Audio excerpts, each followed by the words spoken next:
Africa stands at a digital crossroads. The rise of AI, digital IDs, and fintech promises progress. But at what cost to your privacy, your power, your trust? Join us at the 7th Privacy Symposium Africa from November 26th to 28th, 2025 at the Marriott Hotel in Lagos, Nigeria. This is not just an event, it's a movement to redefine Africa's digital future. Hear from global experts, regulators, and innovators. Engage in bold discussions on surveillance, biometric data, AI ethics, and children's privacy.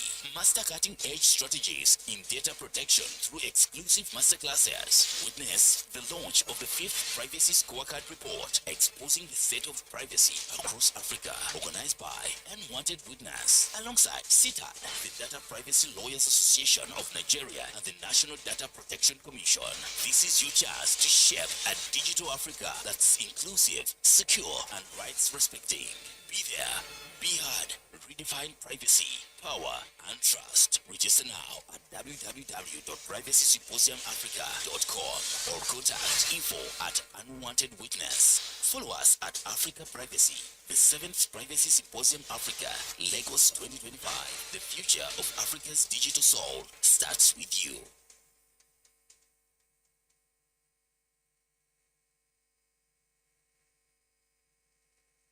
Ladies and gentlemen, good morning to you all.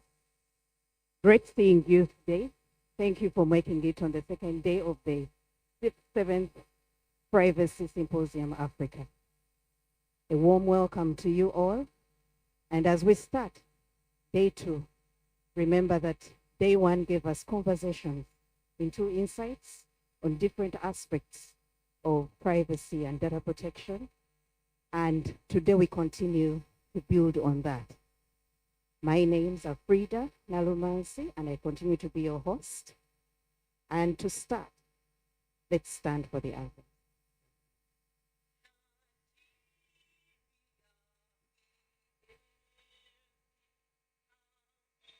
Dear native land, though tribes of differ, in brotherhood we stand. Nigerians old and proud to serve our sovereign motherland. Our flag shall be a symbol that truth and justice reign. In peace all battle honored, and this we count as gain.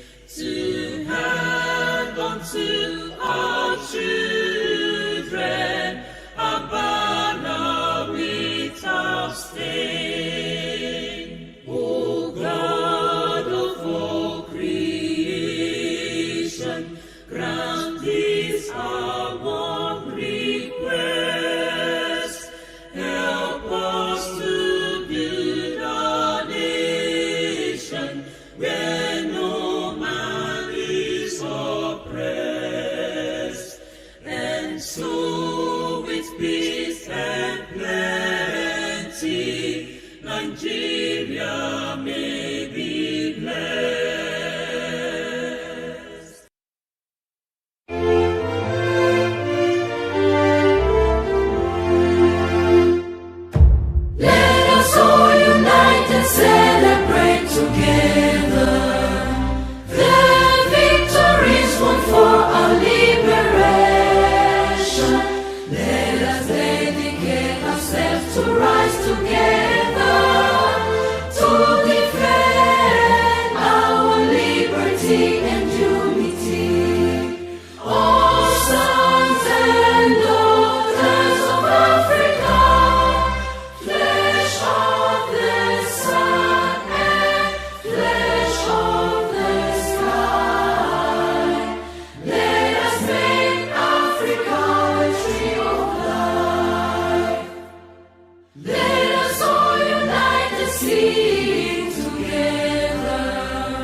To continue, we cannot start the day without appreciating what Nigeria is all about. Nigeria is a very beautiful country, and following closely after, we will also look back into what transpired yesterday. So I welcome you to view what Nigeria looks like on the screens on my left and the right side. Thank you. Welcome to Nigeria, where Africa's heartbeat beats the loudest. A land of endless color, boundless energy, and unforgettable spirit. It's in the faces of her people, vibrant, welcoming, and full of life. From the golden warmth of the north to the coastal breeze of the south, Nigeria is not just a country, it's a feeling. Hear the drums call your name. See colors that dance with the wind. Every step, every song, every celebration tells a story of resilience, of unity, of pride. Here, nature writes her poetry in lush forests, flowing rivers, and ancient stones. Climb the peaks of Obudu, chase waterfalls in Ikeja. Breathe the wild air of Yankari, where the earth still whispers its secrets. Taste the spice of life, from street-side suya to smoky jollof rice. When the sun sets, Nigeria doesn't sleep, she dances. To the rhythm of Afrobeats, the laughter of friends, and the promise of tomorrow. Here, innovation meets imagination, where creativity flows like the Niger River, fueling a new generation of dreamers, creators, and world shapers. Nigeria is more than what you see. She's what you feel, what you remember, and what keeps calling you back.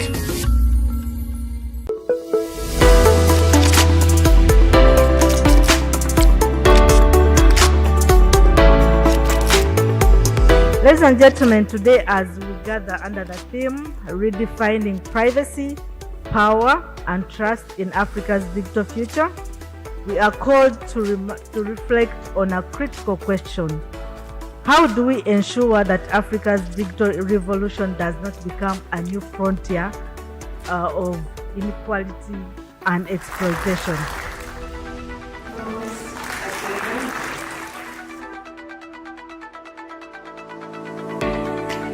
The Nigerian Data Protection Act already embodies these balances. That is, it aligns with the global standards, also addressing our own unique socio-economic realities and cases, which is all embedded in our 1999 Constitution in Section 37, which says that privacy of Nigerian citizens are to be guaranteed and protected.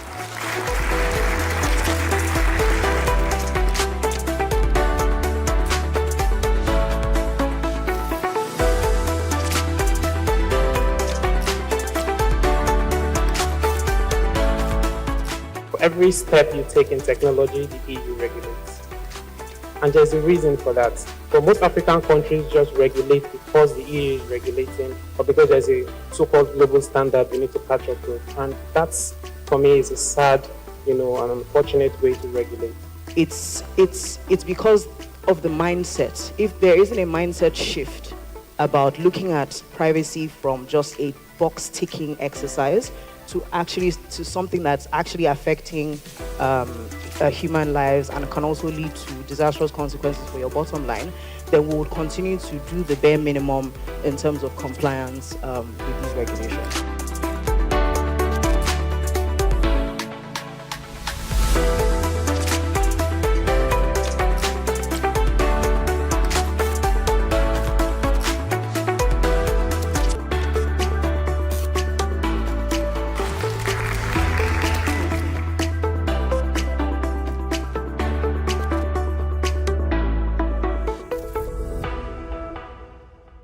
Ladies and gentlemen, that was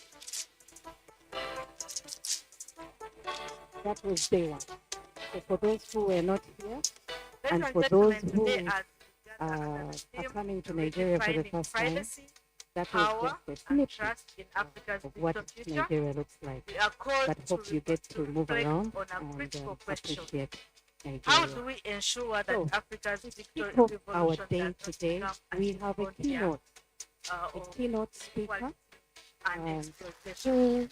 who will be talking about cyber resilience in the age of data breaches, strengthening Africa's The Nigerian digital Data Protection defenses. Act already This embodies is this none balance. other than That Professor is, Nena aligns with global Ifani standards, also Ajupo. addressing our She's a professor socio-economic from reality a professor and on needs, law and technology, which Leeds is Law all School, embedded in our Leeds 1999 Beckett Constitution.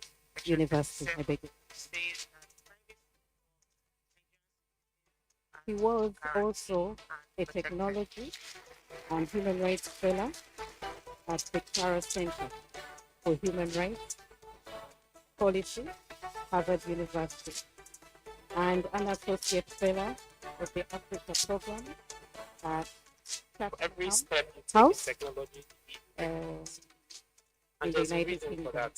So most African He is countries just regulate the chairman of the Cybercrime Working Group of the Global Forum That's on for me, it's a Cyber sad, an Expertise. unfortunate way to regulate. She is also the it's vice of the chairperson mindset. If of there the isn't a African mindset Union shift about Cybersecurity looking at Expert privacy Group from just a and box-ticking has served exercise as an to African actually to something Union that's actually delegate to affecting the United Nations human Ad Hoc lives and can also Committee lead to disastrous to elaborate consequences in your bottom line. a Then we'll comprehensive continue to do the bare international minimum convention in terms of on compliance. countering the use of information communications technologies for criminal purposes.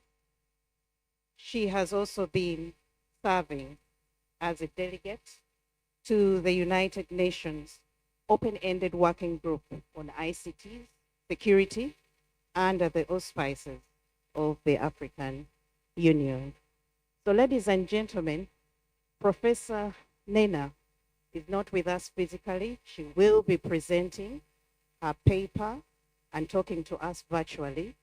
So I welcome you to listen in on the screens, either on your left and right, on my right, whichever will be appropriate for you. So I would like us to also welcome her. She's unable to be here physically with us because she was recently operated, but otherwise the plans were to have her physically here. So maybe when she says hello, we could also just send her flowers. She will be able to see them actually and wish her a quick recovery, and then she will get into her paper. Professor Nena, you're welcome. You're live, and everyone is looking forward to hear from you. Thank you. Thank you very much. And good morning, distinguished ladies and gentlemen. And if I can boldly say, partners in Africa's digital future, I'm very, very sorry that I couldn't join physically. All plans had been made, as was said, but due to unforeseen circumstances related to health challenges, I was unable to make it. And I also want to thank the organizers of the 7th Privacy Symposium Africa for allowing me to still do this virtually. I also want to laud the organizers for this exceptional theme, redefining privacy, power, and trust in Africa's digital future. Most importantly, I consider it an honor to provide this keynote speech on a topic that has become central to our collective security, prosperity, and sovereignty: cyber resilience in the age of data breaches, strengthening Africa's digital defenses.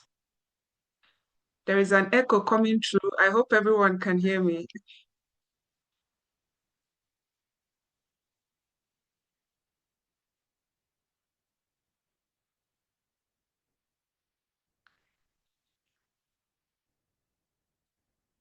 Please, can you hear me? It keeps echoing back.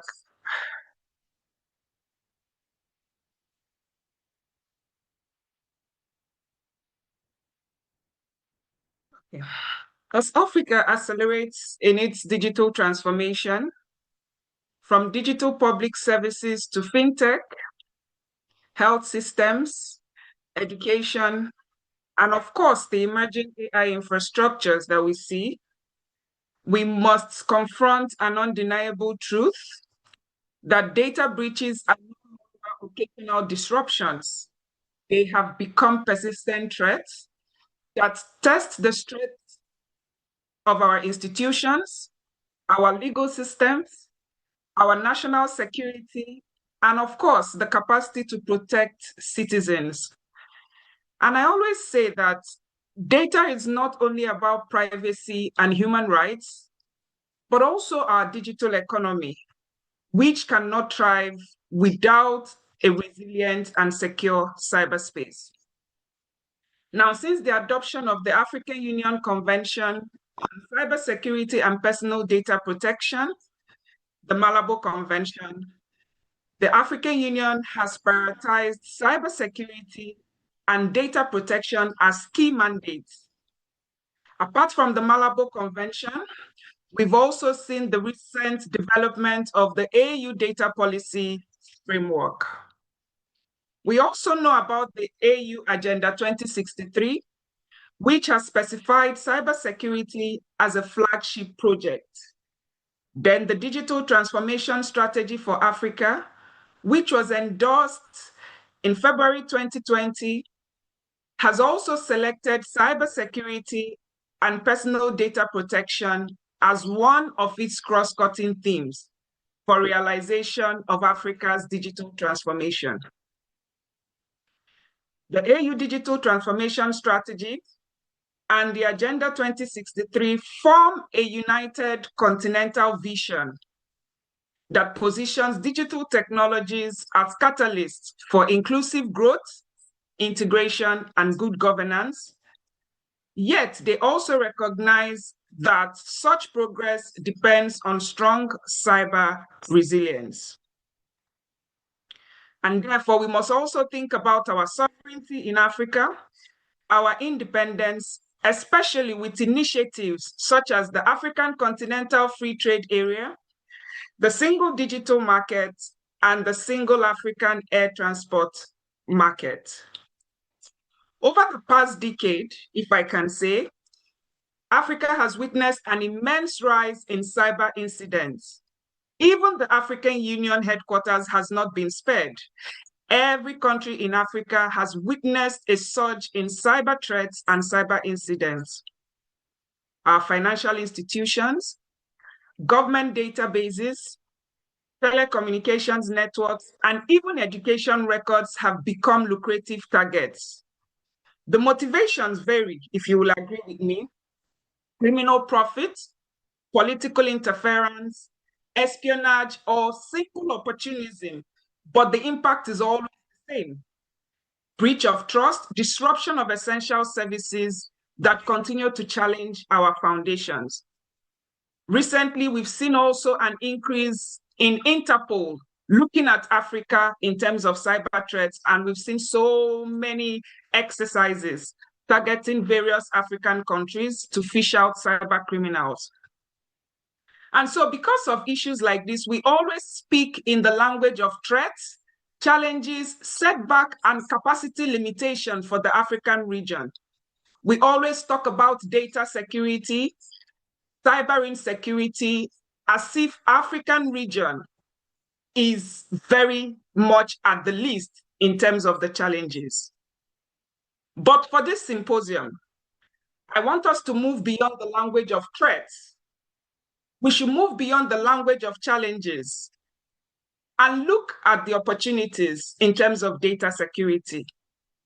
At the time where the UN Cybercrime Convention is just concluded, I want us to talk about resilience, our ability not only to defend against cyber attacks, but to anticipate them, withstand them, recover quickly, and importantly, learn from them to ensure a better data secure future for Africa that respects our sovereignty.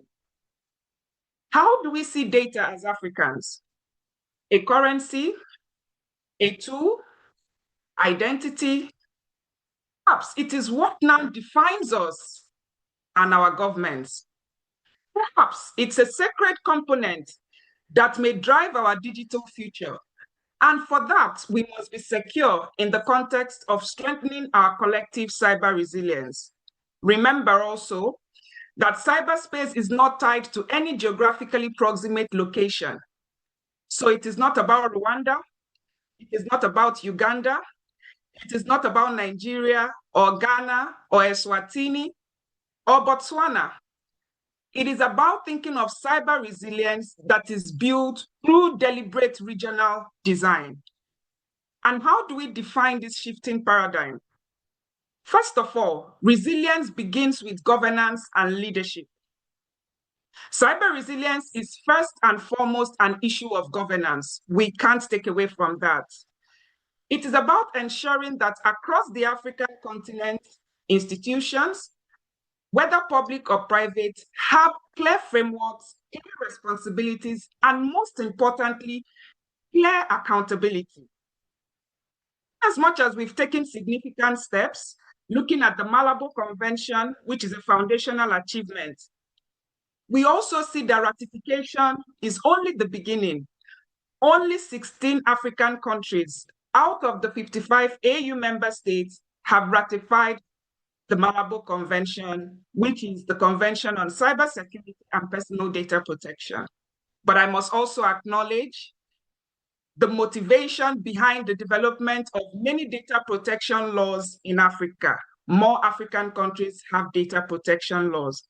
Implementation, capacity, human resourcing is still an issue. We must strengthen implementation, harmonize national regulations, and enhance the AU data policy framework. And I must acknowledge the effort of the African Union and international partners such as the GIZ, trying to develop data policies and data governance strategies across Africa. It is an ongoing initiative as we speak. Secondly, we must build robust digital infrastructure and secure systems. In many countries, data breaches go unreported, not because they are rare, but because institutions fear reputational damage. Cyber resilience depends on transparency, accountability, information sharing, and collective defense. And therefore, we must develop cybersecurity policies and strategies that mandate incident reporting while we establish computer emergency response teams and 24/7 cybersecurity points of contact. We must strengthen human capacity, and I must emphasize in triple terms, skills, skills, and skills. No matter how advanced our technologies, our systems are only as strong as the people who manage the systems. Africa faces a significant cybersecurity, data security skills gap. But yet, we also possess one of the world's youngest, fastest growing, and most dynamic populations. We shouldn't only speak about our youth in negative terms when we talk about cybersecurity. It also portrays an opportunity, and we must seize it. For our youths, we need to expand regional cybersecurity training academies, specialized postgraduate programs focused on data security and protection, professional certifications with our data protection bodies, cyber diplomacy, cyber law training, and practical simulations, including incident response exercise. Unfortunately, we tend to assume that cyber resilience is built by experts alone. Every civil servant, every teacher, every health worker, every journalist, teenager, child, business owner must understand the basic, bare minimum data security hygiene. Awareness should not be optional. It is essential for our security and economy. I must also talk about privacy.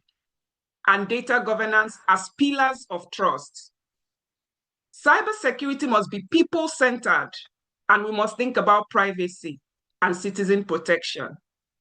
Trust is the real currency of the digital economy. Without trust, the people will not invest or participate in our digital economy. Citizens will not use digital services, investors will hesitate, and innovation will become slow. So we must strengthen data protection authorities, legally, financially, and institutionally.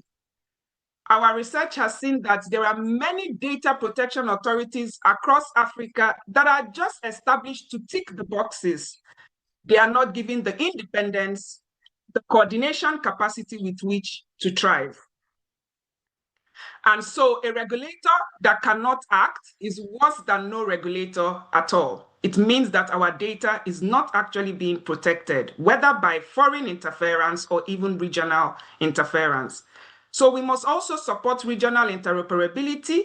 Data does not recognize borders. Our protection must therefore go beyond borders. I must also talk about prioritizing public-private partnerships and cross-border collaboration. Our governments tend to be weary of partnering with civil society and private entities, especially when they have an international dimension. The private sector holds much of the infrastructure, data, and technical expertise. So governments hold the legal mandate and standard, academia provides research and training, civil society ensures rights-based approaches, and so regional institutions must provide coordination. No single actor can build cyber resilience alone.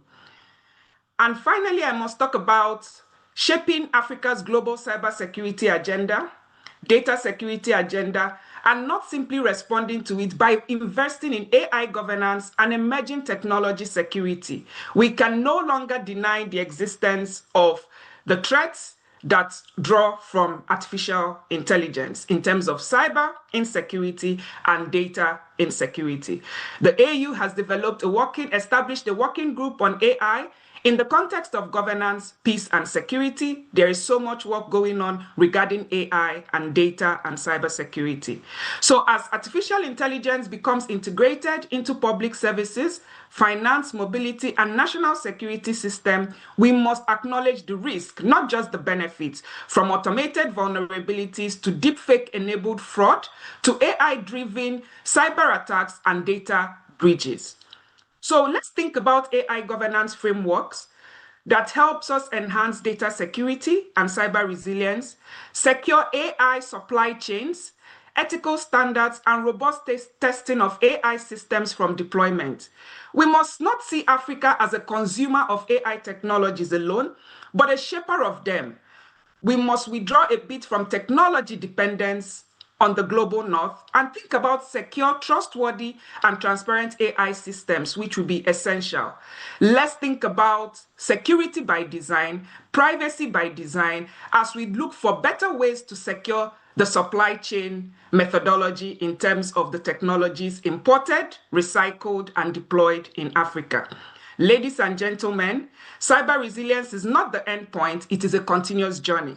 A journey that determines and demands vigilance, collaboration, investment, and strategic foresight. And I must laud the organizers again for such a symposium. I will state clearly that we are not starting from zero. No, we have policies, we have foundations, we have strategies, we have the talent, we have the innovation energy, and that's why we are gathered today. But then what we need now is alignment, implementation, and the political will to elevate cybersecurity to the level it deserves. So what is left?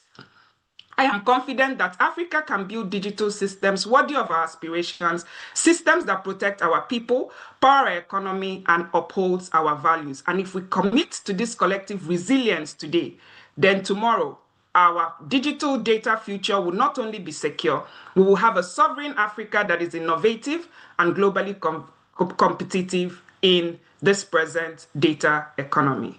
So I thank you very much, and thank you again for this opportunity to speak about something which is very dear to my heart. And I know that we will continue to thrive and even set example for other regions as the digital future continues. Thank you very much.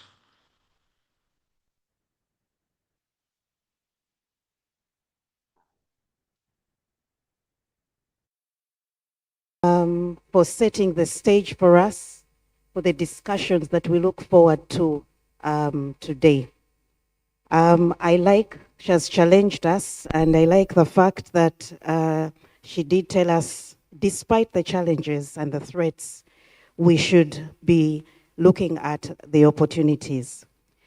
We are not starting from nowhere. We have already frameworks in place, and it will be good to start from there and look at what the frameworks, what do they provide at the moment.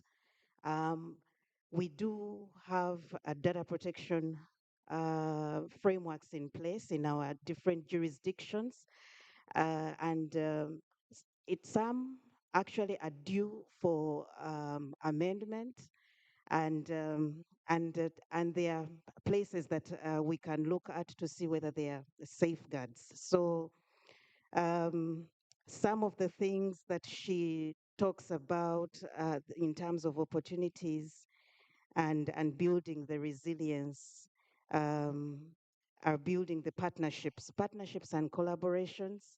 Obviously, no one can do this alone.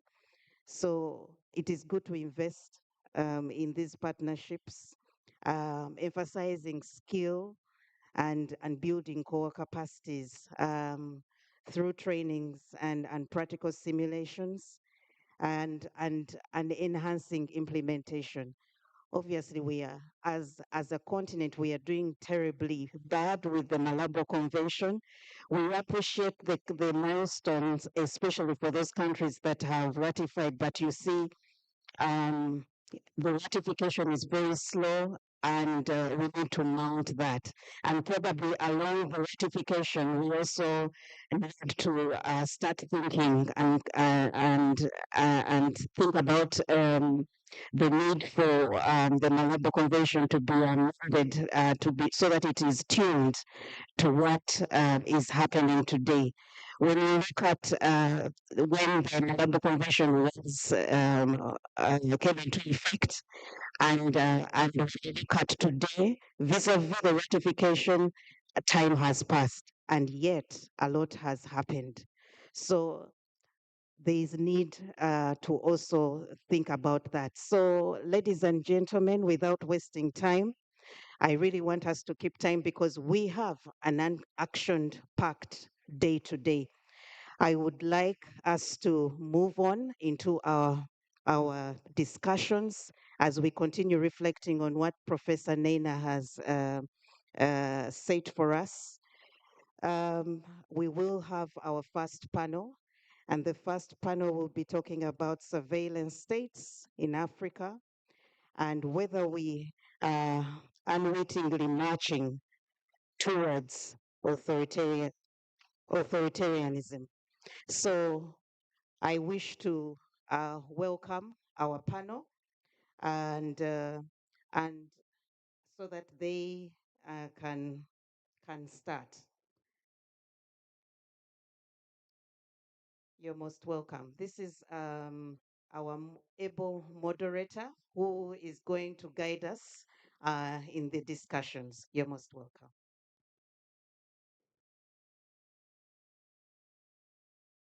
Everyone? Oh, come on, you can do better than that. Good morning, everyone. Ah, better. At least I get to feel comfortable because your faces are smiling. My name is Rufaro Chikwakwata, and I'll be moderating the very first panel for today. Welcome to those joining us virtually. We hope you're going to enjoy this session as much as those who are here physically.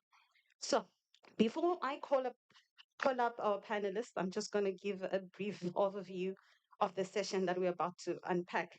And it is titled Inside Africa's Spyware Boom, Unpacking the Tools, Tactics, and Targets. So in recent years, we have witnessed a profound and a quiet shift across the digital landscape of Africa, where we see spyware technologies, which were once the domain of high-level state-to-state intelligence. I mean, let's talk about the movies that we've watched. Anyone who has ever watched Born Identity, Jason Bourne. Anyone? Hands? Enemy of the State, Mission Impossible, things like that. We've been seeing that in movies. But coming to this discussion today, we are noticing that these spyware technologies have become a readily available and rapidly spreading tool of control and surveillance. And this proliferation has fundamentally reshaped the conversations that we're going to have today. Conversations around privacy, around accountability, and human rights on all continents.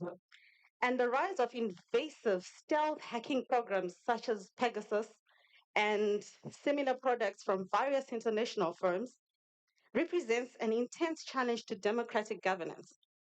This technology is not merely a tool for legitimate law enforcement.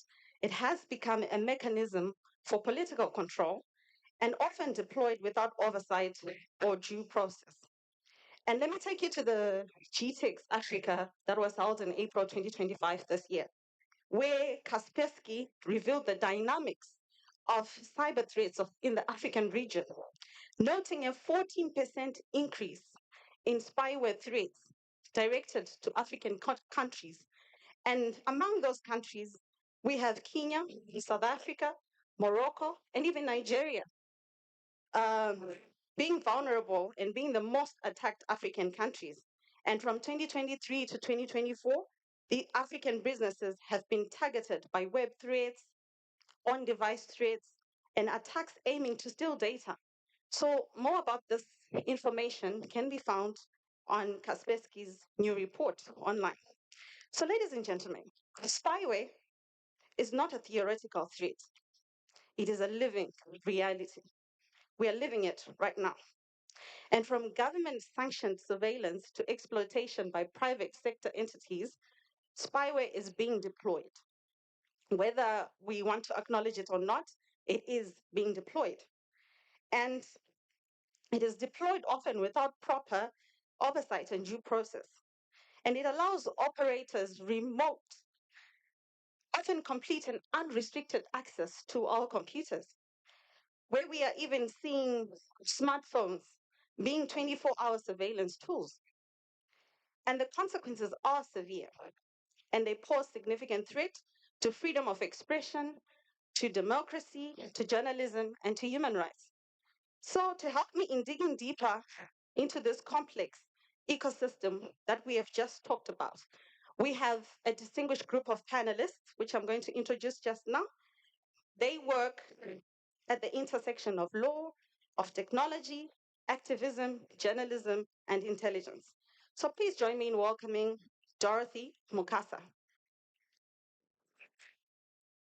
Dorothy is the convener of this privacy symposium. She's the executive director of Unwanted Witness. She's also a trailblazing African leader in the field of digital rights. Dorothy is a researcher, policy advocate, and digital rights advocate, whose work has seen us gathering here today, even during this week, to shape continental debates of Africa's digital transformation. Welcome, Dorothy. Please take a seat. I'm going to introduce our next panelist as well, Benga Shosan. He's the executive director of Paradigm Initiatives in Nigeria, which is a nonprofit organization that works to connect underserved young Africans with digital opportunities and ensures the protection of their online rights. Welcome, Benga. I'll move on to introduce Kehinde Adeboyega. He's the executive director of Human Rights Journalists Network in Nigeria, where he leads initiatives that advance press freedom, digital rights, and civic accountability. Welcome, Kehinde. I'll move on to introduce our virtual panelists. Forgive me, I've got 7 panelists, and they all deserve a proper introduction, hey? So, virtually, joining us is Itumeleng Sedia Dia. She's a South African intelligence analyst, academic researcher, AI trainer, and cultural localization specialist, whose work spans across international security, digital governance, compliance, and the politics of surveillance. Welcome into Milang. Can you please confirm if you can hear us with the hi to the audience?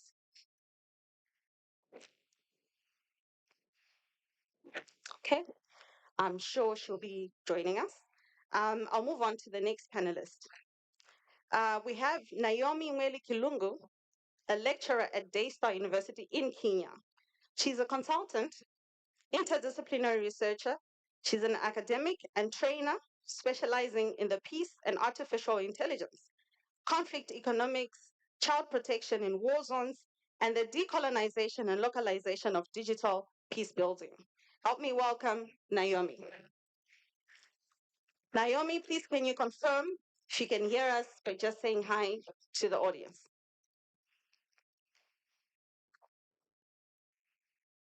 Okay, I think they'll be joining us soon. We have also Helen Olafsdottir. She's a security peace building and development specialist who has worked for the United Nations. And lately, she has been working in Somalia on people-centered security and security sector oversight, supporting both the UNDP and IOM. Let us welcome Helen. Helen, if you could please confirm that you can hear us with the hi to the audience. Yes, we can hear you. Thank you, Helen. Lastly, we have Madalitso Mwenda. He is a criminal investigations officer working under a legal and governance watchdog independent complaints commission, ICC, in Malawi, where he tackles criminal and cybersecurity cases. He's also a member of the African Criminal Justice Network, a network that champions criminal justice in Africa. Welcome, Madalito. If you can please confirm if you can hear us by greeting the audience. Okay, I'm sure they'll join us as we go. So, welcome to the panel, ladies and gentlemen. I'd like to start with an icebreaker question to all of you. What was your first reaction the moment you learned how powerful modern spyware really is? I'll start with you, Dorothy. My first reaction was a bit scary, knowing how intrusive spyware is, but also the magnitude, the scale of intrusion gets everybody scared, especially if you're in the human rights arena. Uh, because just reflect in the traditional way of spying, where somebody had to be tracked physically and also somehow government stages a person to be moving along with you and know your movements, know your location, your networks. That was a bit tedious and also not as intrusive, even when it was unlawfully done sometimes, but not as intrusive as spyware. Spyware is very extremely intrusive, but also the magnitude, the scale at which it can target unintended individuals. So it's scary. Thank you, Dorothy. As we can see, she's already unpacking everything that we need to know about spyware, hey, the characteristics of spyware. And thank you so much for that. Over to you, Benga. Yeah, thanks. My first reaction was, why me? Why not? Why waste your resources on me? Why not focus on the terrorists and the criminals? If you have something that's powerful, don't waste it on me. Get your job done and focus on the criminals. That's a good word. Something that makes things unimportant enough. Over to you, Kende. And I will be speaking for the journalists that have to hold government accountable. And imagine doing a story, you're still working on a story, but the DSS in Abuja is inviting you for a meeting. That's scary. And also, it puts a lot of security threat to your family, your loved one, just because you are trying to do your work. And that's how powerful. And because it also has the capacity to not just take control of your devices, you could listen to your conversation, your private conversations. that could be used against you Yes. and all that. And also because you're still developing a story and it's the trauma and the experience. And we've seen a lot of cases where journalists are tracked to their homes and they feel unsafe. And a lot of them are saying, is this worth it? Should I find another job? Thank you. Right. Thank you. Already we can see the fear surrounding people being surveilled and being monitored. I'd like to move on to you, Helen, joining us online, to respond to the question, what was your first reaction to the moment you learned how powerful modern spyware really is? Over to you, Helen.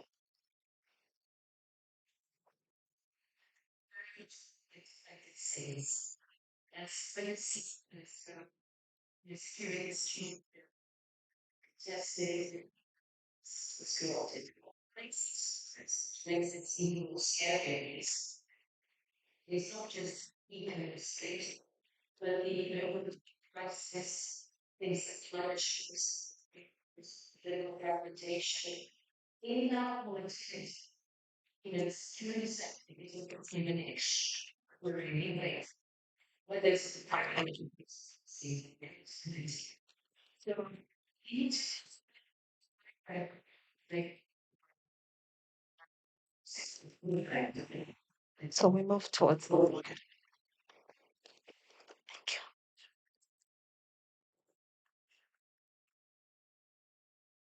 Thank you very much, Helen. Apologies. I'll just ask my panelists to move a few centimeters. That's it. That's it. So we can balance the stage. Thank you very much for your submissions, Helen. I don't know if Intumeleng has joined. Probably she can also provide her answer to the question. If not, Naomi, are you there?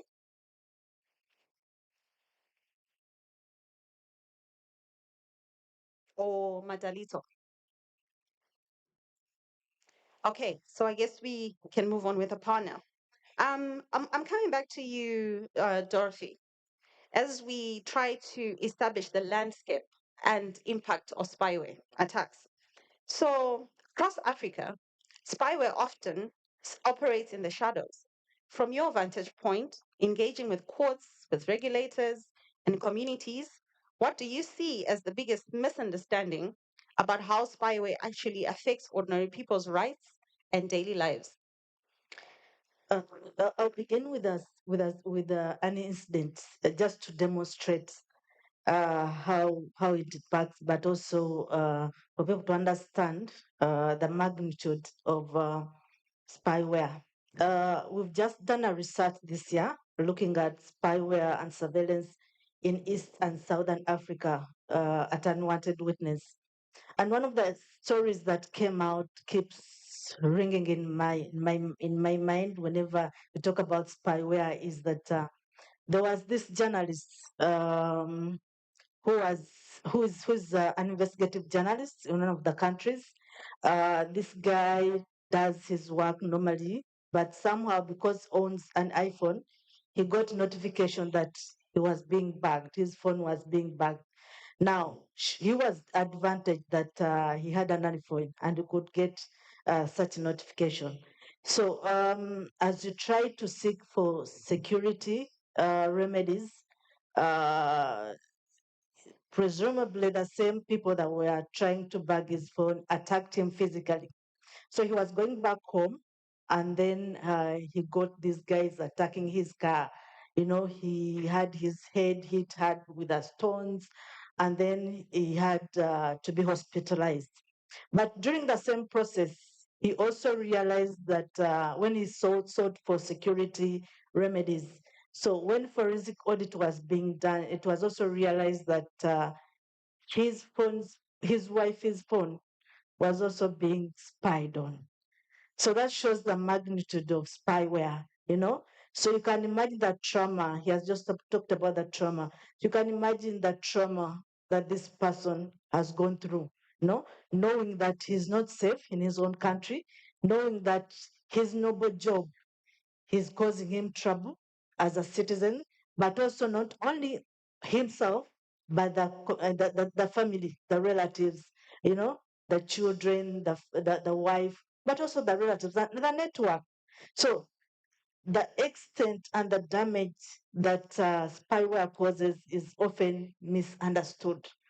Somebody thinks, whoever conducts spyware thinks that they're targeting someone, but actually they're affecting the entire network and the family of that single person, and also their mental well-being.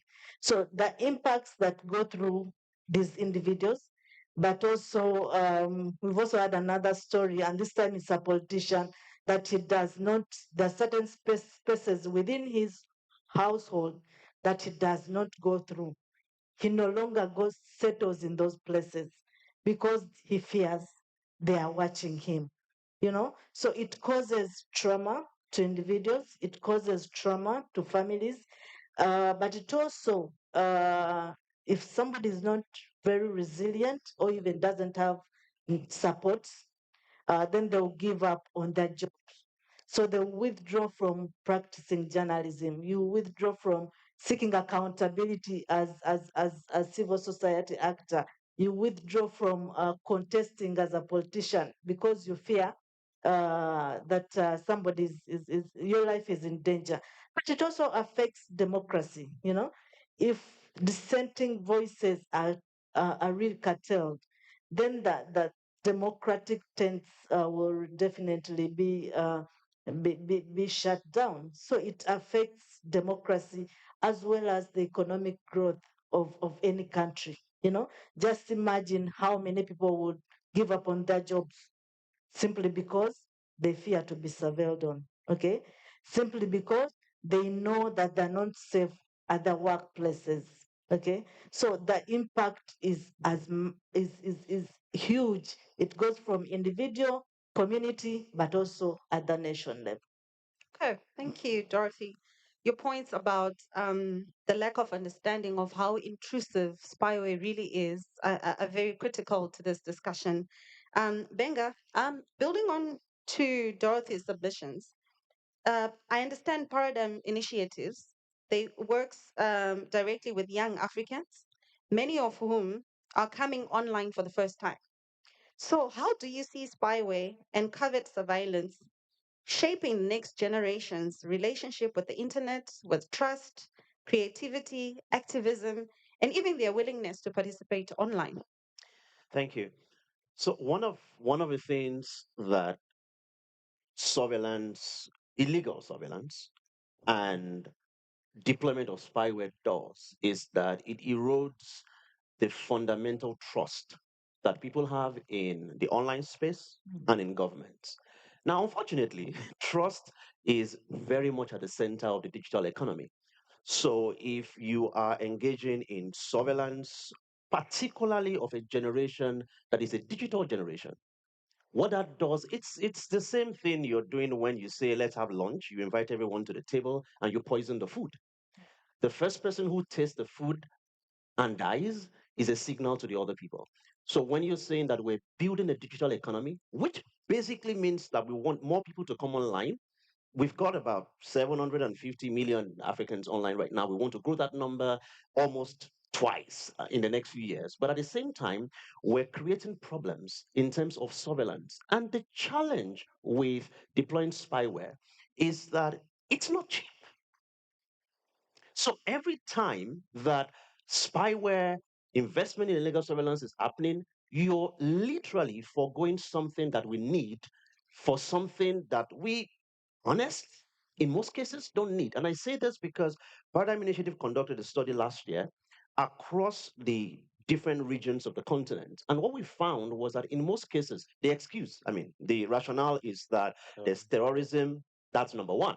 Number two is public security, safety, and all that. And because of that, we're putting this percentage of our annual budget into spyware, into surveillance equipment. But what we've seen is that over the last 7 years, the more countries invest in this equipment, the more they have security problems. Yeah. So there is a direct correlation. I'm not talking about causation here. There is a direct correlation between increase in investment in surveillance, illegal surveillance particularly, and spyware, and increase in insecurity. And the challenge is that the premise is therefore faulty.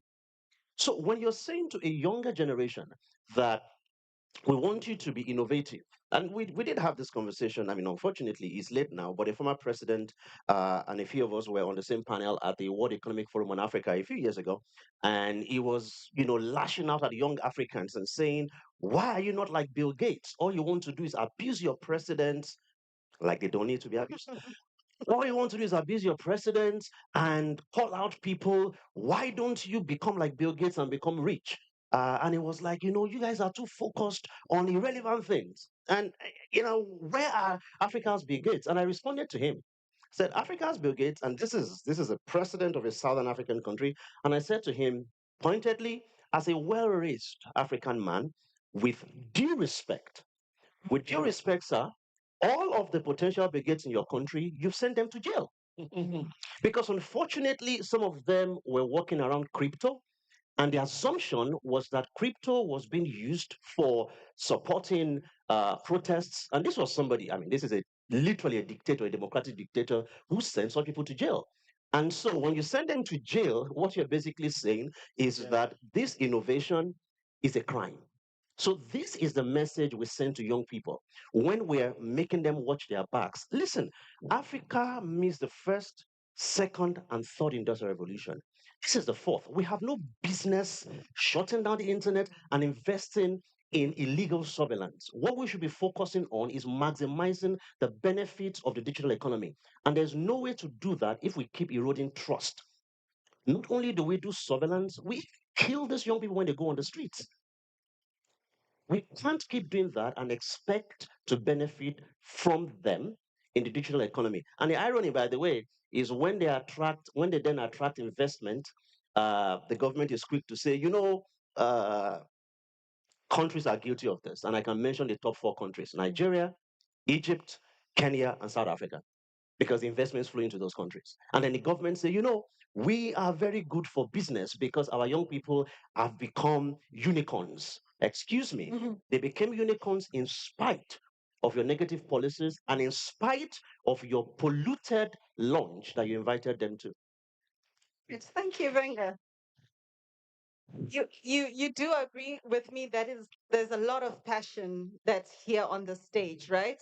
Thank you so much for those submissions, and it really does paint a troubling picture when we're looking at a generation that is already starting with mistrust, and already looking at what you've shared with us, that there are actually more better issues in Africa that we can invest in. So yeah, thank you for that. I'd like to move on to Intumeling. I'm not sure if she has joined. I just need to check. Intumeling, are you with us? Okay. I'll come back to you, Kainde. Now, Kainde, let's shift the focus to the victims and the early warning signs. You work closely with newsrooms, right? You mentioned a bit about journalists and so forth. So, across Africa, journalists often become the earliest targets or earliest detectors of spyware operations. From your view, Kainde, um, working closely with newsrooms and rights defenders, what subtle early signals do you think societies should pay attention to before a surveillance crisis becomes visible?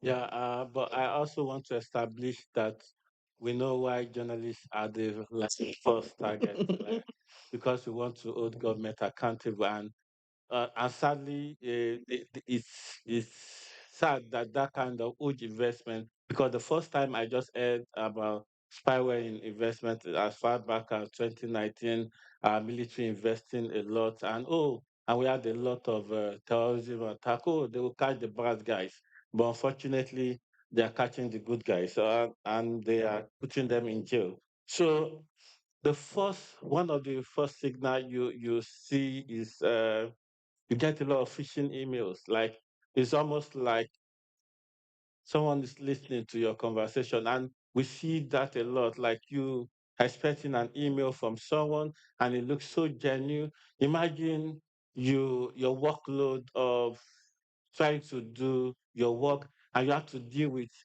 is this fake news? Is this good news? Like trying to sieve through your emails. Look, where is this coming from? Is this from the like imagine having to go when you check your email, you have to first check the email address. Where is this coming from? Is this really coming from who I'm expecting it from? And when you have first checked that, you are not checking if the content of that email have not been compromised. Like, is this looking like the email that they will send to me? So imagine the trauma of trying to do your work, and the first thing you have to do is check the email or the message that you are receiving, and you've seen even the source is compromised, and that you've seen issues where the sources and without the source journalism is dead. The media is dead. We have no business in the news. Imagine the source, say, oh, sorry, I can't give you information anymore. Because that means we can't hold government accountable. That means the democracy that we try to say we are protecting or building is just in shambles. So the sources are dying off because they are afraid for their life. Because the journalist is not safe. Who is going to protect? And unfortunately, we seem to have a protection around sources and all that. And those things are not working. And they tell you that in the disguise of national security, every other expression, every other human right is suspended. Even a former president said this in a meeting of lawyers, and everybody's were clapping for him. Like the people that are supposed to hold him account, it's that bad. So you see a lot of these signs. You see unusual people around your offices, even people that don't know where you live. We've seen cases where journalists reported a news, and before you know it, someone is knocking at their door, and their home addresses are not publicly anywhere. And you see, it's so sad. And I will have to say this that because they tell us we are bad marketing Africa, but these are the reality. We know we've heard about the news how Nigeria got to the table of the US Assembly and we are talking about us. And as if that is not embarrassing enough, we have a lot of kidnapping in the same week. Within 72 hours, I think even the numbers have increased. I think we are supposed to even save ourselves that embarrassment and say, oh, we are doing something about it. But we're seeing states that usually we don't have this kind of kidnapping. So what I'm saying that it's easier to see this spyware attack journalists, track human rights defenders, track civil actors, but hard, unfortunately, to track people that even killing the generals. It's hard to track people that are attacking just people worshiping in their church. So it's so unfortunate. So the signals are there, but it's also challenging that every time while you are trying to do your work, you have to watch out for the signals too. Thank you. Oh yeah, thank you very much, Kenda. Excellent points on the early signals, and really understanding the signals is indeed vital for us to understand what spyware attacks are all about. And as well, I like what you mentioned about when you brought up the issues of our sources being monitored and also being in danger, actually, to the extent that as journalists you actually no longer have reliable sources giving you information, and in the end it's coming out to a world where we are thwarting freedom of expression and democracy and so forth. Thank you very much, Geinde. If I'd like to check if Madalitso is online, if she's with us, so that we can move on. Sorry, if he is with us. Unfortunately, I think he hasn't been able to join. So I'd like to move on to talk about power, legitimacy, and vulnerability of these spyware attacks. And I'll move on to you, Helen, who's joining us virtually. With your experience in security oversight, when oversight is weak, and fragile, especially in conflict affected environments and security institutions. What do you see, Helen, as the biggest risk when spyware becomes embedded in these systems? And does it deepen insecurity, entrench power, or reshape the relationship between citizens and states in ways we are not fully acknowledging right now?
Yeah.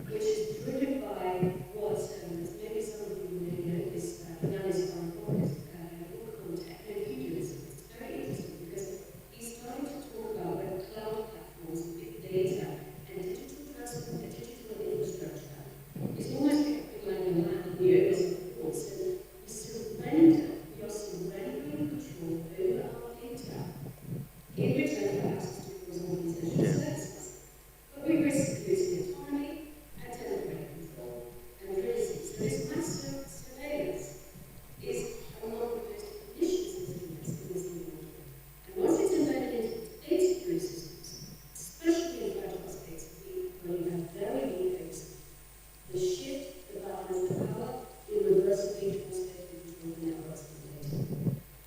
Thank you, Helen. I also just want to follow up on you. Let's look at a lot of surveillance tools enter countries in quietly through security. You are in security. They enter through security partnerships, procurement deals, and crisis-driven decision making. What should be the first red flags citizens or civil society or even policymakers to look for when spyware is starting to influence how security sector functions? Yeah, it's quiet because it's often through bilateral security assistance, right? So it can be like security assistance, crisis procurement. It's kind of opaque partnerships. So red flags, I would say, number one, you may see certain shifts in security sector procurement, sorry, or tech imports. So especially this happens often during crisis moments where you have surveillance tools are introduced during elections, protests, periods of instability. So that's not coincidental. Another red flag would be, for example, lack of transparency on certain MOUs, where there are technical assistance agreements between governments. In some countries that I worked in, I've heard of MOUs being signed with foreign partners. Some of them with some sort of cyber capabilities, but there's no democratic oversight. So who scrutinizes these agreements? Another red flag, I would say, is emerging digital surveillance capacity without matching investment in data protection. So if a police force or intelligence unit are suddenly acquiring kind of a new surveillance capabilities, but there's no talk of privacy safeguards, internal audits, or civilian complaints mechanisms, that's a huge red flag. And that's happening around the continent, and in where I come from, in Iceland, in Europe, this is happening. New patterns of arrests are also really interesting to watch. Intimidation, digital threats, targeting. We mentioned journalists were mentioned before on the panel, activists, minority voices. So when you use spyware, it's the effects will obviously, I mean, that the first ones to be hit are those speaking truth to power. And then maybe just to mention, lastly, silence or ambiguity from regulatory institutions, right? Because if ministries of communication, justice, or interior are evasive on digital surveillance, and the law is vague or not there really, or is under review, sometimes these are deliberate tactics, so that the legal ambiguity enables in the vacuum the spyware to flourish. So ultimately, the red flags are not just technical, I mean, they are political. Yeah. So we must watch who's benefiting from the surveillance, who is being silenced, and whose security increases as a result. So that I would say those are the biggest kind of red flags. And I think we should all think about the chilling. My last point is the global dimension again. And it's been so starkly visible right now in the war on Gaza. Gaza is a chilling proof that spyware and AI are being developed in context of mass violence, test bedding in new architectures of war, occupation and control. So if these systems are becoming normalized and then exported to conflict affected states with poor oversight, whether it's Africa, Middle East, or elsewhere, we risk accelerating a global drift towards authoritarian control and ethnic profiling, state-sponsored repression, and complete impunity. So what's happening in Gaza today should also, could become a blueprint for security sectors and oppression around the world. So we've got to be awake against what's happening in real time right now in the context of the Gaza conflict. Thank you so much. I understand you have a flight to catch later on. Thank you for joining in, and do have a safe trip. Thank you so much. You're welcome. I want to come to Naomi. I understand Naomi has joined us. Naomi, please confirm if you can hear me. Hello. I want us to focus on the most fragile concepts, Naomi. When spyware enters fragile or conflict affected environments, how do you of safety and peace building, especially for groups like refugees, women, and children who already move through systems of surveillance and vulnerability? Thank you so much, and I'm sorry. I've been saying that the volume is quite low, and I've been trying to change my gadgets to hear you completely. But I'll go on now. First of all, I'm the founder of AI for Peace Africa, which is based in Nairobi, and what we do research around tech, peace tech, in areas like early warning and other systems that are currently and will be used in future in the context of fragile states in Africa. We do also capacity building, and also we build models that are more so African and context based in terms of conflict prevention and also peace building. And coming to your question, we've seen that that has already been happening, and spyware has basically been used in all these contexts, fragile context in Africa, and it's one of the stimulators or amplifiers, surveillances and surveillances and intrusion into governments and into structures, into social structures of different states has been seen across the continent, and this has amplified the situation in fragile states.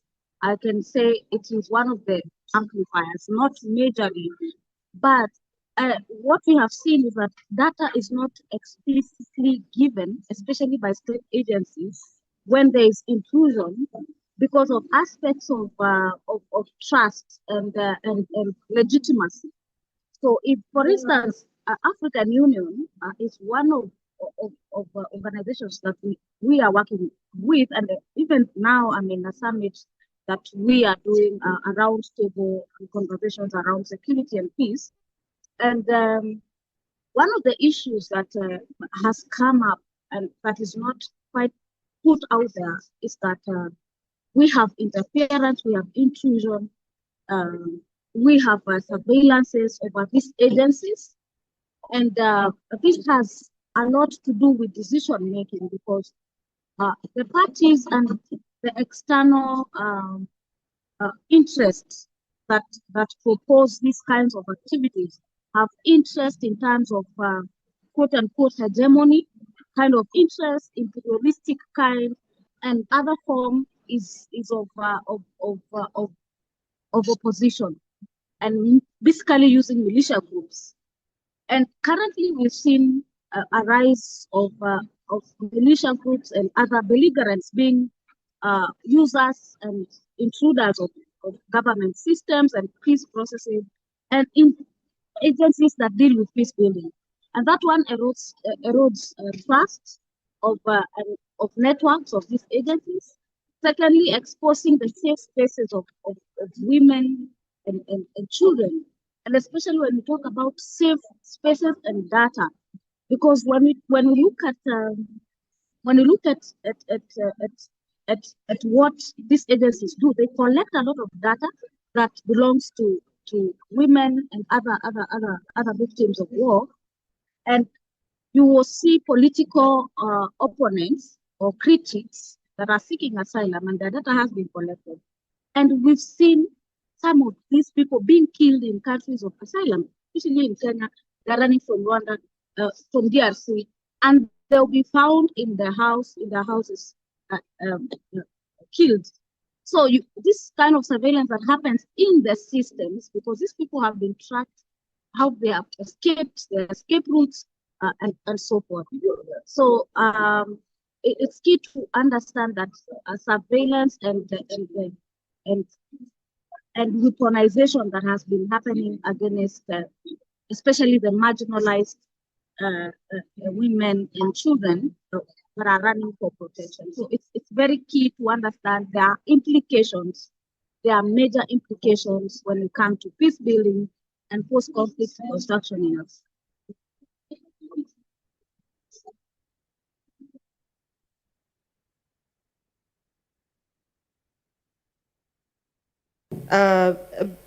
Answer in brief the last panel of questions that we just have so that we come to a close. I'll start with you, Dorothy. We are watching African governments embrace digital transformation while simultaneously expanding their surveillance capacities.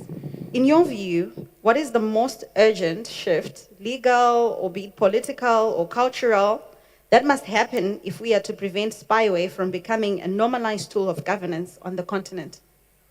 Thank you. Briefly, from the conversation, it's clear that governments are not willing, African governments are not willing to recede on the use of spyware. More so that you see that trends, political trends on the continent where governments want to stay longer in power. and also embracing technology as that tool, spyware as a tool that can enable their longevity in power. So I think as citizens we have a responsibility, we have a responsibility to act and act faster, right? We need to collaboration, something that was talked about, both cross-national collaborations and in cross-continental collaborations. Learn from one another, support one another to be able to, with knowledge, with tools, to be able to build that resilience for our citizens as we navigate the murky waters and push out the elephant in the room, okay? Public awareness is also very important. We can't do it alone. If it's civil society, if it's academia, you can't do it alone. We need the citizens, we need the communities, we need the societies that we live in. How do we make them understand that this is not for a professional journalist, but you're also in danger? But how can you join into the struggle to be able to remedy and support yourselves? Import controls where need be, but also litigation is very important. We know it's very hard in our local countries, but can we explore regional litigation actions that we can support? We can be able to have precedences and also use these as advocacy tools to be able to flag, raise a red flag in our respective countries. Thank you so much. Thank you so much, Dorothy. I'm coming to you, Benga. Let's talk about disrupting the ecosystem a little bit, in brief. So across the continent, spyware does thrive in environments with weak transparency and strong centralized power. So from your work in the digital rights and inclusion, what do you think African civil society is still not doing enough to disrupt the ecosystem? And what bold action do you believe is long overdue? Thank you. So three things I believe we need to do better. Number one is to document. Many of these things, we have anecdotal evidence many times, but a few times when we talk about the impact, the question I ask is, did we document it? I'll give you a very practical example. We knew what was going to happen in Tanzania. We knew this was going to happen. I mean, let's not pretend. We knew what was going to happen. So in advance, we had conversations with individuals in the country and said, listen, there will be repression. Use your digital tools to record and do keep the evidence. So when the state was denying, oh, nobody was killed and all that, of course we knew hundreds were killed. So when we saw eventually that over 1,000 people were killed, there was proof of that. And the reason why you need to have proof is that the only way to stop a bully is to look them in the eye and say, I know what you did. You're not a bully, don't worry. I know what you did, and I'm going to stop you from doing it again. So we need to keep records, number one. Number two is we need to protect ourselves. Let's face it. People who are investing in this have one key interest: to stay in power. Even though, unfortunately, they stay so much in power, they give democracy a bad name. I mean, see what just happened in Guinea-Bissau yesterday. I mean, it's just a shame people are giving democracy a bad name, but we need to protect ourselves. Paradigm Initiative invested over the last few years in what we call Ayeta, AYETA.Africa.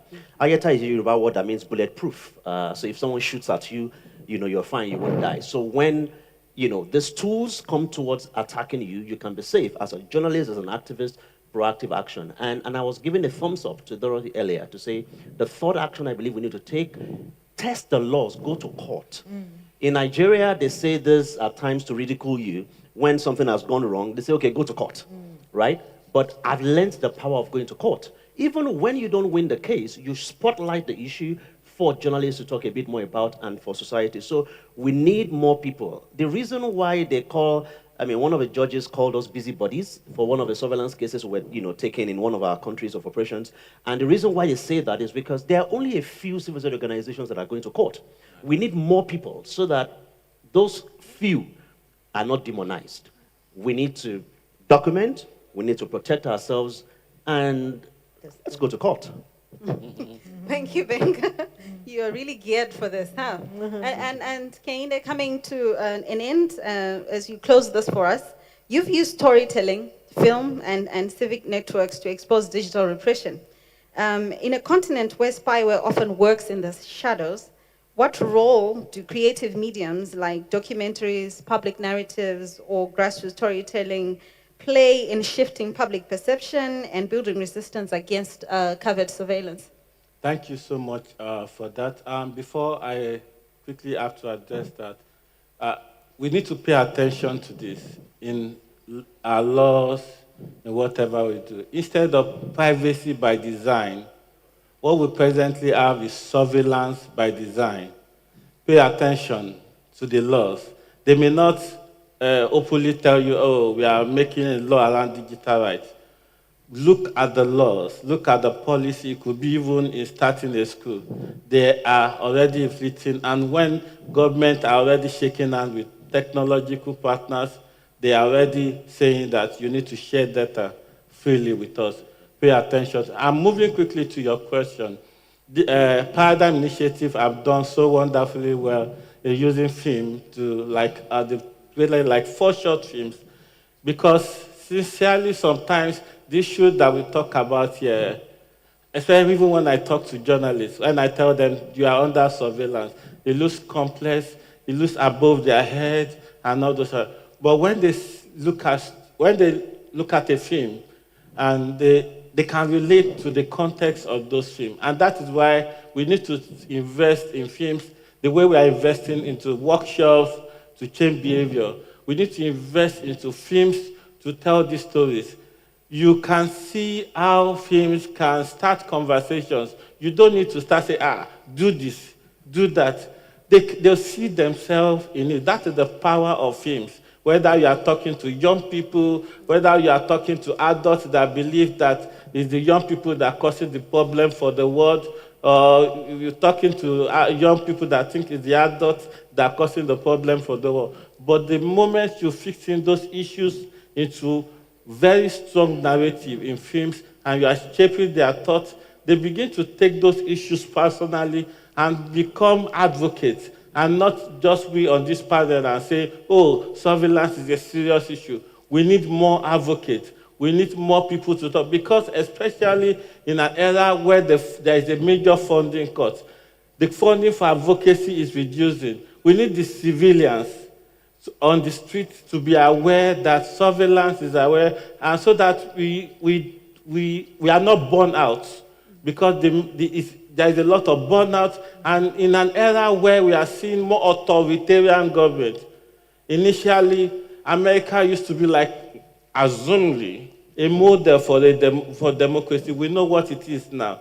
And we know where funding, we now have, even America is not just putting out a policy for themselves. They are telling the world what they should do. They should invest more in warfare. And what that means also, invest more in surveillance. And we are not saying surveillance is totally bad, but unlawful surveillance. That means you are going to, even in any form of policy, you need to look, I would say, shine your eye. You need to look very well and conclusively, and the way we can adopt more people to be able to look very well is when we use storytelling, animation, short films, feature-length films. Let's invest whatever we can as we're investing in other cultural and acting to be able to tell this story, and it makes the work easy for every one of us. Thank you. All right. Thank you for a powerful closing statement. Would like to open this up to the floor for any questions. I can only take 2 questions. So if you've got a burning questions, you need to lift your hand quite fast. Great, no questions. Oh yeah, I take it there are no questions. Thank you very much to the panelists for such an engaging discussion and in unpacking our topic. I just want to thank you, Dorothy, Benga, Kainde, Naomi, and Helen, who was left, for sharing your invaluable expertise and perspective on what is arguably one of the most urgent threats to digital rights and democracy on the continent. Thank you very much, ladies and gentlemen. Thank you. We can surely do better than that. We've had electrifying discussions. The conversation was very, very magnetic. And I really want to thank you. As we prepare to leave the stage, can we have a small token to appreciate the panelists and a group photo?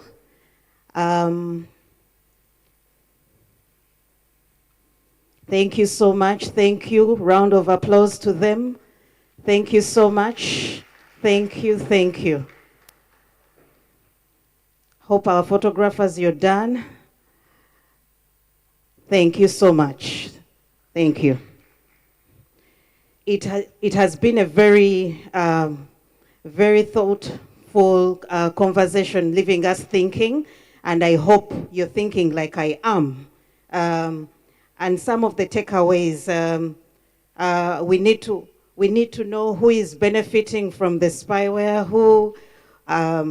who is being silenced, who is actually, and whose security is being protected. We need to think about all those things, and the impact that it has. There are a number of things that came out. The fact that spyware is entrenching power, and the fact that it is redefining what the social contract is. That was very eye-catching for me. And the fact that even security, what we think, as much as we believe national security should be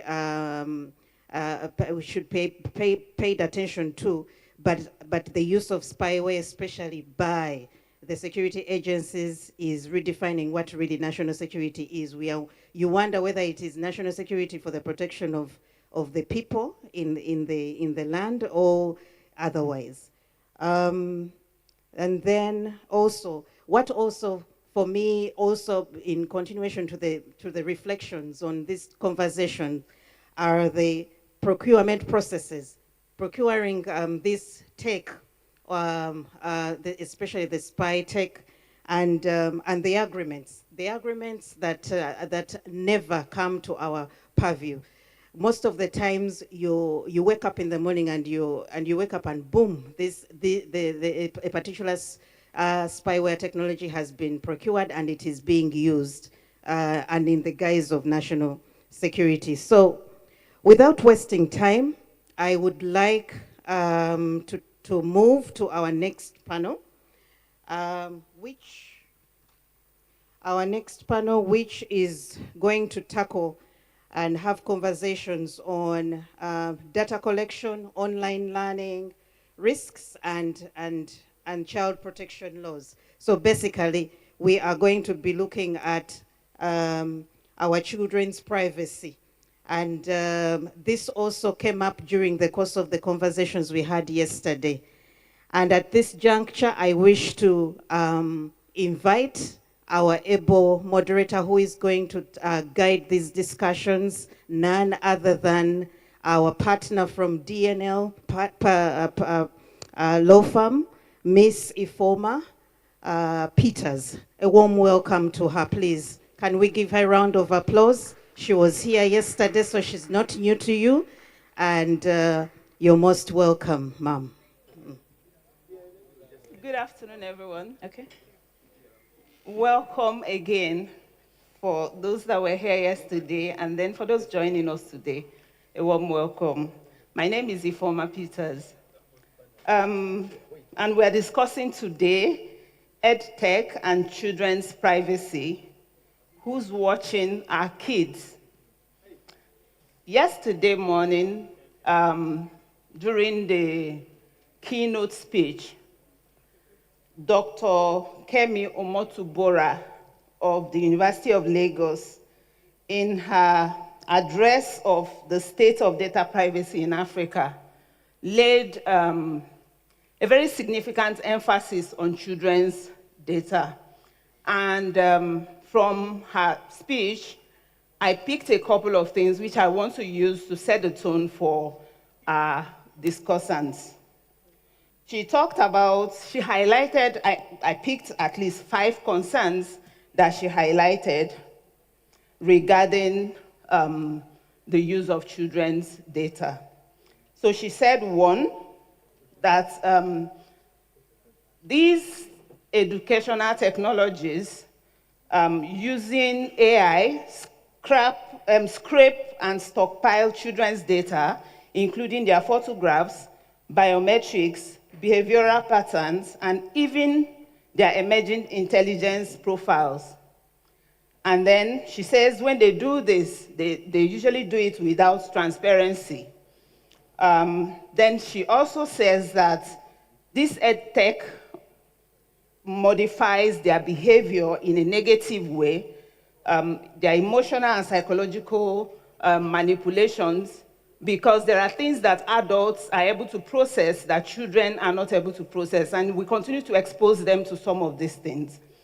And then she also talked about that in trying to, show that we are really using these edtechs well, what we do is we say we seek consent from the parents and guardians of these children. But you discover that even these parents and guardians don't know better.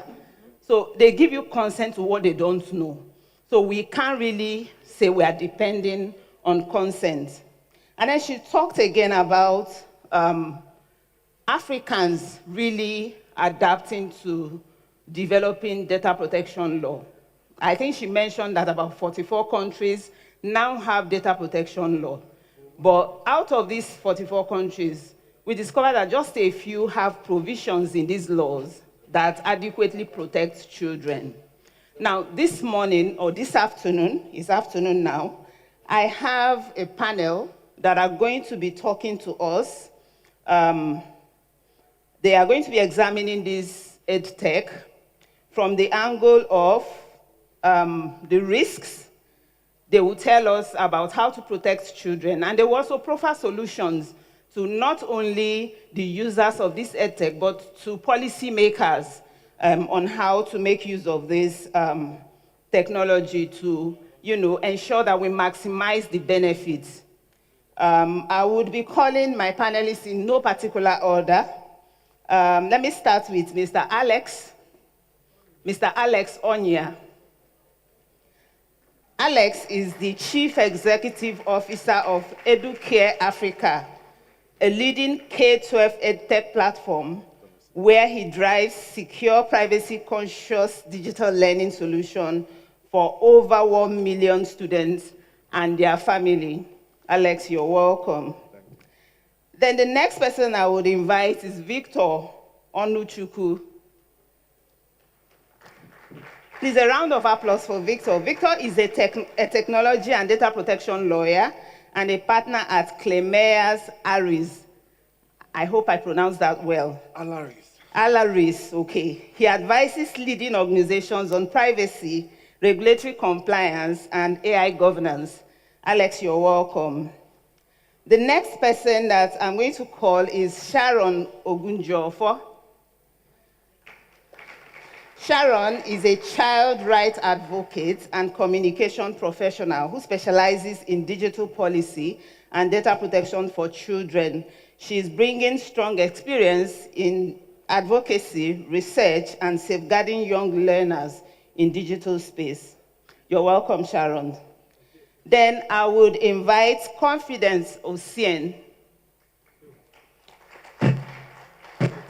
Confidence is the founder of Internet Safe Kids Africa, a digital citizenship and online safety advocate with extensive experience in cybersecurity, digital wellness, and promoting safe, responsible digital participation for children across Africa. Then I would invite Mercy Matthew.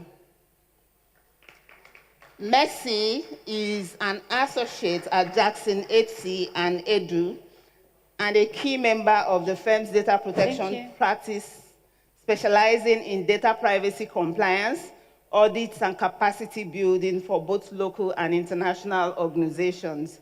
Now I'm going to introduce our online participants, starting with Ms. Edith Utete. Ms. Edith, are you online? Yes, I am. Good afternoon. So Ms. Edith is an attorney and a co-founder of Digital Wellness Africa with 15 years experience in policy and legislative reform and deep expertise in digital media use, online safety, and digital wellness. You're welcome. Then, Loveness Leah. Do we have Loveness? All right, and last but certainly not the least is Khadija Afolabi. Khadija, are you here? Yes, I'm here. All right, Khadija is an EdTech enthusiast and emerging data professional whose work spans education, technology, and research with a strong passion for creating safe, innovative, and empowering learning experience for children. With that, we have our panelists. Please, a round of applause for them.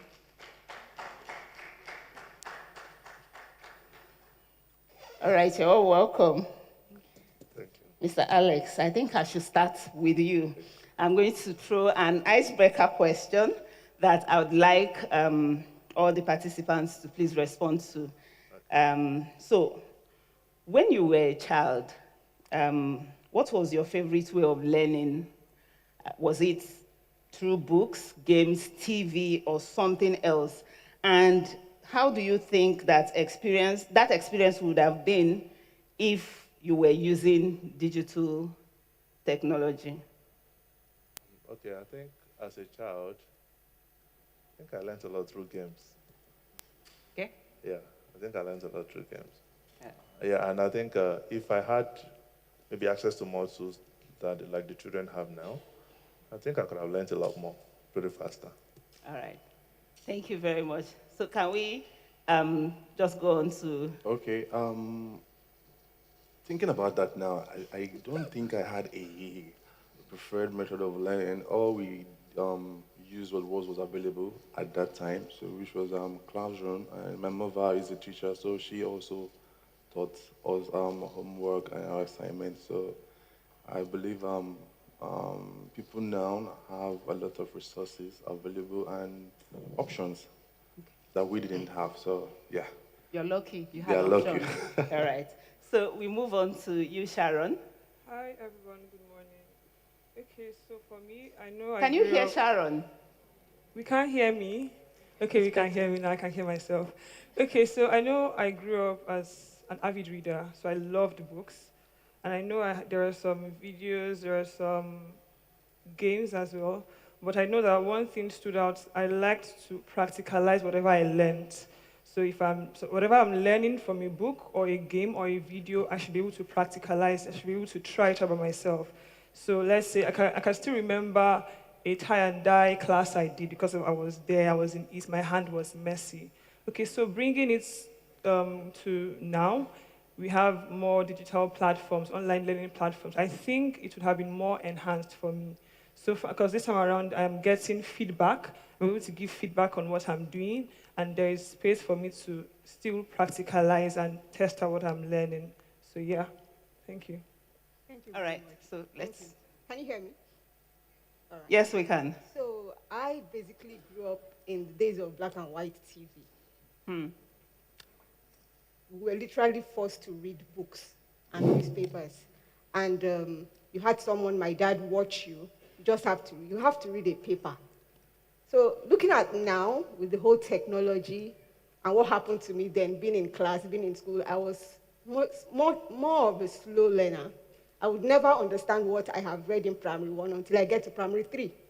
So bringing it down back to this era of technology, probably I would have been called those kids that they say they are dumb.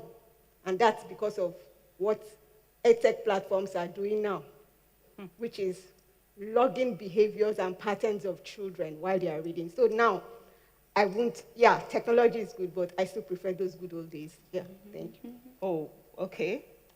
Let's hear Mercy. Thank you. So for me, I would say I was a books person. I really loved books. So that meant that In those days, if a book was not available, you wouldn't have access to it. I couldn't get it if it was maybe a recommended text for an examination and you've scanned through the market, you can't find it. It means you wouldn't have access to it. But then now technology has made it such that books are online, they are easily accessible. So in that regards, I would say yes, digital advancement would have helped me. I was also an auditory person, which means that I needed you to explain something to me. If I was in class physically, it's easier for me to understand than just, doing all of that education or studying by myself. So now where we have all of these YouTube videos that, would educate you, take time to explain things, explain concepts, I feel that also that would have been a great help as well. Awesome. So I think we have enough response from participants. We'll quickly go to the questions now. And let me start with our online participants, just to be sure that they are with us too. Khadija, are you with us? Can you hear me? Yes, I can hear you. All right, Please so I confirm have if a you can hear me. question for you. Okay. So with digital learning becoming a central part of classroom, what do you see as the biggest tension between using EdTech to engage children and protecting their privacy? As digital learning becomes a central part of classroom, we are seeing something interesting happen. The same technology that helps children learn better is also creating new questions about their privacy. And that is really where the biggest tension lies, because on one hand, EdTech tools are incredibly powerful. They keep students engaged. Adapt on they adapt on how each child learns, and they help teachers save time and also give more personalized support. Now think of simple things like reading apps that listen to a child read aloud, or learning platforms that track how well a student understands the topic and adjust the difficulty automatically. These features work because the tools collect data about speed, accuracy, interest, strengths, and struggles. So on the other hand, every piece of data collected is part of a child's identity. Their name, their location, their learning behaviors, their voice, sometimes even their face. And unlike adults, children don't fully understand what it means to have a digital footprint. So the responsibility to protect them falls on schools, governments, parents, and edtech companies. So this is where, okay.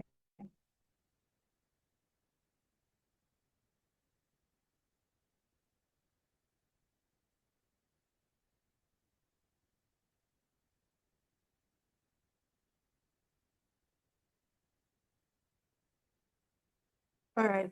The first step is collecting only the data that is necessary. For instance, a reading app that I mentioned earlier might track how long a child takes to read a story or which words they struggle with. That helps personalize learning, but it doesn't need a child's full address or the parent's social media profiles. Those details can be irrelevant and put children at risk if collected unnecessarily. And the next is transparency. Transparency is key. Parents and schools should know that data is collected, what data is collected, why it is collected, and how long it is stored. For example, if a mathematics app records a child's problem-solving progress. Can you hear me? Yes, I Please, can can hear you you. put on your video? Oh, sure. I can. We want to put a face voice. Awesome. Okay. Yeah, this is me. So these apps, they help personalize learning, right? But it doesn't need the child's full address or their parents' social media profile. And I was talking about transparency, right?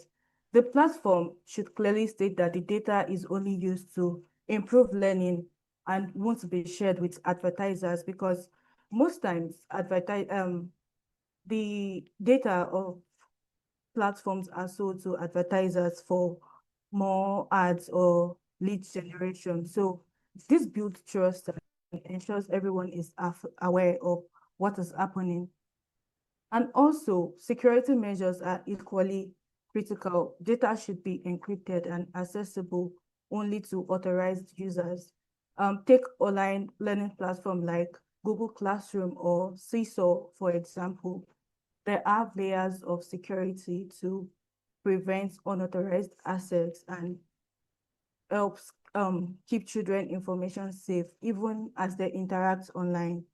So in short, we have engaging, interactive, and innovative digital learning while making sure it is safe, secure, and respectful of children's personal data by collecting the right data, being transparent, and also securing information that designing with the child in mind and teaching digital literacy. Teaching digital literacy is very important because without the knowledge of digital literacy, parents just give out information without knowing the importance of the information they are given out. So if we get this right, children can benefit fully from technology without it creating risk that follows them for life. Thank you.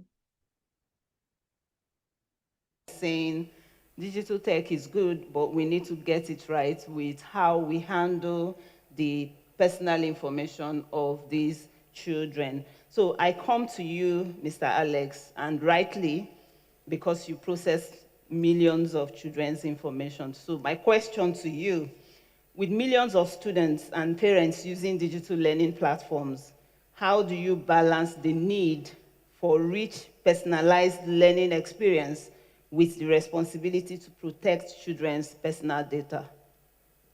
Okay, thank you so much for the question. Before I answer it, I need to give you a little bit of background. Alex, you're the one that has a lot of things to do today, so Okay. I am going to time you now that you want to give me background. No, just a little bit of background. Right. So, when we talk about safeguarding, data protection, one thing I think we should ask ourselves is why do we start talking about it? So if you go back to the year 2000, so there's this particular 8-year-old girl. Her name is Victoria Clemby. So Victoria Clemby was murdered in the UK. And before she was murdered, she tried to reach the police, the NHS, almost 16 different agencies. And she was murdered by her guardian.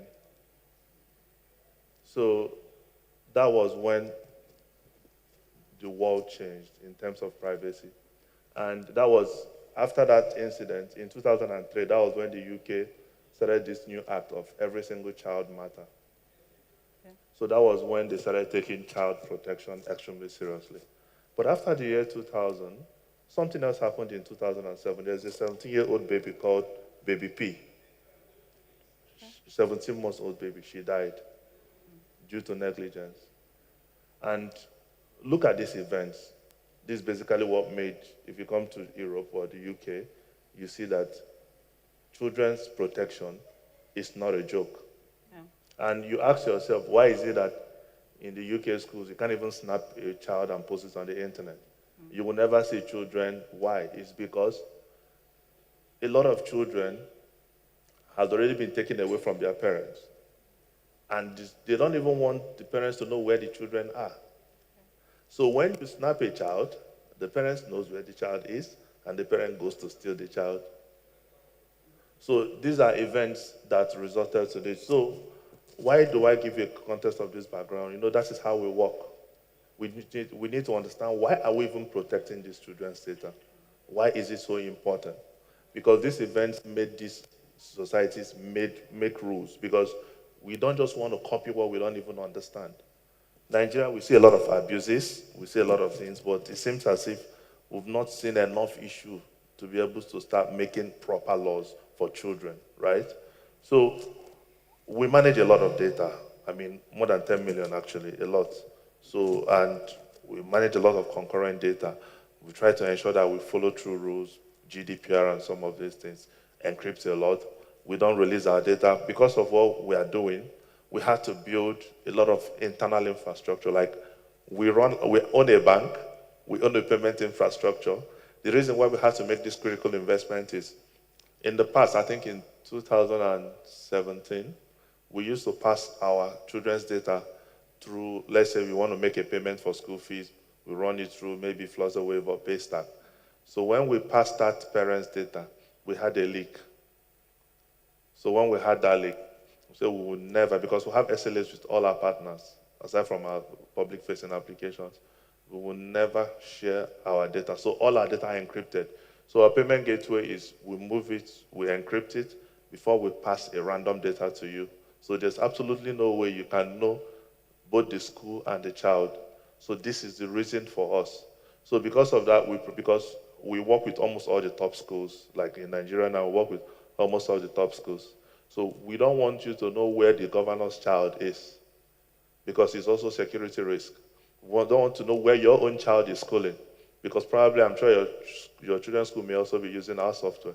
So we know how critical these minor data are, both from the security points and also for the children. So this is basically what forms our own deep concern in terms of our data protection. I hope that makes sense.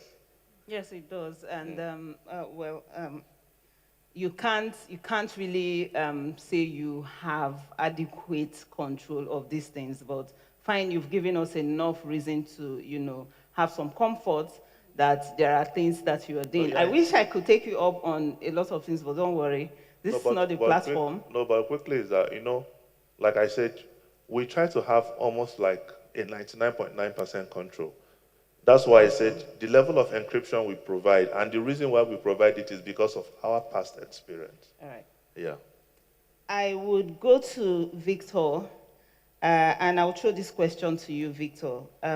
With EdTech platforms collecting vast amounts of children's data, how should laws balance innovation in digital learning with the need to protect minors from exploitation or surveillance? Thank you so much for the question. So EdTech increasingly collect vast amount of children's data.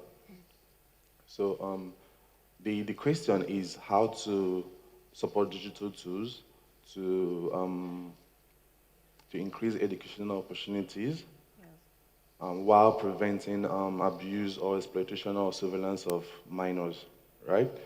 So now, when we talk about protecting the rights of children against this EdTech, so the issue is this. Now, data is a very sensitive issue.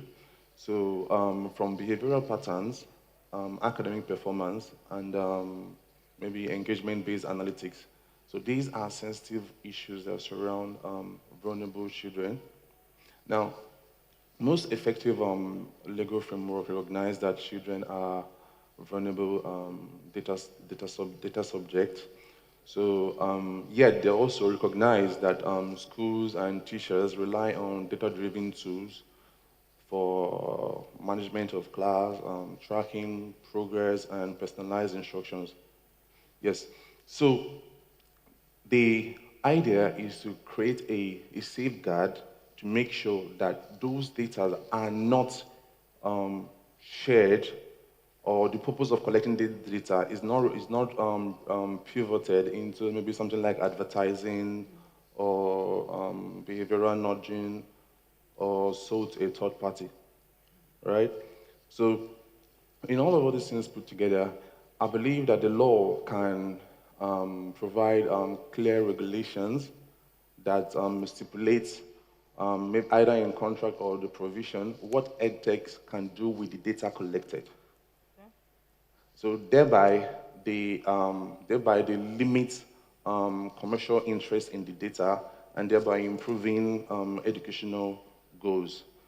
Then another point is transparency and rights. So parents and guardians ought to be explained to what the data that is collected, what it is for, the purpose, and how long it is being collected for.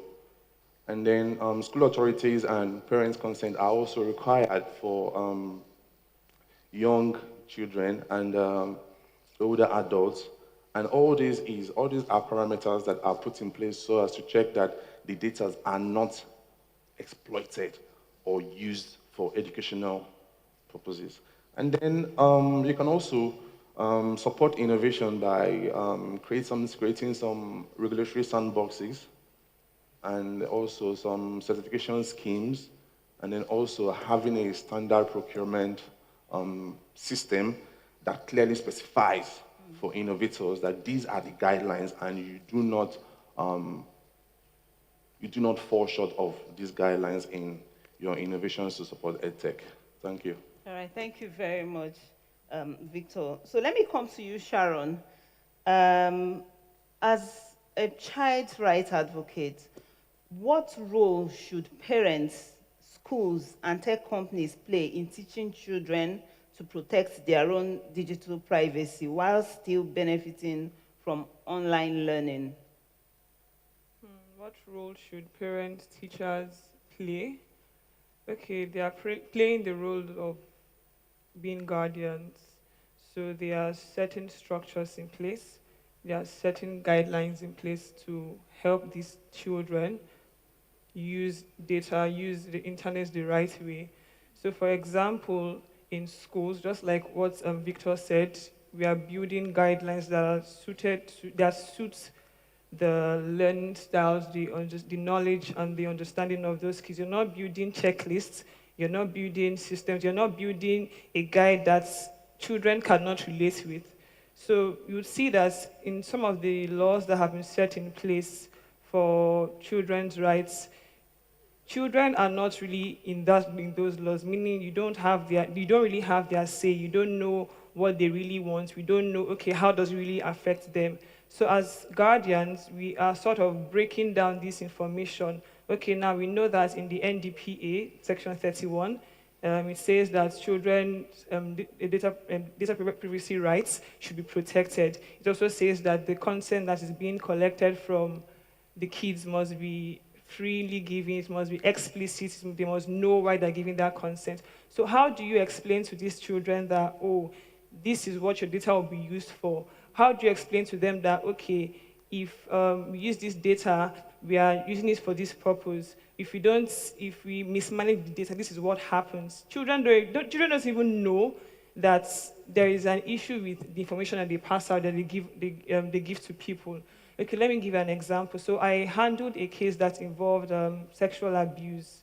And most of the time, when we went through the reports, we noticed that the kids sort of reached out to us because they were aware that some things were not right. Okay, this person is violating me in a particular way. Mommy has told me this. My dad has told me that, oh, this is my private part. It's not meant to be touched. So they know already that these things are mine. It's not for any other person. In the case where they do not know that, okay, they have privacy rights, how can they now know, okay, how do they see the telltale signs that, okay, this person wants to steal my data, this person might be an online bully, this person wants to use my data in a wrong way. I also want to give another example. So I shared a LinkedIn post asking people, okay, at what time do they think that sexual education should be introduced to children? I said, for example, primary schools. And the poll I got, the response was, oh, children should not be educated about sex, their body parts, and all those things. And it makes me wonder, if we don't teach them these things, who then teaches them? How do they come to know that these things are wrong? So the role of the government, edtech startups like Mr. Alex's, parents, guardians, teachers, even the community, our role is to guard them. Our role is to also guide them. And we do this when we also come to know, we come to have a good grasp and understanding of what data privacy is saying. We come to have, increased awareness increased consciousness of these things and how it applies in our lives. So in their lives. So the role we are playing is to be guardians to them. And we do that by also coming to know, coming to understand what the law is saying about data privacy and how it can impact children's lives. Thank you. Thank you very much, Sharon. That was very clear. Let me come to you, Mercy, quickly. In your role as a data privacy expert, you conduct audits and breach management. EdTech sometimes collects far more data than they require from parents and from even schools. So what's one common red flag that you've seen in EdTech platforms that should immediately make you pause and ask tougher questions before, releasing this information? Okay, thank you. So I'd like to address this from two angles, because I know that during that COVID period when students weren't going to school, we saw that rise in the use of edtech platforms. And then also, apart from the platforms dedicated for educational purposes, there are other platforms, virtual meeting platforms, that are also used for educational purposes. So one of the things, that I saw that was also scary was how that, some of these platforms don't envisage the fact that they will be used by children. So you read some of their policies and you see that they clearly state this policy does not apply to children, or children are not allowed to use these platforms. But it doesn't envisage the fact that, in the long run, children might use such platforms for virtual meetings while there are not resources there, but they're able to use them for interaction purposes. So that's one red flag. And then also reading through privacy policies of even dedicated platforms, policies that don't clearly state that personal information of children will be shared with third parties, and then even specifying what kind of third parties or the specific third parties that they are sharing such personal information with. Because I mean, if I as a parent would know, okay, if there's a platform that they are sharing with, and I know that this platform has suffered a breach, I would be careful not to sign my child up on such platform. And then also for platforms that then collect more information than is necessary, because in data protection, there's a principle of data minimization. So any platform that does not, implement data minimization, that's also a red flag in that sense. So in less than 2 minutes, can you speak directly to a parent or a school administrator who feels overwhelmed by all the privacy jargons? What simple practical steps would they take to ensure that children's data is truly protected when using digital learning tools? Okay, quickly, I'll just say, first of all, ensure that there's a privacy policy, right? Ensure that it envisages the use of that platform by children. There's an ongoing case now that was instituted in March 2025, this year. In that case, they found out that the platform was collecting children's data and sharing with over 1,000 private companies. And they were also collecting information such as behavioral patterns, children's scores, but all of that was not stated in the privacy policy. So you want to, first of all, ensure that there's a privacy policy that applies to children. You also want to play the role of a guardian, just like Sharon mentioned. Let me just give a very quick story. I had an email when I was in secondary school, and then that email was logged in on my dad's laptop. And someone sent me in quotes, love letters in those days, as against the way it would be handwritten. And my dad saw it, and he just called me, and we had a, casual conversation. Oh, who is this? What is this about? And all of that. So I'm relating that to privacy in the sense that imagine that, that particular email wasn't logged in on my dad's laptop, or he wasn't playing a guardian role in that sense. It means I could have probably done anything with that email and just nobody would know about it. But for parents and guardians, you want to, if there's a way, security systems such that anything, if an account is created for your child on an edtech platform and that account can be linked to your own email, right? That's a security measure. you might consider implementing. Also for the schools who use such platforms.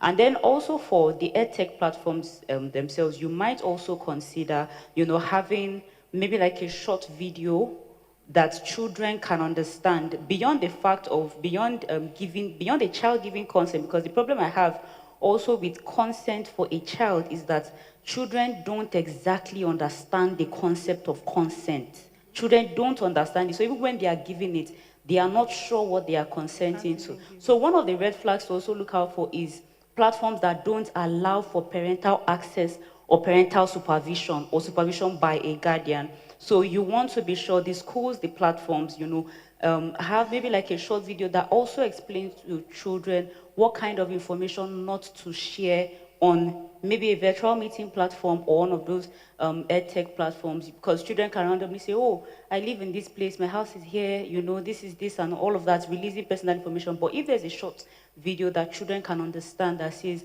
these are the kind of information you can share and not to share, it will help you stay safe within that space.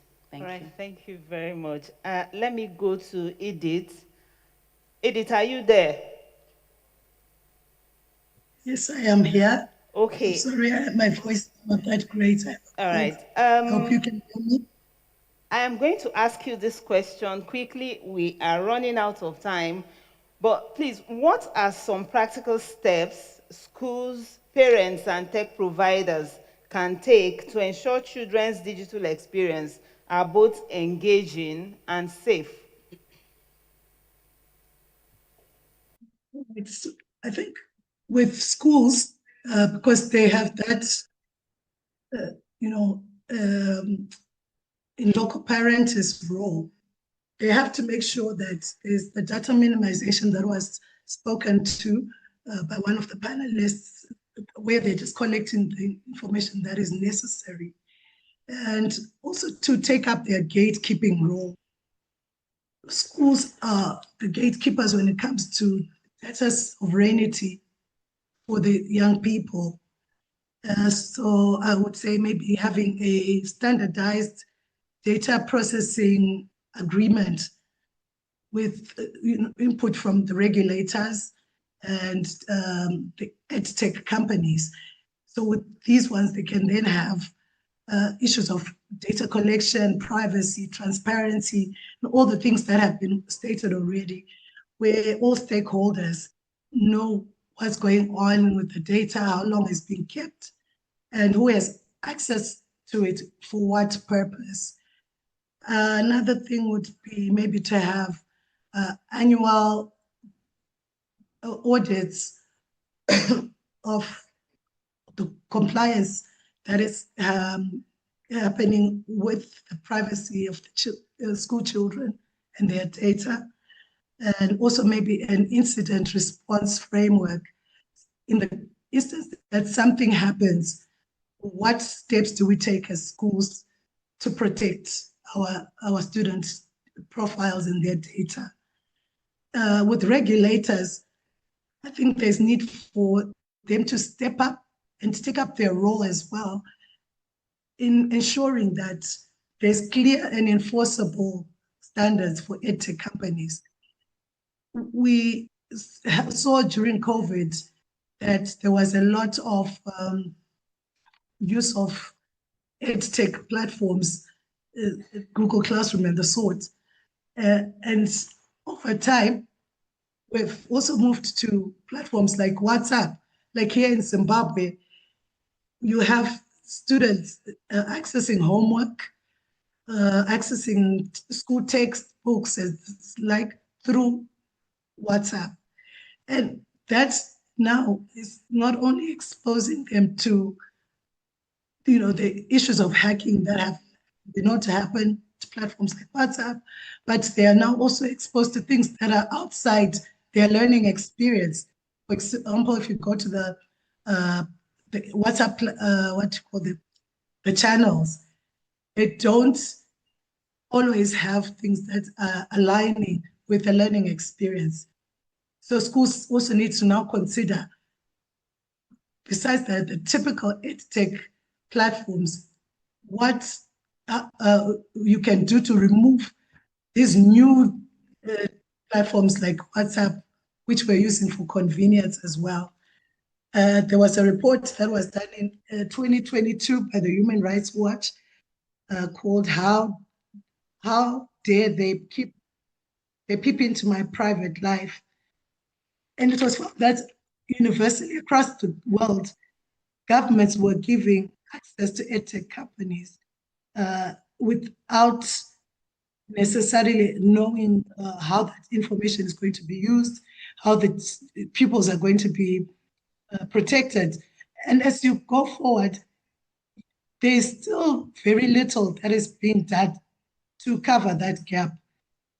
So we now need penalties where there are laws protecting students' data.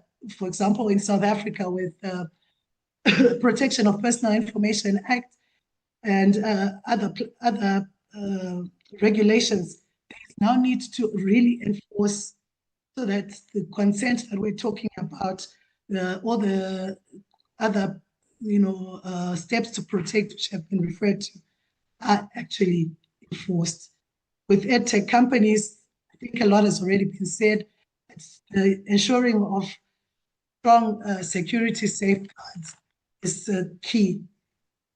I think I will stop there.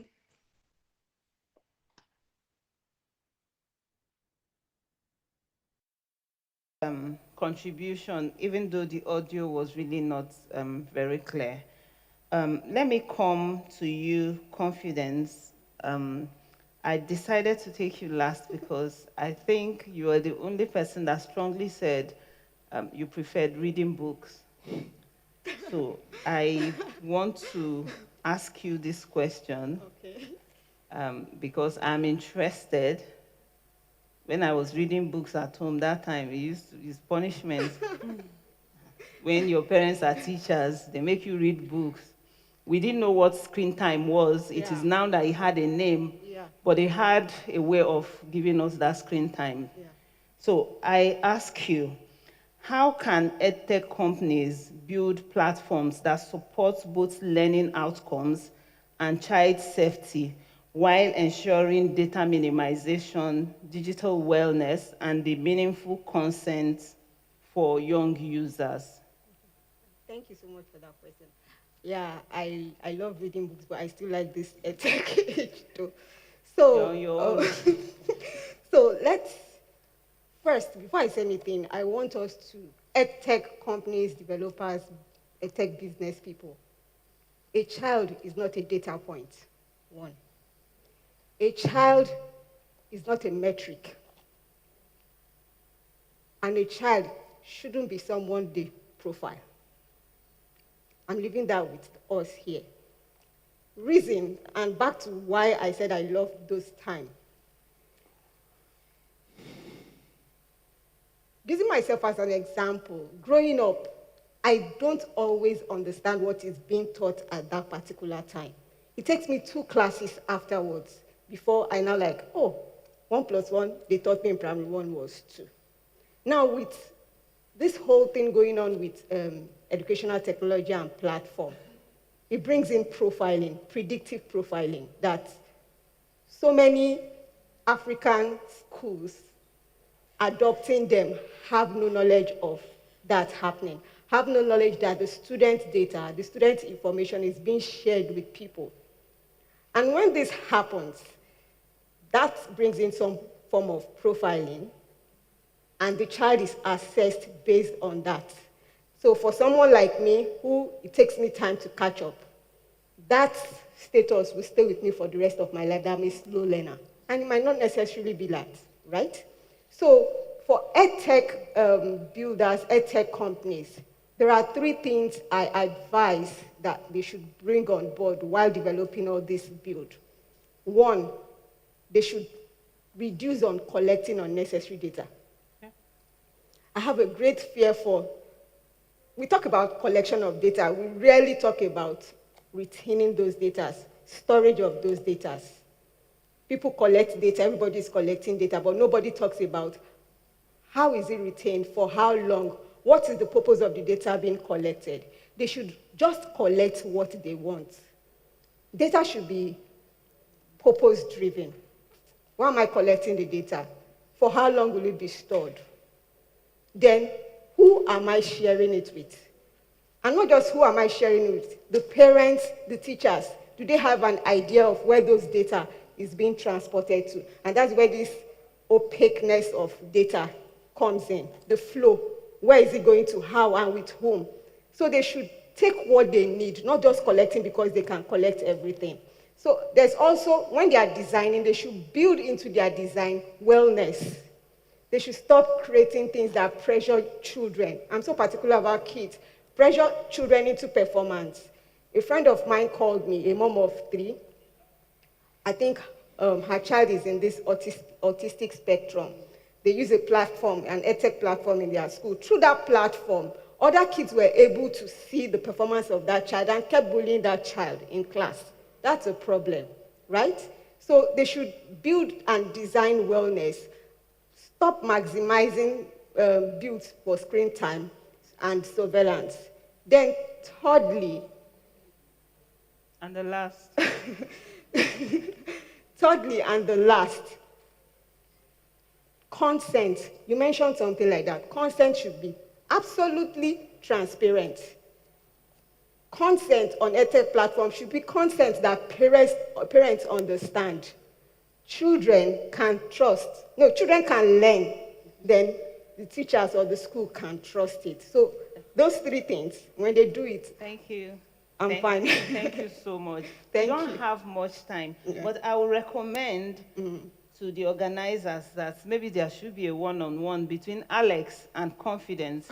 No. They both seem to have 2 diverse view, and it would be interesting to have both of them take on each other on this EdTech. Well, thank you very much, Confidence. Thank I don't you so know, much. please, can we have just 2 persons ask questions? We are running. So we have persons asking. Please, your questions must be 30 seconds. Please just go straight to the point. And please, the responses too. We should be out in 3 minutes. I want to say thank you first to the panelists for all the discussion so far. My question is to Mr. Alex, because he spoke very passionately about what he's doing. I have visited the Educare platform severally, but I want to say something about the platform that I need you to draw your attention to. The fact that your terms and conditions with your privacy policy are typed as one document is wrong, sir. And then when I go to the terms and conditions, the only aspect that talks about privacy is export and import of data. And then they captioned it export and data protection. So that is very wrong.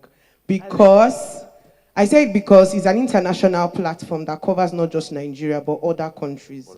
And privacy policy is a document on its own, different from your terms and your conditions. So if we are projecting Educare, I also project Educare because I like what you're doing. But I feel that can be corrected. Thank you, sir. Thank you so much for the feedback. So, thank you. I'll get a legal team to right. look at it. So one person, and can we take, where are the people? Let's take her.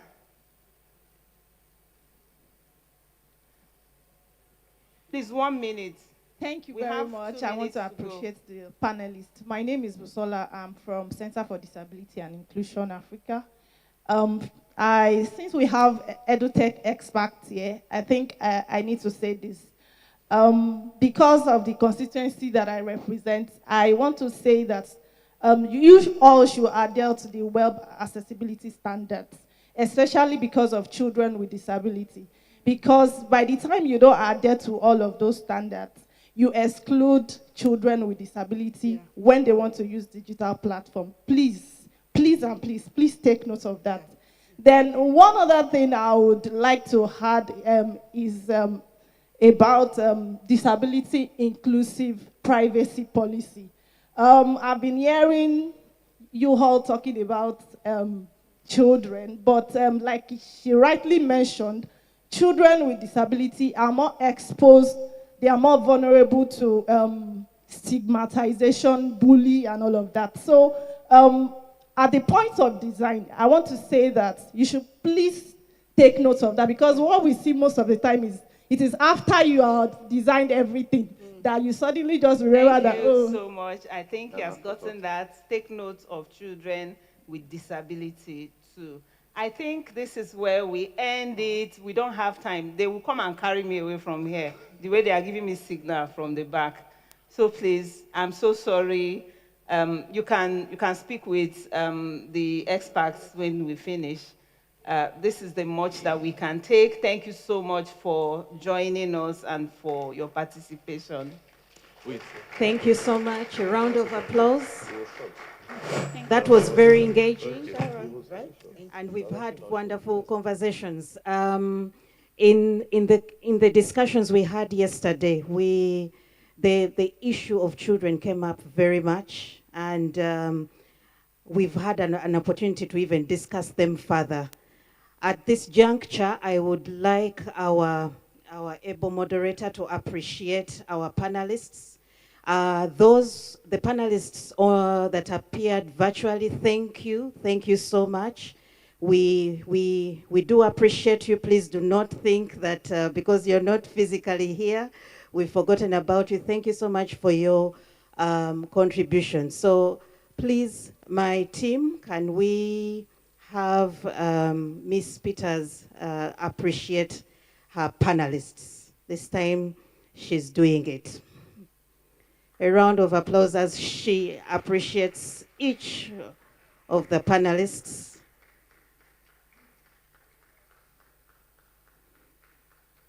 Thank you for those who are showing that appreciation. Thank you.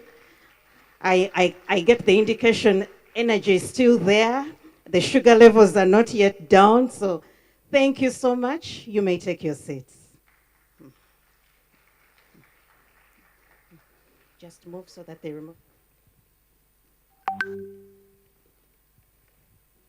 So ladies and gentlemen, without wasting time, I'm trying to catch up with our time and program. The next, we have a panel that will be discussing media, misinformation, and privacy. Who controls the narrative? Wow. Are we ready for this one?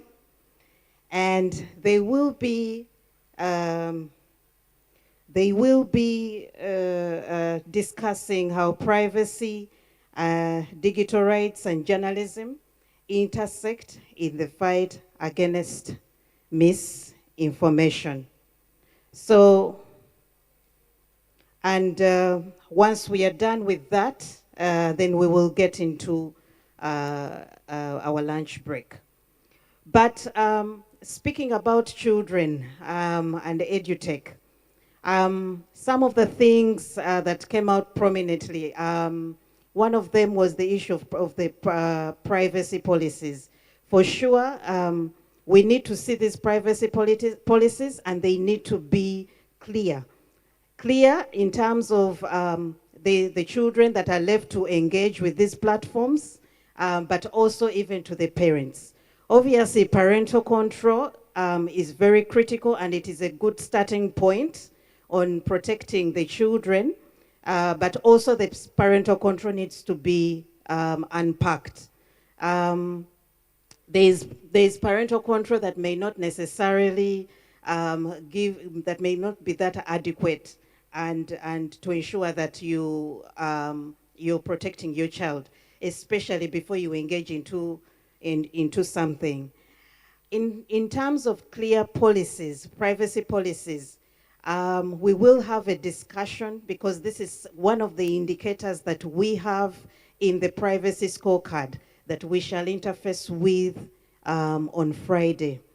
And one of the things that we examine or assess as unwanted witness when we are doing that evaluation of privacy practices of the different data collectors and entities and those who process data.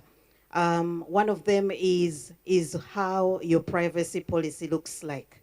We really scrutinize this policy, and it should be clear, it should be readable, it should be able to state what you are using the data for, what kind of data you're collecting, the nature of the data that you're collecting, and what is the purpose that this data is being collected for, and how long you store it, and what are your security safeguards for this data, and the fact that it should also mention whether you do have any arrangements to share the data, and what are the circumstances surrounding sharing of that data. So that goes even with the institutions or platforms where our children are being exposed. Yes, it is good that it is reinventing how children are learning, but it is important that these things are clear, and we know what our children, the date of our children is being used for. I know of a case in Kenya, which was ruled on by the regulator in Kenya regarding the exposure of data of a child. The parent came across, it was more of a situation where, okay, your child has won something, and their information is now used for either publicity or something. But then the parent was not aware. And that parent, because was aware of the privacy rights and what was at stake, she took the school on, and the school was had to be penalized for that. So you see these things. So we need to be sensitive as we continue to allow our children to be exposed to these platforms. We need to be sensitive to what we are exposing them to. I remember the panelists were also sharing how their experiences were vis-a-vis the digital platforms today. And I want to share with you mine. I am also of that age where there was black and white TVs, but, and then one of my parents, may he rest in peace, my father, he was a teacher. But when it came to maths, he was a good mathematician, but he was a scientist. When it came to math, he used to use my mother's shoes to teach me how to do numbers. So I used to use shoes and sticks. We used to cut small sticks to actually count. But today, counting is different. Mathematics is taught differently. Ladies and gentlemen, our next panel is ready, and I wish to welcome them on stage. You're welcome. Our able moderator, please come. A round of applause as she comes to the stage. We can do better than that. We had our sugar levels up there. Thank you so much.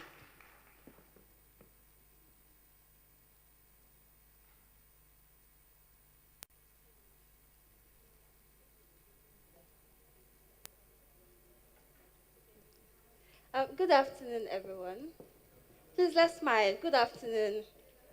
Thank you very much. And welcome to today's panel session on media, misinformation, and privacy. Who controls the narrative? Well, we're about to find out. My name is Emanuela Aston. I'm a cybersecurity and digital protection officer at Tech Societal, and today I'll be your moderator for this session. Before I introduce this distinguished panelist that will be walking us through this journey, I want to share a story, very short story. In 2014, sorry. Yeah, sorry. In 2014, at the wake of the Ebola outbreak, I woke up one day suddenly and there was a news making round on social media. Everybody get up, have your bath with hot salt water, and drink hot salt water. Okay. Right? If you are very familiar with that story, please let me see your hands. Are you Alan? Yes. That happened. Millions and millions of Nigerians, woke up in the middle of the night to do that thing, like we're performing a ritual of something. Where is he? Nobody verified the information. Is it from a medical source What are we doing? Unfortunately, we had people that lost their lives due to that misinformation. And we had people that were hospitalized also. And so this is to tell you that this conversation we're having is not just social media banter. It's not just, false accusations and things like that. It has real life implications and impact. And so I'm going to be introducing these distinguished speakers that are going to walk us through this based on their experience and the work that they do. So in no particular order, I would like to call first the first panelist for the day, Lolade Alaka. Miss Lolade Alaka. Please, let's put our hands together for her. Yes, please. A warm welcome for her, please. Thank you very much. Lolade Alaka is a content strategist, writer, and editor with nearly a decade of experience across journalism, publishing, corporate communications, and digital production. Thank you very much, Ms. Lolade. The next panelist we'll be having today is Mr. Abdullahi Fawale. Yes. Please, let's give him a warm welcome. Mr. Abdullahi is a communications professional with more than 7 years of experience working at the intersection of broadcasting, brand storytelling, and corporate communications. So you can see that we're bringing people that know their stuff, right? Do you agree with me? Yes, thank you very much. The next panelist we have is Mr. Joseph Olaoluwa. Let's give him a warm welcome, please. Thank you. So Mr. Joseph is an multi-award winning writer, editor, and multimedia journalist with over 8 years of experience. He currently delivers business, tech, and investigative stories for Condia, where he's also the managing editor. Thank you, Mr. Joseph, for joining us. And we also have Mr. Alao Abiodun. Please, let's give him a warm welcome. Mr. Alao Abiodun. He is an award-winning journalist. Can you see the reputation? Award-winning, award-winning. We're not bringing small people here on stage, right? He's an award-winning journalist, senior reporter, and fact-checker with the Nation's newspaper. Thank you very much, Mr. Alao. Next, we have Miss Ozioma Favor. Let's give her a warm welcome, please. She's a journalist and mental health advocate, currently working with Nairametrics as a design journalist. Thank you very much. So we also have some people joining us online. First, we have Mr. Aksa Haria Fitra Agus. I'm really sorry if I didn't get that pronunciation right. But please, can you confirm if you can hear us, Mr. Aska?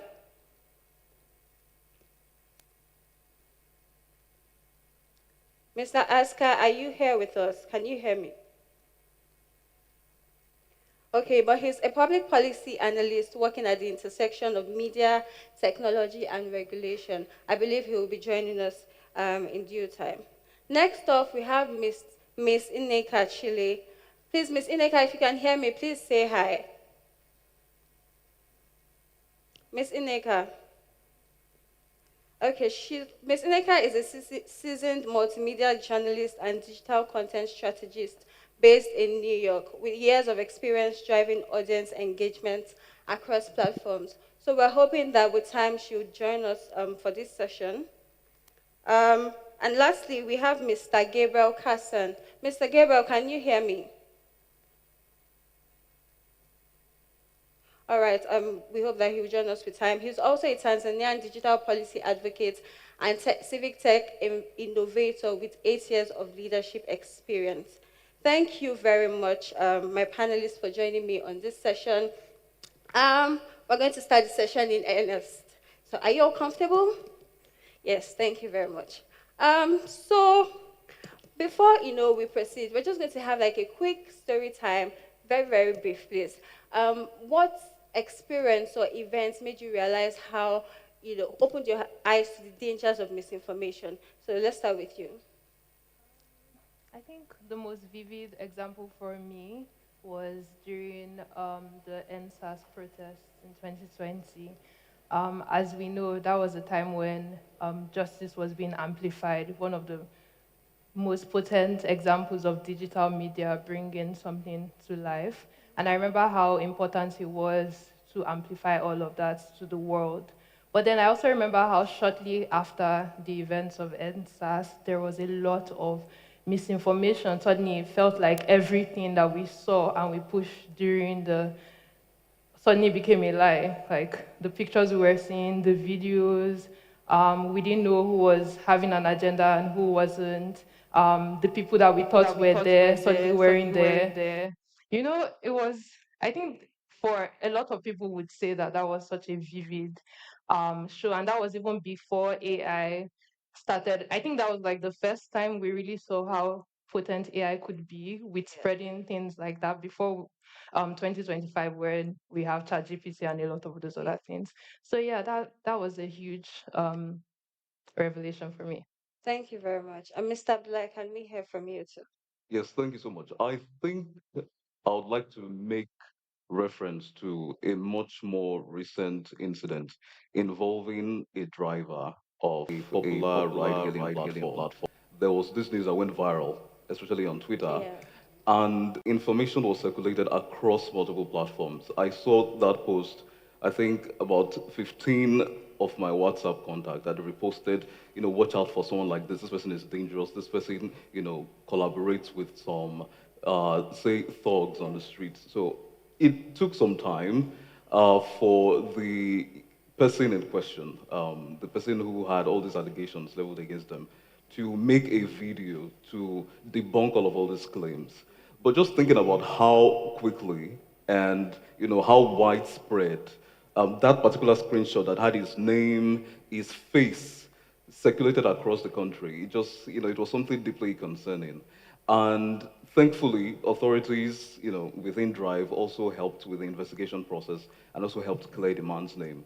But I think what that underscores is how very fickle it all is. You might think, you have something under control, and in the blink of an eye, everything just, goes up in flames. So yes. I love how we're sharing very relatable stories. Unfortunately, because of time, we'll not be able to take from all the speakers. But the idea behind taking these stories is to show you the real life impact of misinformation. It's not just something abstract, it has real life consequences. And so we're going to be going into with us here. Mr. Gabriel, are you online? Are you with us? It is Mr. Oh, yes. Oh, Welcome. Thank you very much for joining the meeting. So we're going to start with you. A quick one. Right now, across Africa, we're seeing regulators grapple with trying to regulate misinformation. At the same time, trying to balance it with not stifling the right to freedom of expression of young people or the populace, right? So from your work with Parliamentary Network, where should we draw the line between regulation and an overreach of governance of online narrative? So did you get that, Mr. Gabriel?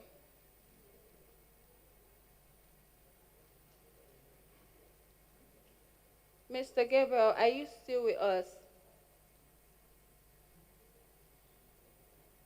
Okay, it appears we might have lost Mr. Gabriel. So, Favor, you're here with us. Yes, thank you very much. So let's move to you, right? So as misinformation is increasing based on the stories we've shared and the things we've seen online for the most part, these things shape health and wellness conversations. It's not just even social conversations. It also shapes health conversations. So how can journalists use storytelling and design to rebuild trust and help audience discern credible information from harmful noise? So how can we tell the difference between a fake health advice from a real one online? Okay, thank you. Thank you very much. What an interesting question. What I do personally is to check the source. In my platform, we don't publish anything if it's not credible. And most of and one important example, I need to cite this example right now, is the HP vaccine, also known as the human papilloma virus vaccine. So it was being rolled out by the government, so last 2 years, 2023 in October. Then I was in the office and my editor as of then was like, she needs to go vaccinate at girls. And I was scared because my mom, different people were calling. Is it that this vaccine will stop infertility? Is it that the government is trying to use this vaccine to depopulate the country? So what really went, because I was following that story, what we actually did was to make our own research. And there was this particular statistics by the National Health Institute that says 70% of developing countries are already suffering from cervical cancer because this vaccine it was put out there to end cervical cancer when injected on time on young girls. So according to the Federal Ministry of Health, from age 9 to 26, they are allowed to take this vaccine. But because of misinformation, privacy, and what even was more shocking to me was the fact that most of all this information were being targeted to some particular group of people, like mothers, teenage girls, people that might have clicked on health content before. So that shows that the information that was going was not even about the conspiracy, the misinformation and all that. It was targeted to this group of people. And that shows that the digital presence of these people were being collected. So as a health personnel and as an health analyst, what we do is to check the source, know where this information is coming from. We don't put out anything out there that is not credible. Okay, thank you very much for that response. You know, one thing that she said that really stood out to me is, you know how African parents in the house, I'm very sorry, but they are really the biggest peddlers of this information. WhatsApp BC. You wake up in the morning and your mom has sent you 10 BCs. Don't eat this again. Don't. And so, you know, you see how, like she mentioned, it's like this set of people are targeted because, you know, sometimes to an extent, their level of exposure to real information and sources are not, you know, that like most young people would have. So thank you very much for that. Also, we'll be moving to you, Mr. Abdullahi. So with the rise of short-form video and social media trends, in fact, if you're doing long videos at this point, it's almost like you're wasting your time. But with that rise, how can brands and media platforms ensure that the stories they promote are both engaging and responsible without fueling misinformation or eroding trust? You know, we have brands, you know, putting out content to say, take this weight gain syrup, you have figure eights, you do this, and some of these things are health risk, right? So how can brands find that balance? Thank you. Thank you so much. I think I would like to preface this conversation by saying that it is important for organizations, brands, and just media outfits to take ethical governance seriously. I feel like that is the platform, that is the bedrock. Once you take ethical governance seriously, you have boards in your organizations or just ethics committees that do some sort of supervisory role, that perform a supervisory role in your organization, and make sure that it trickles down from the top. So it's not just your executive conduct, it's also in how you conduct yourself as, say, regular salespeople or customer service people, down to the content and marketing teams in these organizations. Same for different media platforms as well. Once you have that sort of guide as an organization that prioritizes ethics and upholds the principles of ethics, I think you have a solid foundation. Now, thankfully, we have some journalists on this panel, and I also have some experience as a journalist myself. I think in many ways, the principles of journalism also comes into play. For instance, you hear conversations about accuracy, objectivity, fairness. I think when brands also adopt, principles like that in terms of the content that they put out, they're not going to be doing what everyone does, where there's a lot of sensationalism regarding the type of content that they put out. It's a lot more objective. It is rooted in facts. In advertising, you can't go out and say, my product is the best. The advertising regulators will ask you, who gave you, who told you that your product is the best product? So I think just, operating from a place of ethics, by being objective, and this is not just something that people who are in, content roles do, but organizations have to make sure that when you're putting out content, you check your content, make sure it is, checked for facts and figures. Some facts are not misrepresented just because you want to follow the trend and you want to go, viral. So I think in some ways that speaks to the being responsible part of the conversation. But I think when it comes to being engaging, because we're in the social media, time, everybody wants to go viral, they want to, get followers. I think the priority should shift from virality to accuracy instead, and to shift on putting out valuable content. We see content creators like Aproko Doctor, for instance. Aproko Doctor's content goes viral, but because he's also offering value, so it's not Aproko Doctor is not chasing, this petty content that a lot of people do just because they want to, go viral. So when you focus on creating valuable content, you're able to make headway. People use humor a lot too, so it's welcome. It's a welcome development. Use humor as much as you want, but you also have to be careful that in the process of using humor as a strategy, you do not say what you're not supposed to say, or you do not. I think there's this, part of journalism where we talk about minimizing the harm to humanize people. So in the process of using humor, you are not probably painting people in the light that they will not want to. So I think it's, just find a balance, basically. Try as much as possible to borrow several leaves from the book of journalism, be objective, be factual, check sources, confirm sources as well, and just, prioritize being known as a brand, whether you are in it for profit or you're a media organization. Prioritize, chasing a reputation that people, trust, basically. I think when we do that, you're good for it. Okay, so just a follow-up question to that.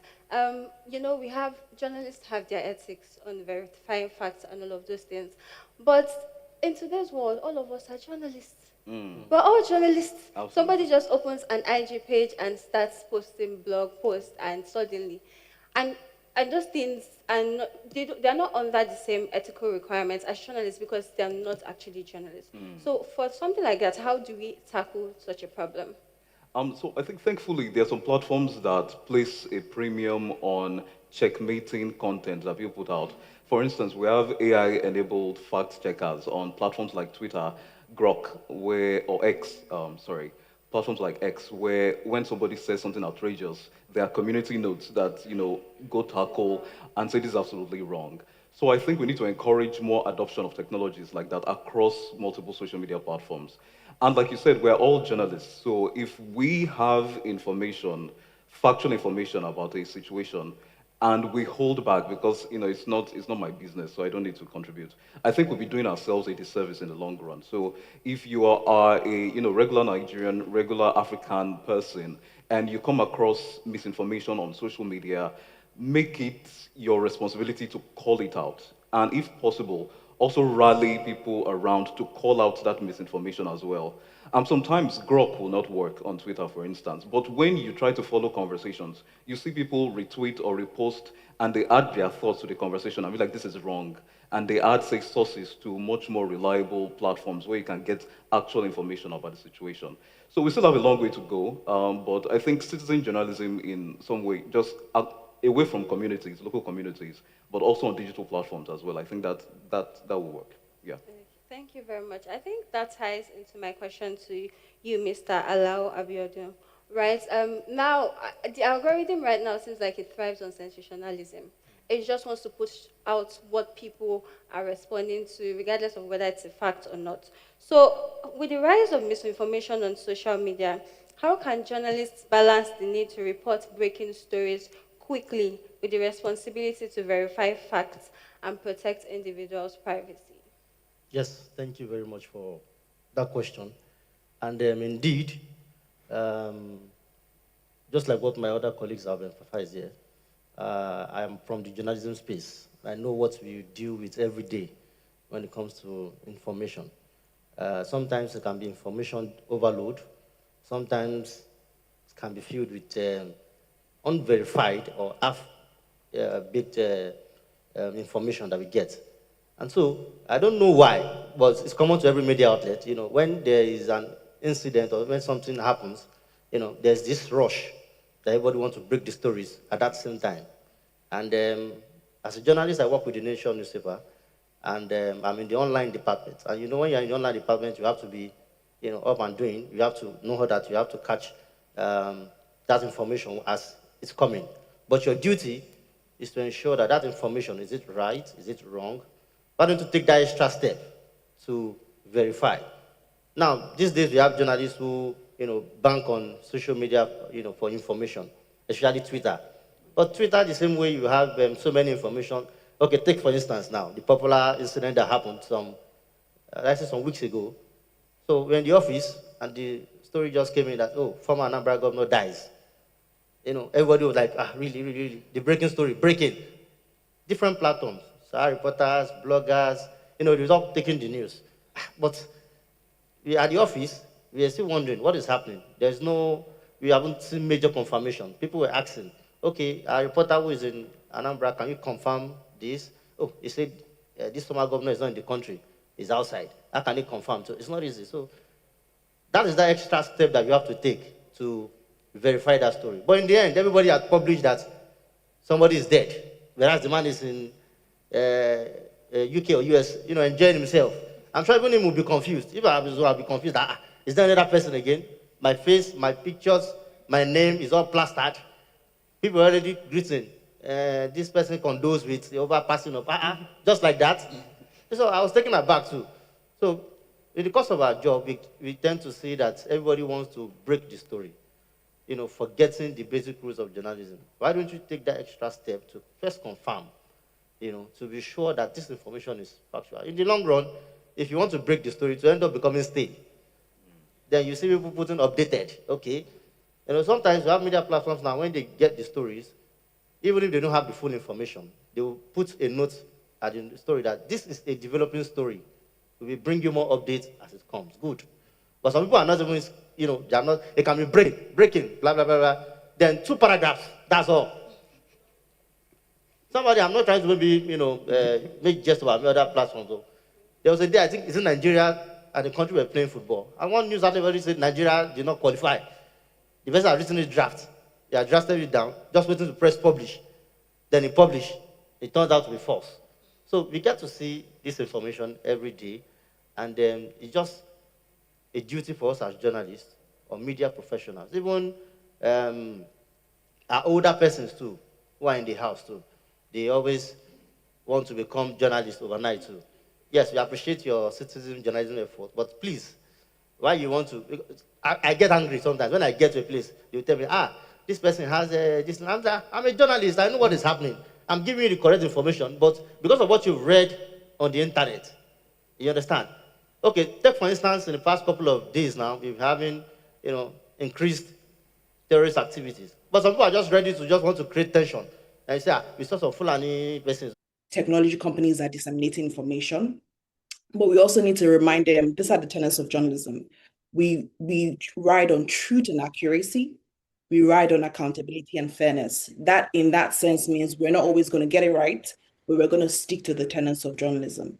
So in terms of misinformation, all we can do is, rather than reinforce narratives, we are giving context.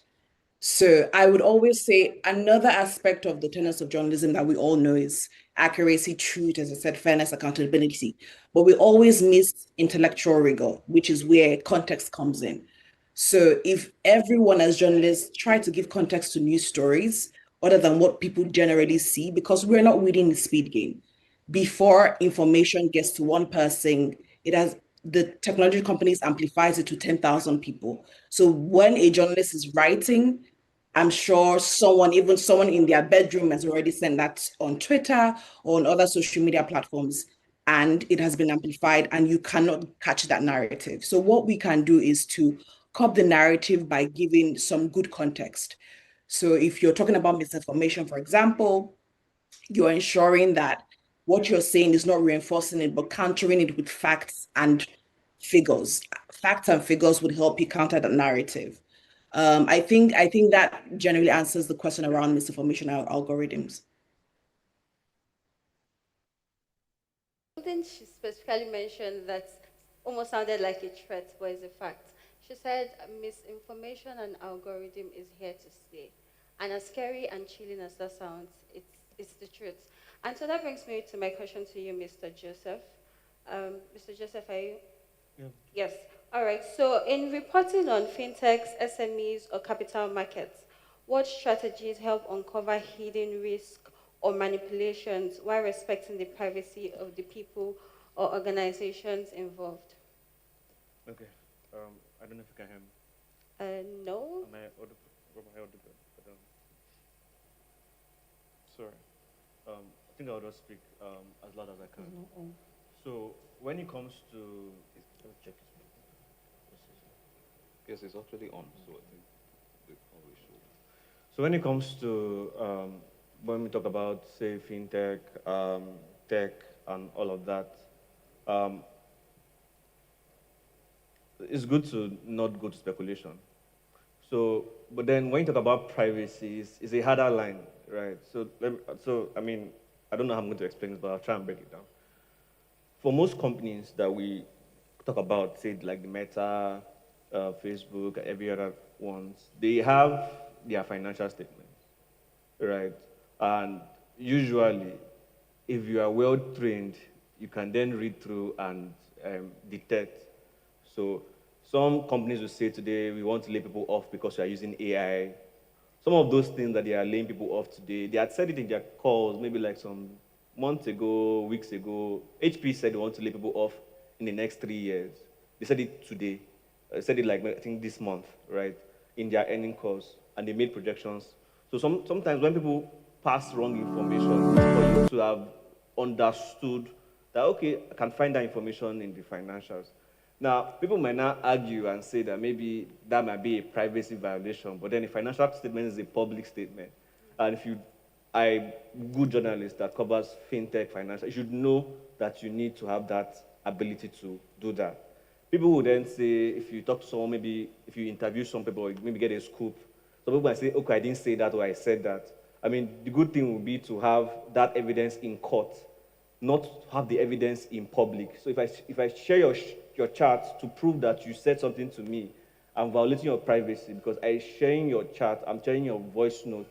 That's a privacy violation. So I mean, like we saw with the last fintech guy that was on Twitter recently, where chats were shared, all of that, that's a privacy violation, right? Because you're going to, like, those are some things that chats are shared in, this is encrypted, like encrypted messaging that you are sharing publicly, you are violating. You don't need to go to that length. If you want to prove that kind of, you are right in that scenario, you would then need to go to the court to say, do you know what, this is the evidence you're presenting under oath, you know, to not violate. But in terms of fintech or financial, the best bet, I've always argued, even my publisher, the best bet is to always rely on the financial statement, especially because we are at the risk of litigation every time.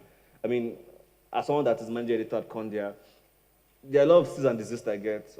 Lawyers understand what that means. I think the other time we wrote about Unity Bank, and they sent us C's and desists. I'm like, but this information is in your financials. That's the source for it. I don't need to go and tell them on Twitter that it's from the financials. We can have an email conversation that this is from the financials. If it goes beyond that email, we go to court, right? But anything outside that will not be violating the person's privacy, you get. And to add to, it's good that we have people that are well-versed in financial reporting, because we don't have people that are well-versed in the implications of what a particular thing means. So one misinformation that I would just close out with was when Standard Chartered announced that people should start withdrawing their money from their bank accounts, that retail, that they are no longer serving the average Nigerian. Some journalists went to make a noise out of that and said that Standard Chartered is, people are poor, in quote, right? But that was not true. That's misinformation. And it pained me because it was shared by some journalists. The truth about Standard Chartered is that for a long time, they have been divesting from retail banking into wealth management.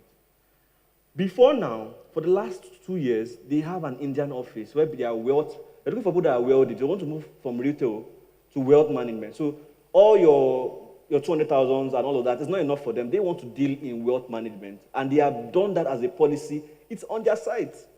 A year ago, I covered that story that they have moved into wealth management.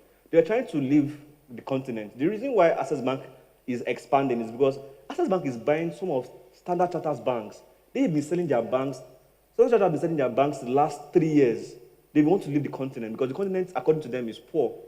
Not enough for that kind of banking. And so what they want to move into, so the real information is not that people are poor. The real information is that Standard Chartered wants to go into wealth management. And so, please, we cannot continue with the retail section of this.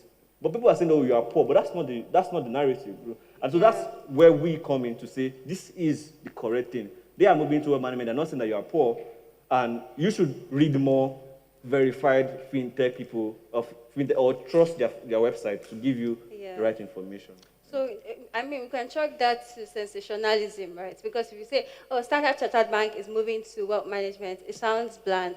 If you say, Standard Chartered Bank said, we are all poor, then you see, let's say, maybe, for example, Nigerians, you see Nigerians arise in mass, right? So, yes, thank you very much for giving that context and that perspective. Gabriel, I don't know if you're with us, if you're still with us. Are you with us, Gabriel? Yes, I am here. Oh, yes. Thank you very much. We've been waiting for you. So, yes, earlier I had asked the question that we're seeing lawmakers grapple with trying to, balance regulating misinformation and not infringing on the right to freedom of expression of the populace, right? So how, from your work with Parliamentary Network, where should the line be drawn between regulation and overreach in the governance of online narratives? Thank you very much for the opportunity to be speaking to this. My name is Nelson Gabriel. The most meaningful progress I have seen with lawmakers is building transparency. Because we have to understand lawmakers are people too. And with APNIC, we had a big challenge in terms of the literacy gap.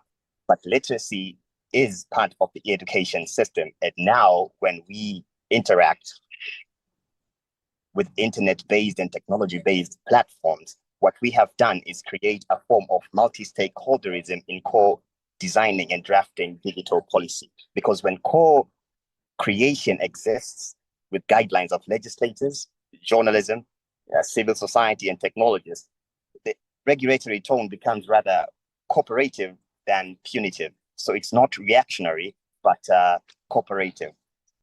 This changes the public perception that, government is trying to silence us or government is doing 1, 2, 3, but the government is trying to protect us. But also algorithmic accountability over speech control. This is something that we have tried to define because citizens respond better when governments demand platform transparency, how content is prioritized, how data is harvested, rather than criminalizing online expression.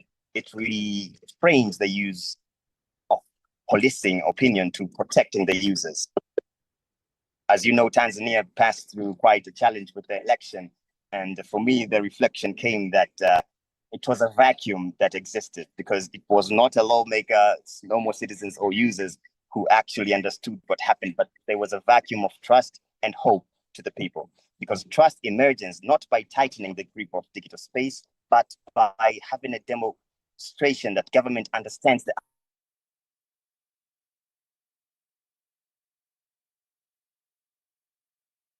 architecture of the internet, its openness, interoperability, not against them. Thank you very much. Yes, thank you very much. It appears Gabriel had a bit of an internet issue, but there's something that Gabriel said that stood out to me: trust. Right? It's not just about making regulations. The people need to understand and believe that they're being protected, or it's for their protection. And you also mentioned accountability. You don't just wake up one day and say, in Nigeria you can't use Twitter anymore, or we're banning all social media platforms. If you're going to incorporate measures, you need to be accountable as to why these measures are in place, where it starts and where it ends. So yes, thank you, Gabriel, for that insight. Aska, I don't know if you're with us. We'd like to hear your voice. Are you with us, please? Yes. Yes, thank you very much. Because your question flows from Gabriel's question, right? So most times we're having a lot of these conversations about regulation. And when we talk about regulation, we most times talk about it after the harm. It appears that the law keeps playing catch up with technology.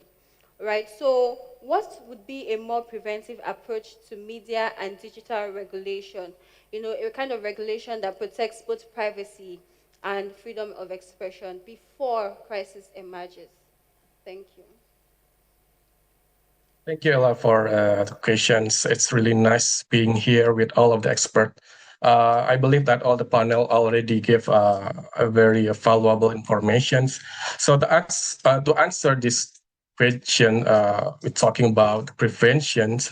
it's about a timing and strategy, I think. So like, how do we move from a reacting to harmful content after it's spread to a preventive approach? Like we already know that the prevention tools already exist that we can adopt, like how like the European Union has the DSA with systemic risk assessment, data impact assessment under GDPR, risk-based rules under AIX.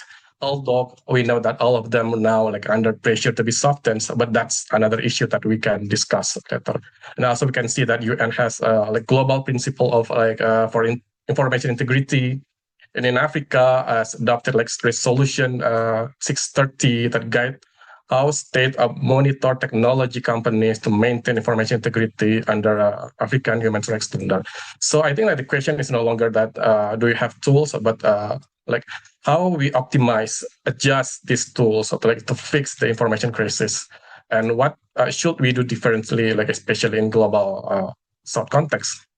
So for me, like, there are three shifts that stand out that could changing like incentive, so that platform regulators and media are like move in the same direction, like toward a healthier information space that protects both right and journalism. Like first, we have to aware that the current risk tools like systemic risk and impact assessment under DSA, under data protection framework, often slide into a box ticking, like labels, fact checks, instead of tackling the data practice and business model that can amplify this formation. So we have to agree that maybe we will keep the same tools, but change what they focus on, like how to make the media and democracy like a dedicated chapter in every systemic risk and data assessment for like a very large platform or like a AI system. And also we need to force like company to show that in concrete terms, like how there are recommender system treat elections, minority and independent journalism. So the goal is clear. So we have to regulate the system and incentive, not the opinions. So we have to stop treating media and democracy as an afterthought. This make a prevention about structures, not about a policing speech. So and also the second one is beyond publisher right law. Media support has to move from a soft project into more like a hard enforcement outcome. So like we aware that the right now the public interest media tends to live in a voluntary grants or like GSR programs. It's separate from the enforcement. So like to build the preventive models, we need to tie to media sustainability directly to how we enforce data and platform rules. So, and the last one, yeah, we need to join like the media data competitions. So yeah, that's overall for me, Ella. Thank you. Because of time, we'll quickly chat with Ms. Lolade.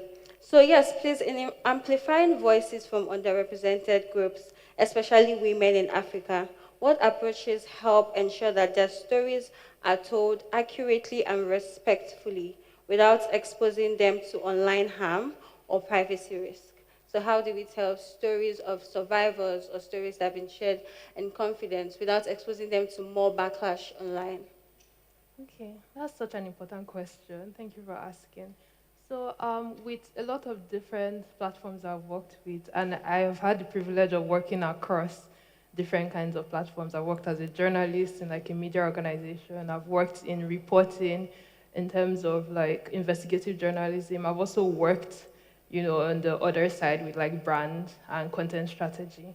One of the most important things to telling the stories of people who are vulnerable is, first of all, actually allowing them tell their stories themselves. So working with, for example, I've just completed a migration project with the African Women in Media, working with GIZ and the African Union about movement within Africa and movement of women specifically. So one of the things that we did was actually get female journalists, like women, to tell the stories of their regions. So how are people moving within their regions across borders? Another thing is also training them, because one of the things that Nika actually mentioned when she talked about the tenets of journalism beyond just fact-checking and accuracy and all of that is also intellectual reporting. So we don't realize that journalists need a wide range of training beyond the journalism itself. So things like emotional intelligence, diplomacy, trauma-based reporting, because if you're speaking with women that are moving across Africa for different reasons, and one of the main reasons women move across Africa is actually due to displacement, for example. So these are very vulnerable women. So how are you speaking with them? How are you as a journalist even dealing with the trauma of speaking with them? So engaging them in those types of trainings that help them prepare for that kind of reporting. And then in the reporting itself, taking great lengths to anonymize the subjects, right?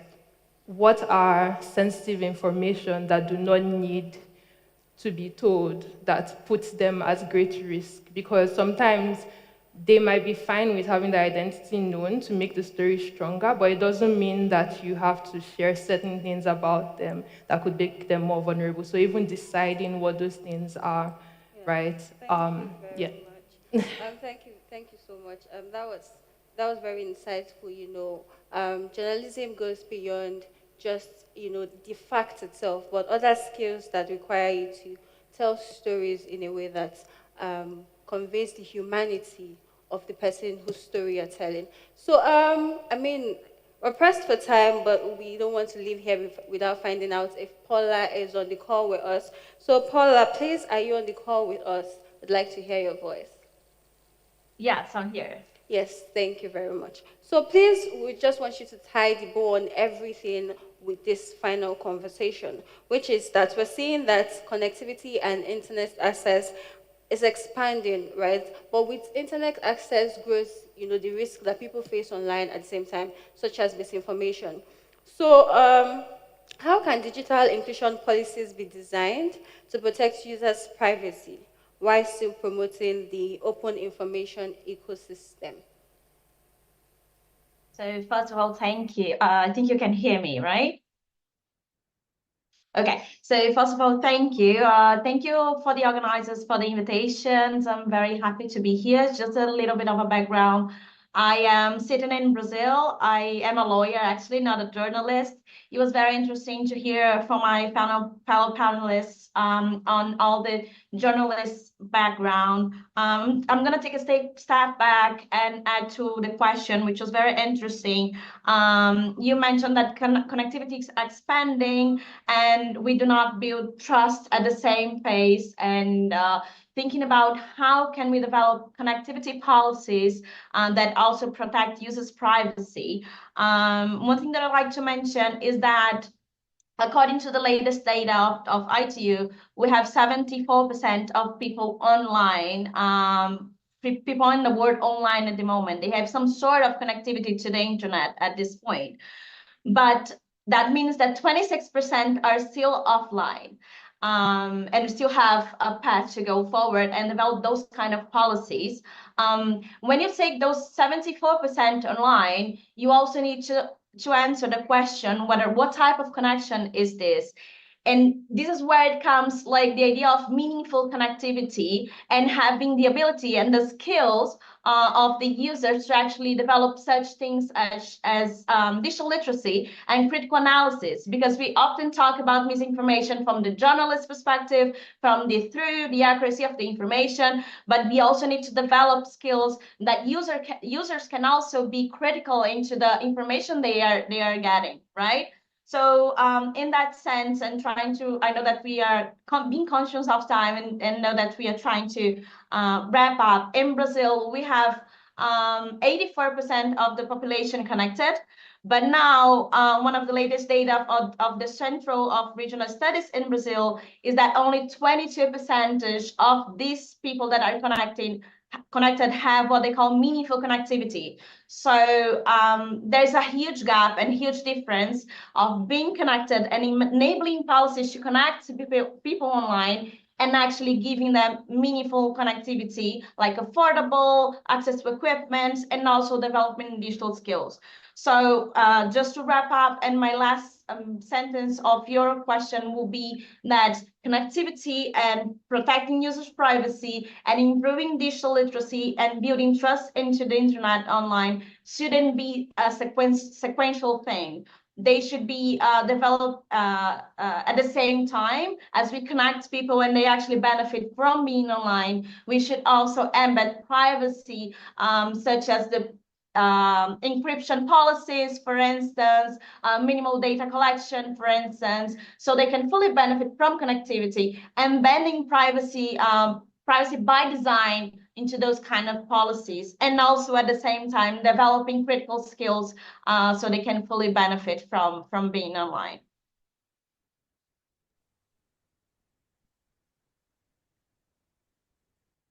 Insightful conversation.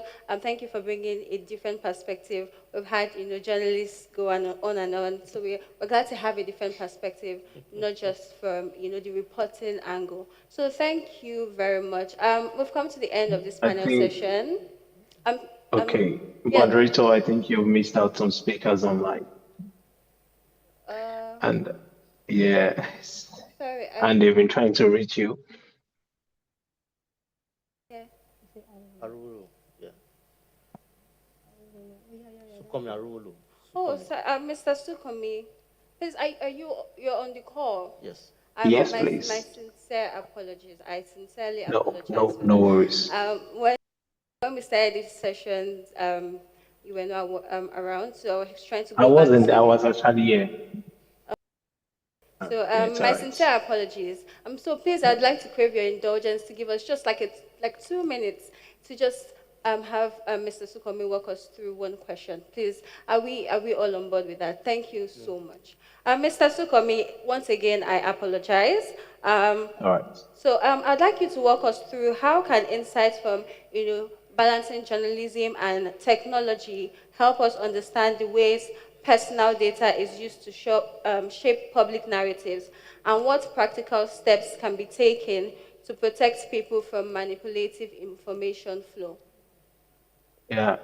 Okay. For journalists, generally, they are like at the forefront of things. They are the one who makes the storytellers themselves first hand, and they handle this technology. They relate with people, and they have the potential of exposing and putting some of their sources to risk. However, but beyond just the workers, the journalists themselves, I would like to talk about it from an organizational perspective.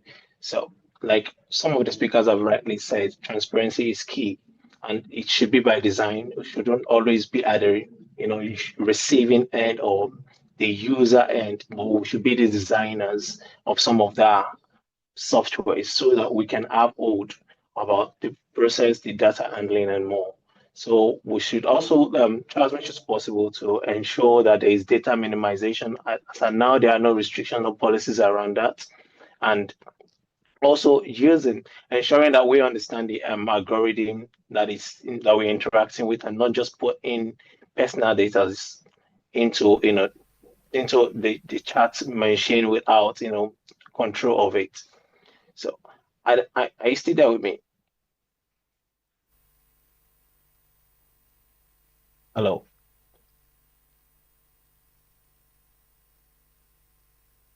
I can no longer hear anything. I'm really okay, sorry. Okay, you're Yes. back. Good. All right, thank you. So, well, Mr. Yeah. Okay, Mr. go on, go ahead. Oluwasukomi. Sorry, can you hear me? Go ahead. Yeah, I can hear you now. Yes, so please, we'll have to wrap it up in a minute, please. All Thank right. you very much. Okay, well, we'll just put it off together to put it all together anyway. The journalists have talked about some of the aspect of it, and I would just say we have to be more serious about privacy, respect people, and not put them at vulnerable state. Because if you are not, in charge of this data, you're not protecting, you're not storing that properly, and also not telling them how you use the data and for how long you keep it.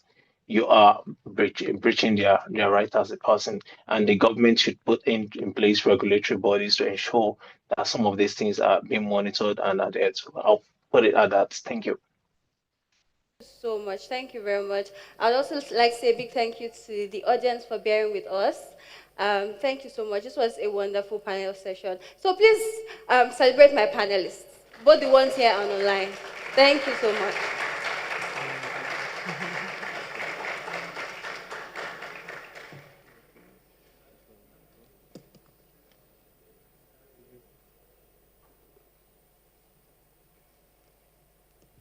Thank you so much. Another round of applause to our panelists.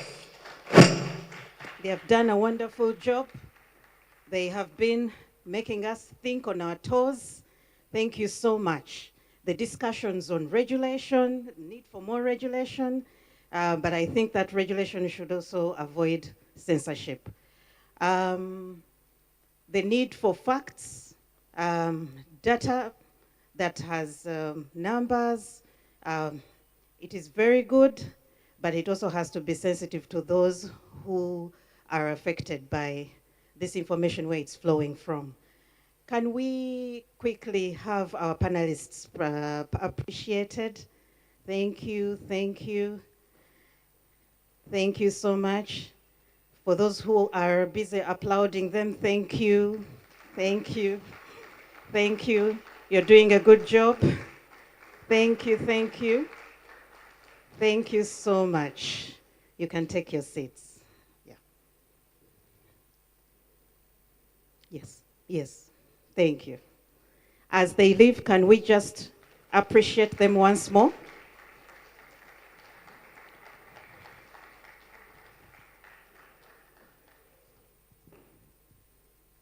I've had a number of aspects that were coming up during the discussions, and really, this is something that we should be thinking about as uptakers of media information that comes from the media.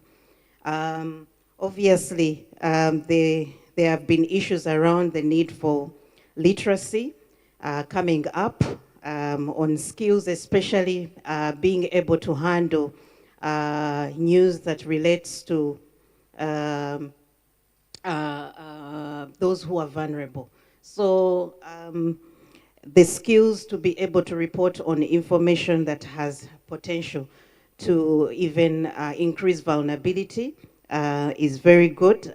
That the discussion also touched on that, but also the aspect on rebalancing privacy and public interest, and obviously also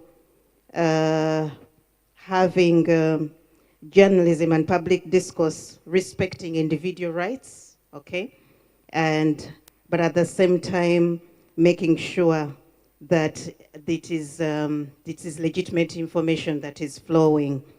So, ladies and gentlemen, just before we go into lunch, I would like to draw your attention to our next item, because our speaker is around. We will have a talk show, and we are going to have it with the stage in the middle there, and on podcast. And we will have featuring a special guest who will be speaking to us just before we go for lunch.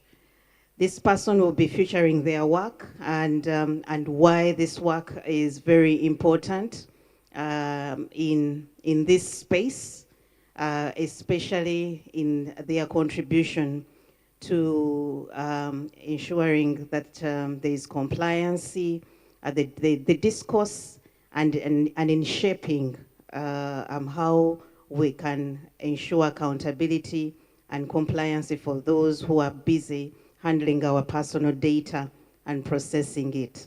So, ladies and gentlemen, this segment is going to be moderated none other than Miss Luciana Thor, and let's give her a round of applause as she makes her way to the stage.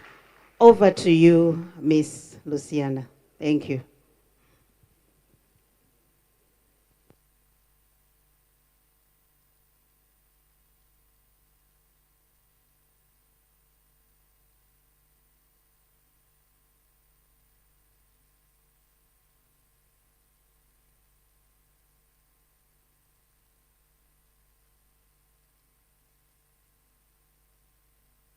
I would like to just steal this moment again as we have our two important people preparing. I wish to recognize the presence and the arrival of a delegation from the Parliament of Ghana. We are really pleased to have you in the house. If you could just wave. If you could just wave in recognition. Thank you so much. You're most welcome. A round of applause to our delegation from Ghana. They arrived this morning, and we really appreciate that. Thank you. Hello? Is that good? Yeah. All right. Good afternoon, ladies and gentlemen. Good afternoon. Great. I have the immeasurable pleasure of coming between you and your lunch break. I will make sure it is worth your time, okay? So it's very wonderful to see so many people gathered in this room this afternoon, and especially for this conversation, which is dubbed Cybersecurity in the Boardroom. Are businesses ready for the next attack? As Africa's digital economy continues to accelerate, and I'm sure we've noticed that, the opportunities have never been greater, but also neither have the risks. Cyber attacks across the continent are rising sharply, and accountability is increasingly becoming a board-level necessity. This afternoon, we will explore a bold and necessary question: are businesses truly ready for the next cyber attack? Ladies and gentlemen, it is my pleasure to introduce a global voice in cybersecurity governance, Elizabeth Wu. She is the founder and CEO. Yes, you may applaud her. She's the founder and CEO of Eddy Technologies and one of the rare IT security auditors with more than 25 years of hands-on technical experience securing organizations from the inside out. She has created an AI governance platform which gives executives the clarity to measure, to verify, and to govern their IT environments. She's also the author of the proposed safe harbor bill for the state of Georgia in the US, which is shaping how cybersecurity policy protects leaders and nations.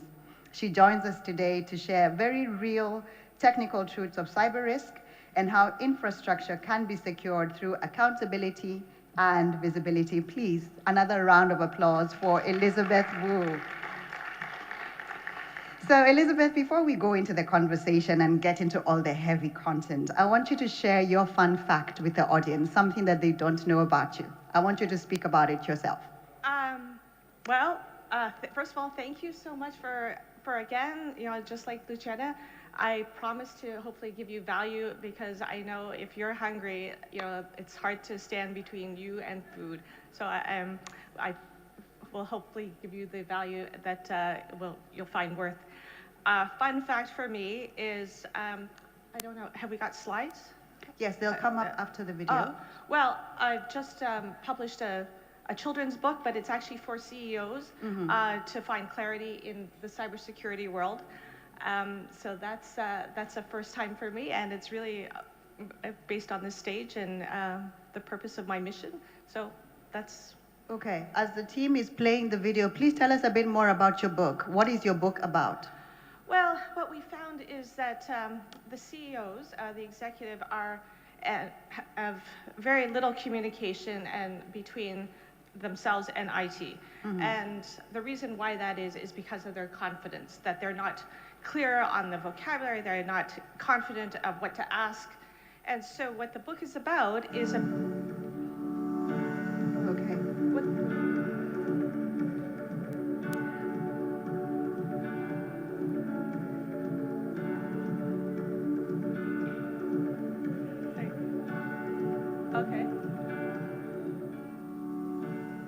Okay, thank you. We'll come back to the video as she finishes her explanation. Please finish your explanation. Sorry about that. Well, so the book is really about the journey of for a CEO to find clarity in the vocabulary and to be aware of that it's not so scary, that it's really just about learning the vocabulary, understanding what that means, and therefore they're able to make better business decisions in their organization. Okay, Yeah. so taking all the scary terms out of cybersecurity. Absolutely, and Fantastic. understanding what it means and how it's going to impact their business and how they can become better leaders as a result. Fantastic. I think now the media team can play the video for us, so just reset the context for the conversation.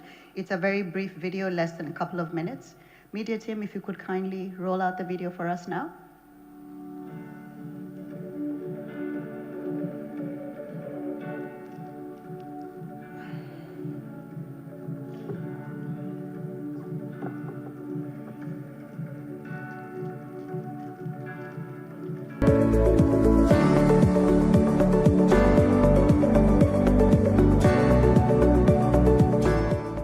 The cybercrime industry has become a $6 trillion industry, and it's increasing 15% every year. And the only victims are the people who aren't in it. For every record that is breached, it costs the company, the victim, at minimum $250 per record. $3.8 million is the average cost of a company's data breach. It can actually put a lot of businesses out. I use a really great metaphor when I'm discussing the security of a company's infrastructure. If we had 3 doors in front of you and they were all closed, they all looked the same, there was nothing different about them, would you know which one was locked? The only way that you would know that the door's locked is if you tried to turn the handle to open it. What you're basically telling me is that because I have IT, my door's closed, and make the assumption that indeed it's locked, but you don't know until you test it. So we come in and we test. We provide the peace of mind and knowing that your data, your clients, and your employees are safe and secure, and you can keep doing what you do best.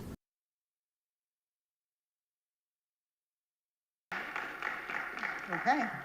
So this is a very insightful video about why your work is important. Please speak to us about the video and what you would like us to take away from it. Sure. Well, that video was taken 4 years ago. Yeah. Post-COVID. Yeah. And at the time, it was as I said, $6 trillion. Well, guess what it is now? It's over $10 trillion. That's a huge figure. I'm trying to convert that to Naira.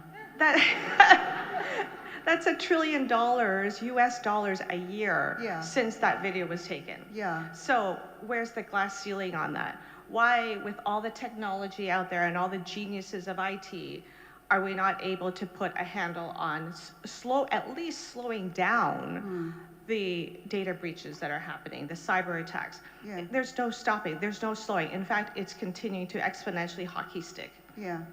So before we go deeper into the questions, explain to us why your role is important. Well, first of all, I think we have to explain what I am. I'm an IT security auditor, and most people wonder, what in the world is that? Exactly, especially the lawyers in the room.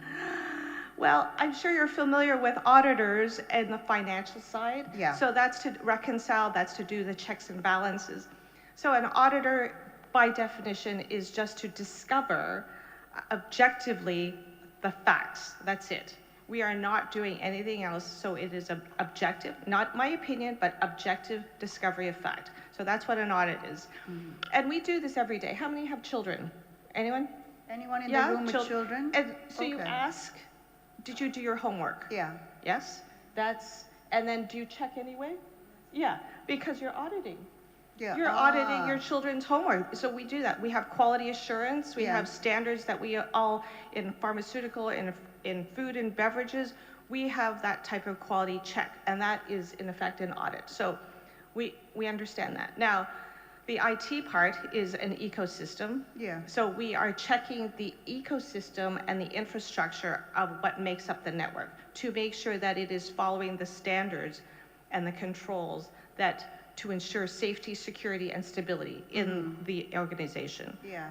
Oh, fantastic. So I think one of the things we've established is all of us are auditors, just we are auditing different things. Yeah, And that audit really is about just discovery of fact. And I liked, just to go back to your video, the idea of looking at a door, you can't tell which door is locked. And that's why your work is so important. So I want you to speak to the legal minds in the room, who I think are the majority. Explain to us, again, the distinction between the cybersecurity audit and the compliance work that many of us are accustomed to doing. We got the video, other I'll slides. ask the team to just put up the slides for you as well, if you could, just so the audience can follow along as you speak as well. Because, there are, if you're familiar with this small company called Deloitte, anyone heard of Deloitte? Well, not very small. No, they're not small. And in fact, they made $62 billion last year in risk management. And there is an IT audit framework called SOC 2. Has anybody heard of that? That stands for Systems Organization Control. And that was developed by the American Institute of CPAs. And I'm not sure about you, but I don't know too many accountants that know much about IT security. But yet the accountants, Deloitte being an example, are suggesting that their clients get the SOC 2 compliance certification in order to secure their data. But that's not really true. What they're doing and suggesting is the SOC 2 is to secure the processes and policies around the data, but not the environment in which the data sits. There's a slight difference. So can we move slides? If we could move to slide 5, I believe. We're moving, past that. Next.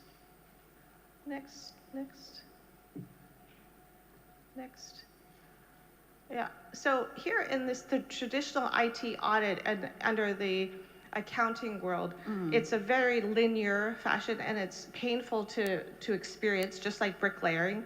So we see the SOC 2, HIPAA, ISO, and PCI. Those are specific IT audit frameworks in that industry.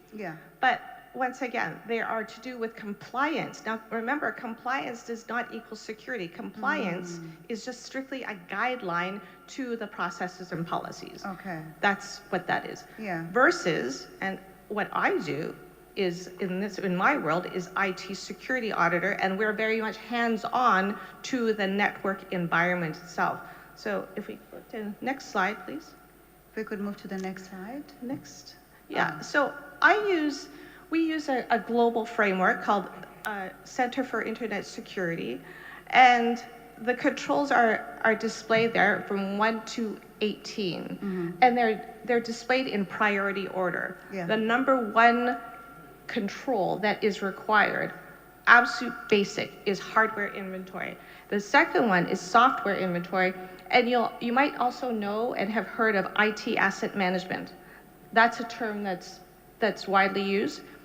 And what we're really looking for is ensuring the reconciliation of your hardware and software is, in fact, the numbers that they are in your organization. And then the last control is number 18, and it's penetration testing.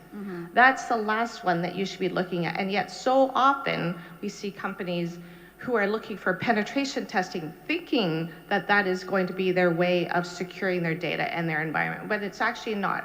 It's the very last thing that you should be thinking about and spending money on. Oh, wow. Okay.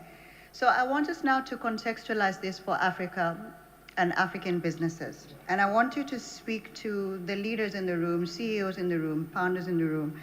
Speak to them about the biggest, and I really liked the analogy in the video about doors. I want you to speak about the biggest cyber threats that you think African organizations are facing, and how does that compare with the context that you're coming from? Because you're coming from North America. So give us a comparison. What are you experiencing in North America? And of course, you've done legislative work around that as well, versus what you think is happening in Africa. What are the threats that you think are present here? Just the acceleration of embracing and the acceleration of your growth, the technology innovations that are happening. Everybody's coming together all at once. It's a huge party. It's fantastic. It's so refreshing. The willingness to learn, that's your biggest asset, and yet your biggest fault, because everybody's so excited and wanting to move forward so quickly. You don't have time to absorb the basics and understanding what needs to get done in the infrastructure. It's like building a house quickly. Yeah. You don't want to do that. You want to ensure the foundation is laid, the concrete's done. Yeah, exactly. In the US, it's the infrastructure is old, and we're renovating. We're constantly adding to the IT audit frameworks. We're constantly having to, and there's also, we have various types. You might have heard of CMMC, you might have heard of NIST 800. Those are specific IT audit frameworks that are required for the government. So from a private sector, that's not applicable to you. So in the private sector, you would be looking at CIS as being the standard to ensure stability. I don't know if that's clear for you, but yeah. Okay. Take us through practically what you audit when you come into an organization. So when we engage you as an auditor, what are you coming to look for in our organization? I am just looking for the gaps in your infrastructure, really, and the impact that it has to your users, to the employees. I speak about stability first, security, and then we're able to gain operational excellence. Because think about this, if you've got a house that's shaky and that's unstable, how comfortable do you feel? How stable is that structure? Yeah. How secure is it? And then how efficient can you operate within that? So we look at that. We look at based on those CIS controls, we look at what is, where's your data, and how is it facilitated by any of the controls there. And then what we also find is that once we see the gaps, we see the vulnerabilities and fix them, that symptomatically relates to a user experience. So in the office, whatever's happening with you in your computer suddenly disappears. I want you to speak to what you've been seeing, because I know you've done quite a bit of work just showing the accountability that exists for CEOs around cybersecurity breaches, and the disconnect between the accountability for these executives and the fact that they actually know nothing about what is happening in the organizations. So the average CEO has no knowledge what the IT guy does, and so he's assuming the IT guy has it covered. The IT guy is assuming the CEO doesn't care, and so doesn't bother to update the CEO. But if a cybersecurity breach happens, the CEO must take the fall for it, right? Yes. So explain to us, if you could, based on the examples that you've seen coming out of Canada, the US, what should CEOs be doing differently to make cybersecurity a real governance priority, even though they never studied cybersecurity in business school? Oh, no. Actually, you know what? To be fair, CEOs, as they climb their corporate ladder, they have no touch to IT whatsoever. They're touching finance, marketing, sales, operations, but there is no requirement for them to be taking a course in IT. Yeah. So, and the scary part is that they are still accountable to the organization. 33% of CEOs are being fired. Kaspersky is an antivirus company, and they did a survey in 23 of 6,000 CEOs, and they found that 1 out of 3 were fired after a breach. Say that again. So out of the companies that were surveyed, 1 out of 3 companies that had experienced a breach, the CEO was fired after the breach. And not the IT. The IT guy kept his job. Kept his job. Okay. But it was the CEO. Now, why? That is a huge problem. Why did that happen? Yeah. Well, first of all, the CEO's in charge, so of course he's accountable to the entire organization. Yeah. But how did he get to that position? There was no communication, and that is the biggest part. Communication and awareness of what's going on. He or she taps into the finance department, marketing department, sales department. They meet constantly. They're always in communication. But when it comes to IT, they sit there waiting for a problem to react to. Their awareness and their lack of confidence to feeling that they can address IT and in a proper way and be respected, still be respected, with, even though they don't know. Yeah. And that is their problem. It's a confidence level. They don't want to show weakness. Yeah. So they choose consciously not to, just by avoiding the whole thing. But when it comes to board meetings and the board is asking, are we secure? Yeah. Their answer is, I don't know. And Yeah. that's very dangerous. And there's no accountability. There's no plan to, well, let's find out. Yeah. So how can we help CEOs become confident? Because the reality is every person will shy away from an area where they're not confident. For example, I was never good at math. To this day, I still have nightmares of failing my high school math exam, right? I mean, it's been like 25 years, but I still wake up in sweats thinking about mathematics, right? And I feel like that would probably be the average CEO thinking about IT. All these terms being bandied around that they know nothing about. Right. So how do we bridge the gap between the IT person and the CEO? Because clearly there's a communication gap. Clearly. And then there's also a housekeeping gap, an accountability gap. So how do we bridge that gap? Well, there's always hiring me. Uh-huh. Education, keeping an open mind and acknowledging, embracing the fact that they don't know, and being open to learning. Now, where do you learn?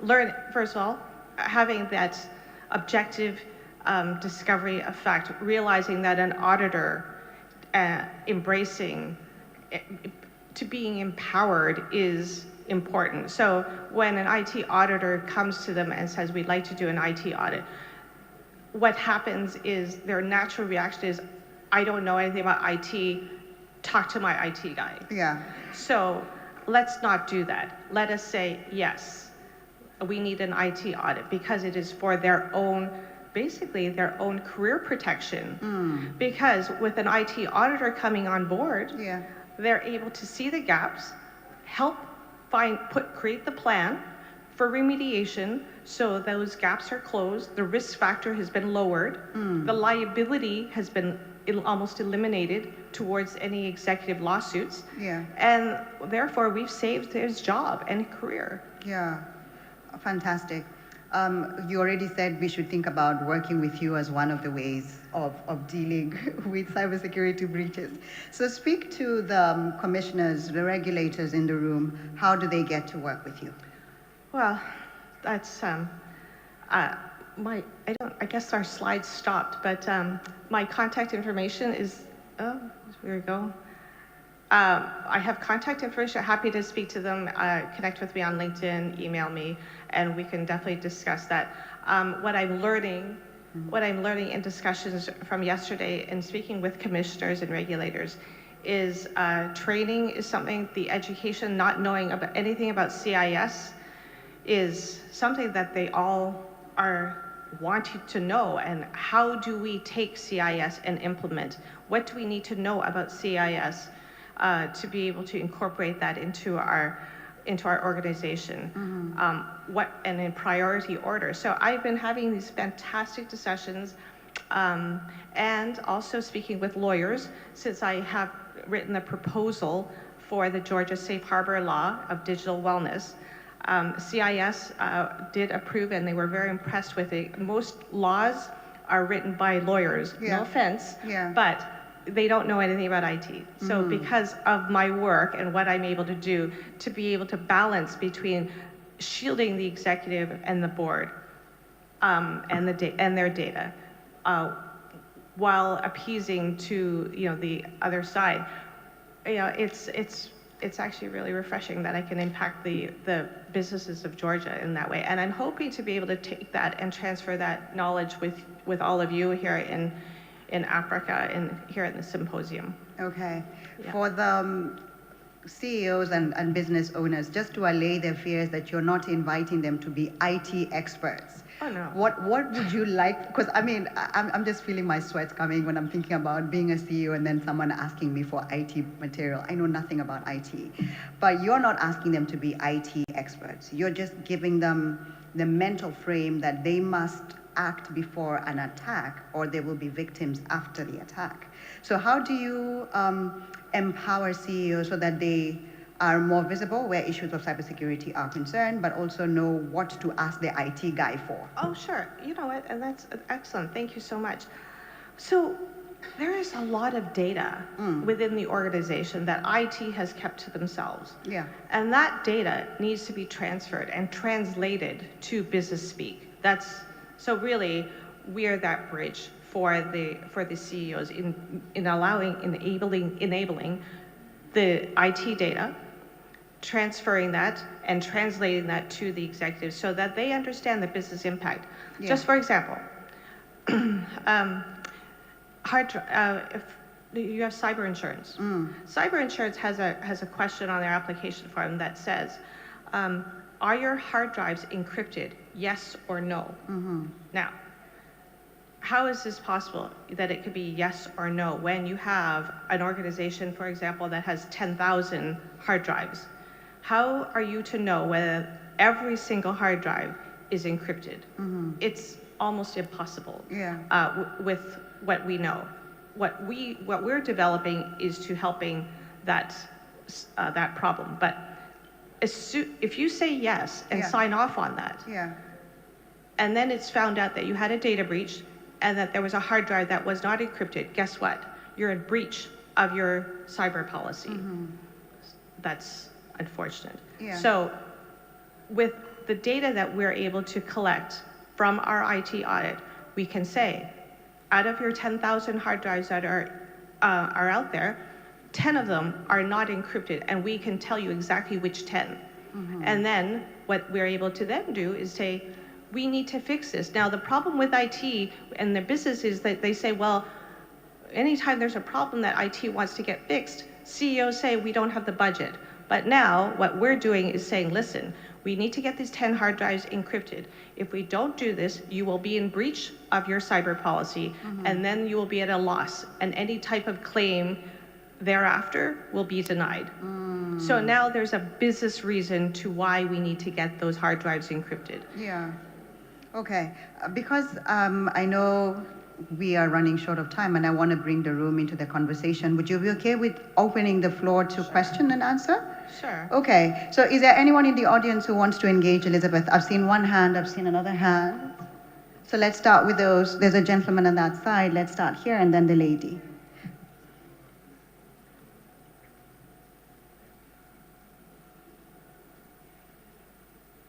This one. Thank you very much. Very insightful conversation. I'm used to ladies going first, so I'm sorry, ma'am. It wasn't me. They just gave me the mic. It is well. Go ahead. My background is cybersecurity.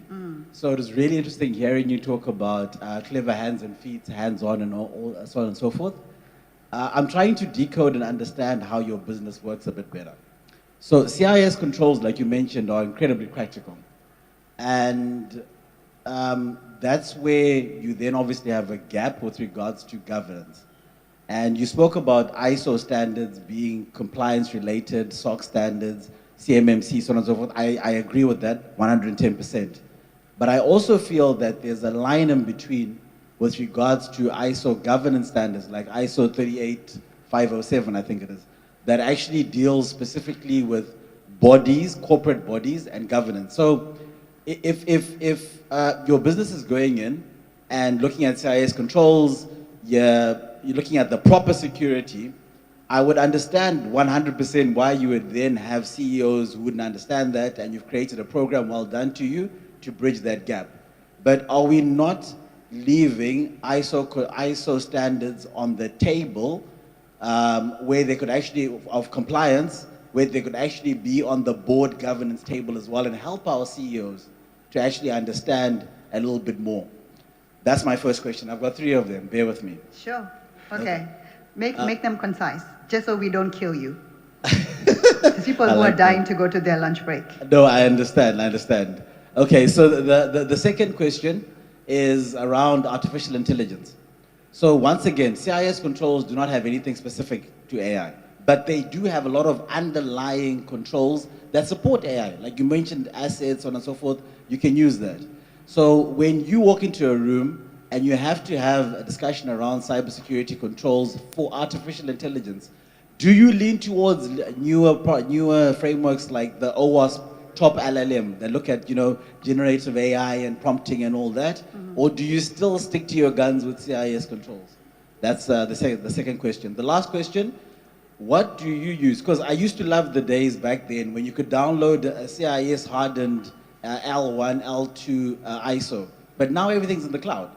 So what tools do you use that automatically audit or check the CIS controls across an environment? So rather than sitting down and opening up an lawyers, and opening up an Active Directory server and trying to tick off boxes and all that stuff, do you have tools that actually just go in there and just do all of your scans and gives you a report like Nessus Vulnerability Scanner and says, okay, fine, CIS Control 1 has been breached here, CIS Control 2 has been breached here. I know some of them is not possible, but do you have any tools like that? Thank you very much. Thank you, sir. Let me allow you to take those just so you don't lose track, and then we'll take the question from the ladies. Is that okay? Please, go ahead. So the first one about ISO 27 and governance, the question was to incorporate it? What was,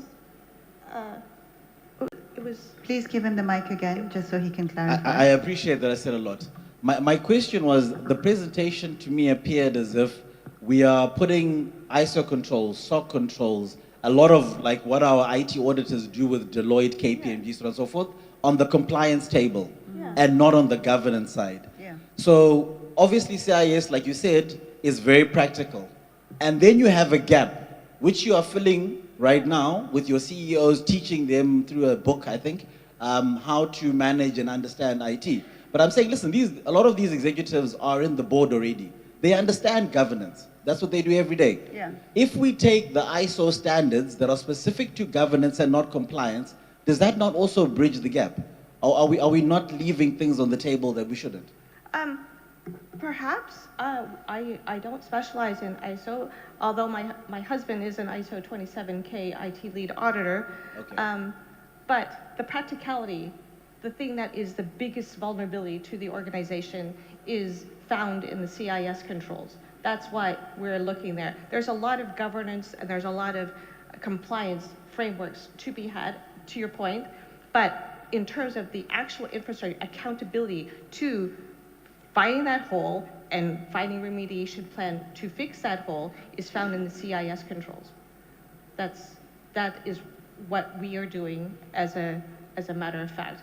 Other organizations, if they want to fill the gap through using ISO, that's completely up to them. But for us, being able to communicate, bridge the gap between utilizing and fixing the communication between IT and the executives is also, again, based on utilizing the CIS controls. Because taking that number, as I said, using the cyber insurance example, taking that, something that's tangible, this is what you have 5 hard drives that are not encrypted. We need to fix that. That is helping IT out with doing their job and ensuring the entire organization so that they're not in violation of their cyber policy, as well as the safety and security of the data on the hard drives, which are not encrypted.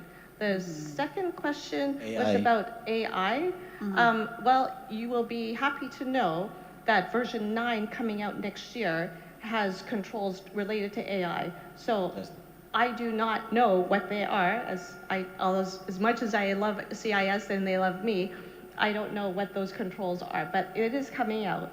And the third question was about software that can actually check your controls. So luckily, our platform, Eddie, is coming out next year, and it is near real-time monitoring, and we're calling it a platform like a thermostat. So we know that the IT ecosystem is dynamic, it's ongoing. Ecosystem by its very nature is dynamic.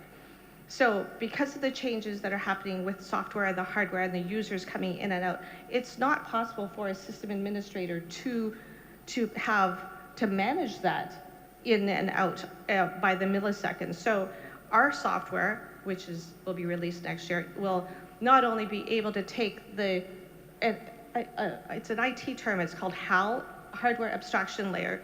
We're able to aggregate the data on each computer of that HAL layer And so when you turn on your computer and it's sitting there waiting, and you're waiting, what it's doing is it's going through its own diagnostic. And so that information in which it's going through its own diagnostic is what we're aggregating. We are not touching your user data, your user information or your corporate data. We're actually only interested in the computer itself. So taking that information, aggregating it, and measuring it against the CIS controls, then we translate that into, again, this is tangible, these are real numbers, IT data, then we translate that and compare it to standard, and then display it for the CEOs. So what this really is, it's an executive dashboard for them that has translated their own IT data into something that they can use. And then we compare that to insurance, we compare that to the safe harbor laws of each state. And then we also have a financial aspect that shows a remediation path. That if by not doing these things, your status quo of cost of IT poor quality is such, and if you do want to fix this in such priority order, this is how much the industry might cost for around that. I hope you're satisfied. I am, thank you. Great. Okay, there's a lady here who had a question as well. If the mic could come to her, and then we can close this session. Elizabeth is still here tomorrow. In case you have any questions or comments, feel free to engage her. Thank you. I am Olufumi. So my question, I mean, you've spoken quite a lot and we're talking cybersecurity. But I mean, if we're talking about businesses, there are not so many businesses. Now I'm going to come to Nigeria in the local context. There are not so many organizations that are probably at a Deloitte's capacity to handle certain things. But these organizations deal with data. I, for one, I own an organization that is youth focused, and we do get a lot of data because we organize several training programs. So what I wanted to ask is, are there possibly some practical steps you think that people like us, and not just even in quote the smaller businesses, because I've also worked with NGOs who deal with data, but you talked about encrypted hard drives. I'm in media, and I do know that we've worked with different hard drives. In fact, some have disappeared, that they don't know where it went to. That's data. So what are some practical things that you think we can do, at least while we are working on, program? Because not even all the organizations have the resource to even hire a full-time IT person. So I don't know if you could just share some thoughts as tips. Thank you. 100%. And it goes back to, I'm going to use the CIS framework. We have this great slide with the network. Is that possible to bring that up? No? With that? No? Okay. So back to CIS. The first one is hardware inventory, second, software inventory, third is data protection. So just by looking at that, how large is your organization? So for the one I own personally, it's still more like a startup. But I've worked in organizations that are supposed to be big because, I mean, staff strength is well over 100 and they've been in existence for well over 15 years. And they do a lot of work in over 80 countries, but there's still not that data. And I know because I've had to work closely at certain levels and ask some questions, which I didn't get the answer to. So I've worked in both places, yes. Yeah, so the three major areas where data breaches occur are in hardware inventory, patch management, and user management. So Active Directory, I'm sure, I don't know if everybody knows, Active Directory is the list of the username, user that has access to the server, has access to the network. And we have found that the Active Directory is not reconciled with the employee list. In fact, it's really too bad that we've missed out on a couple of slides here.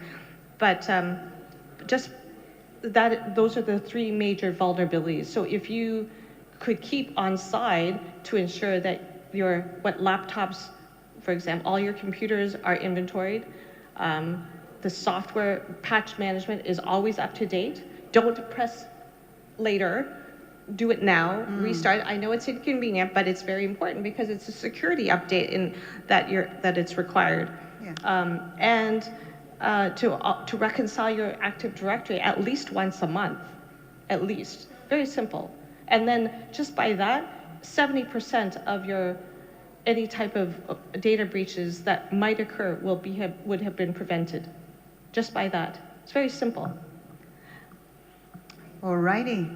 Thank you, everybody, for joining us for this session. Thank you, Elizabeth, for taking the time to remind us that cybersecurity is not made in the server room, it's made in the boardroom. Absolutely. It's in the evidence that we choose to demand from the people that serve as IT experts, but it's also something that we can do. I think the conversation has led us to believe that any CEO in the room can actually use their position to ask the right questions and therefore insulate themselves from losing their job at the very least, right? Absolutely. So thank you also because I know you will be available to answer any questions, comments with regulators, with commissioners after the session. And I know they will put up on the screen a link to your business profile. And if anyone wants to reach out to you, they can reach out to you after the session. So I'd like us to appreciate Elizabeth, and this is how I'd like, hold on, give me time, Adikam. So let me show you how we're gonna do it. So we're gonna do what I call the rainfall. So you know how when it starts to rain, it doesn't just start all of a sudden, it starts slowly, right? So we're gonna, please raise your right hand, everybody. Raise your right index finger, so tap it on your left hand. Then your middle finger, then your ring finger, then your little finger. Now you're tapping. Aha. Now, tap your thighs. And then now stomp your feet. Aha. So now we're going to do them together. So you start with your index finger, middle finger, ring finger, little finger. Tap, tap, tap, tap. Tap your thighs. Ring in your feet.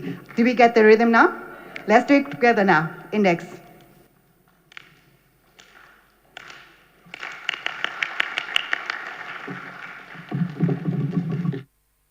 For your participation. Thank you, and let me hand over to the organizers. Thank you, everybody. So much. Thank you, Luciana.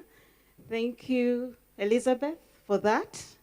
And to appreciate Elizabeth more, I would like to call the chairman board of directors to join you on stage.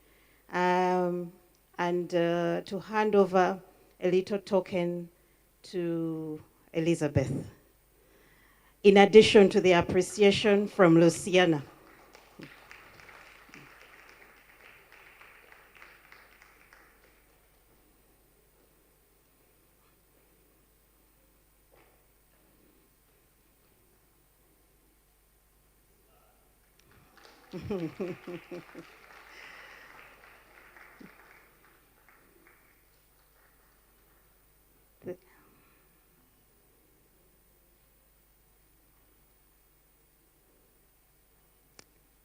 Thank you. Thank you so much. Thank you, Chair. Thank you, Elizabeth. Thank you, Luciana. Ladies and gentlemen, I want to thank you. Can we just pat our backs? We also need to thank ourselves. Yes. Thank you for being a wonderful audience and for braving until this time. We are going into lunch. We are going to have our lunch break. And I would like us to use about 45 minutes so that we can get back quickly. I really want us to finish today and on time. We have 2 more panels and we'll be done for the day. Ladies and gentlemen, as you go into lunch, let's continue the networking. I'm pretty sure we've met some friends. Let's continue the discussions. Please, those online, thank you for staying with us. Continue, we are going into a break. Continue following us on our social media handles. We have photographs that have been taken. If you could just put up the QR code, it is on the screen. Please scan this QR code so that you can access photos and you can continue promoting the conference that you are participating in. And for those who would like to continue knowing what is happening, please follow us on our social media handles, Privacy Symposium Africa, on LinkedIn, on Facebook. You'll follow us under Unwanted Witness. On YouTube, we are streaming live on YouTube, on our YouTube channel, Unwanted Witness Uganda, and Unwanted Witness Uganda on Instagram. So please continue following us for more updates on what is happening. In the afternoon, we also have electrifying discussions awaiting for you. So let's go have lunch.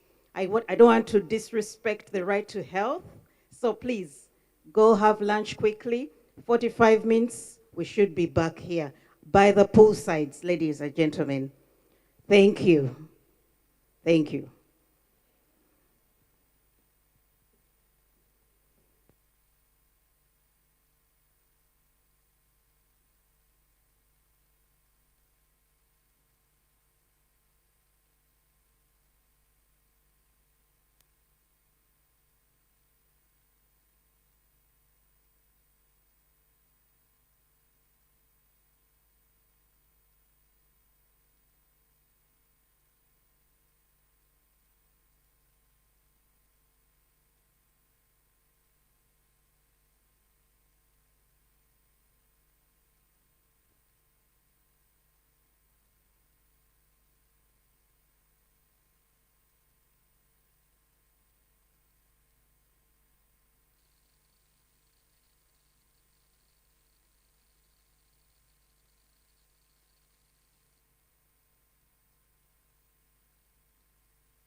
always on the lookout for new tunes? Spotify Premium lets you explore a catalog of millions of songs with high-quality audio. Get 3 free months now and cancel anytime. Tap the banner to learn more.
to settle down. You sweet me like soda, high me like lager, cool it down.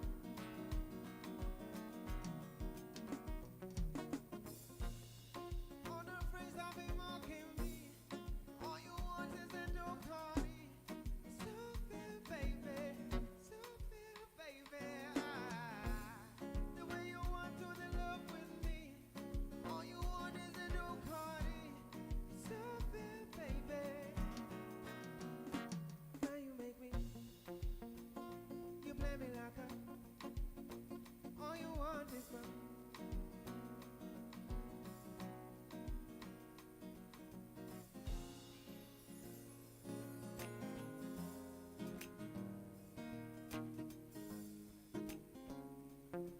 Unomi wa sukali, tai na kadalasini, wagalo kutuka kumwezi. Zikiri zambira sikali, ngankukuma na kasale maidani, chesi wanyikole risachi. Emisuweni nemeka mulirako, usiba mulinga wetugisa. Akanyama kamyufu kuchoto, kaliriro chusa wondya. Hamasogani kukwe, itukamisi wompita.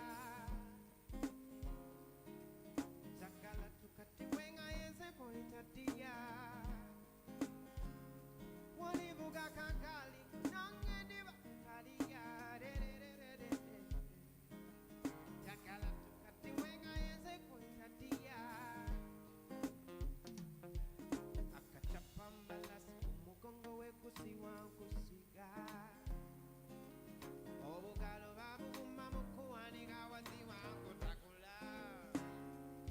Nyumisi sabula munange. Tika mupulani nange. Tenari na kuwala buna ya kumesio exceptional.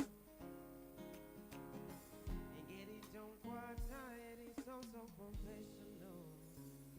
How am I so gandhi kukwe? Kitu kawisite wompita. Jagala tukati wenga yense kuitatia. Uwe, walibuka kakali, nangediba kalia, verende. Jagala tukati wenga yense kuitatia.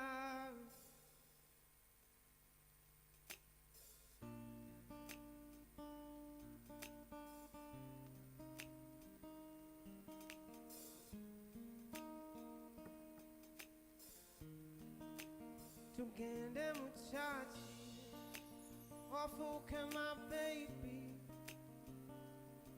We're too lokakane, you're the one that I've been looking for. Tugende muchachi, wafuke my baby. We're too lokakane, you're the one that I've been looking for.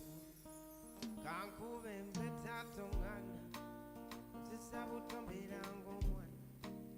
Labo ya fedala ya kusabira, tuvenga tetwawukana. Bina binina kwa bisana. I want you more than that. I wanna be the father. Babana babuza, tugende muchachi, ofuke my baby. But to look up and you're the one that I've been looking for.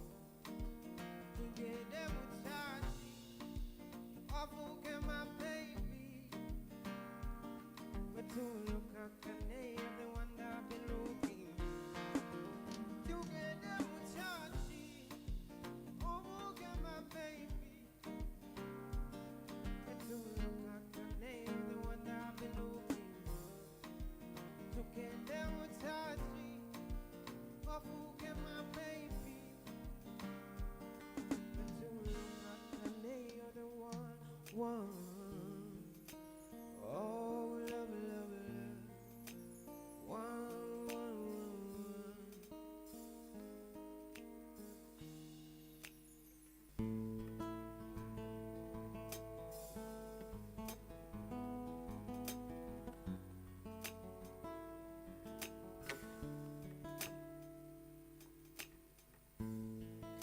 if I couldn't speak? What if I couldn't eat? What if I couldn't move? Will you still love me? What if my body aches and always remains you late? What if I couldn't wait? Would you love me when it's hard and the lights falling apart? If the things that we was new are long gone, if the blue sky starts to gray and the memory fades away, and the memory fades away, will you still love me?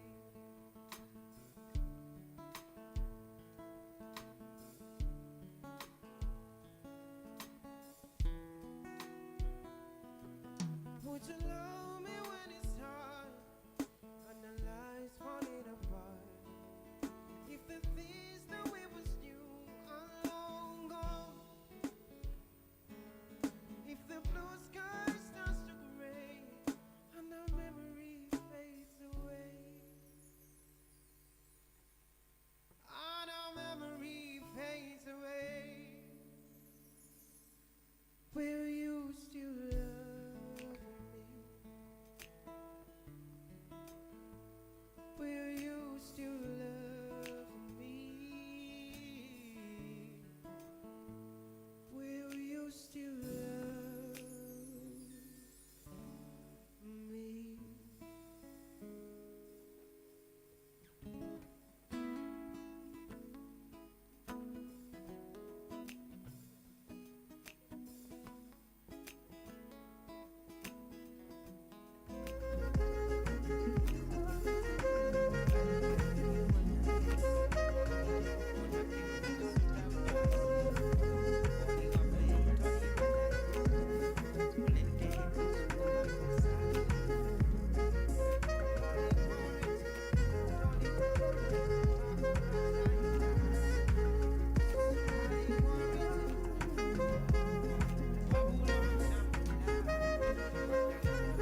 gis yenn saat.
Back from your lunch, I would like to indulge you and request that you move forward. Please move forward so that we occupy the front seats. Thank you. Can we do that quickly so that we can start? Those who are still in the foyer, please kindly wrap it up.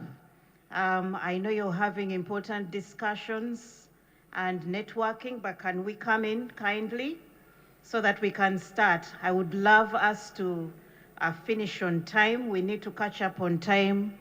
We've lost about 15 minutes. So could you please kindly come in so that we can wrap up these sessions that we are left with for today. Ladies and gentlemen, please can we move forward? I would really, really appreciate that. If you move, then I will know that you love your host. But if you stay in your seat and at the back, then I will get mixed signals. So can we please move? Please, the gentleman in blue, kindly move. Please, let's move. As we wait for others to come in. Ma'am, could we kindly move?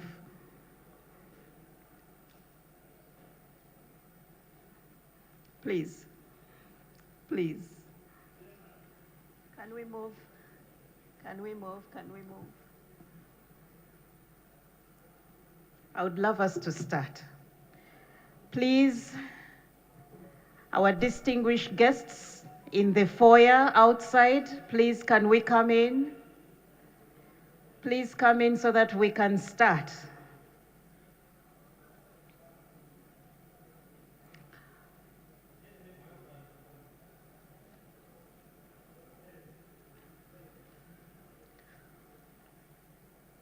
Hope you had a wonderful lunch break, and I would like this segment to also be short. I'm just buying a few 1-2 minutes for others to come in.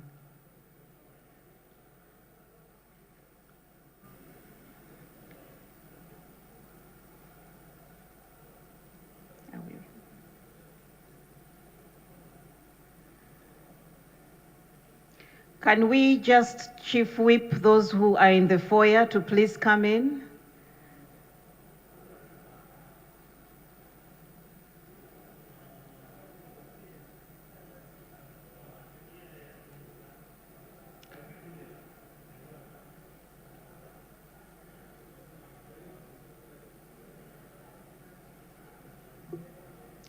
Okay. As we wait for others to come in, we will just start. Ladies and gentlemen, once again, a good afternoon to you all. Our segment this afternoon, we will start off with a panel discussion that is going to take us through discussions on our digital footprints that we leave behind when we are online, when we're on the internet, when we are doing our transactions, when we are busy engaging on different platforms. This panel will be discussing my digital footprint and what the internet knows about me and you. And to take us through this and guide us through these discussions will be our noble moderator, Mr. John Kauta. You're most welcome on stage, and to take us through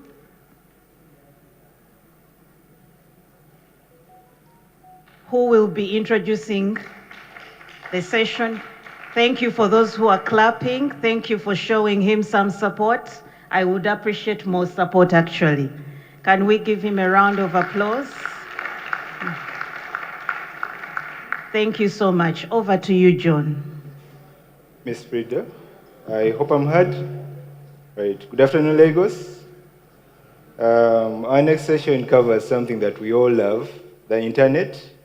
We wake up to it, connect with our loved ones via it, vent our frustrations over it, and share posts and things that we love over the internet. Just a question, anyone here that has not used social media today? Raise your hand up.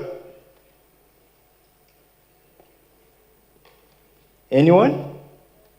No one? Pardon? Has anyone here not used social media today?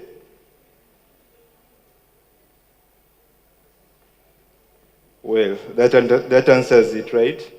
Google? Okay.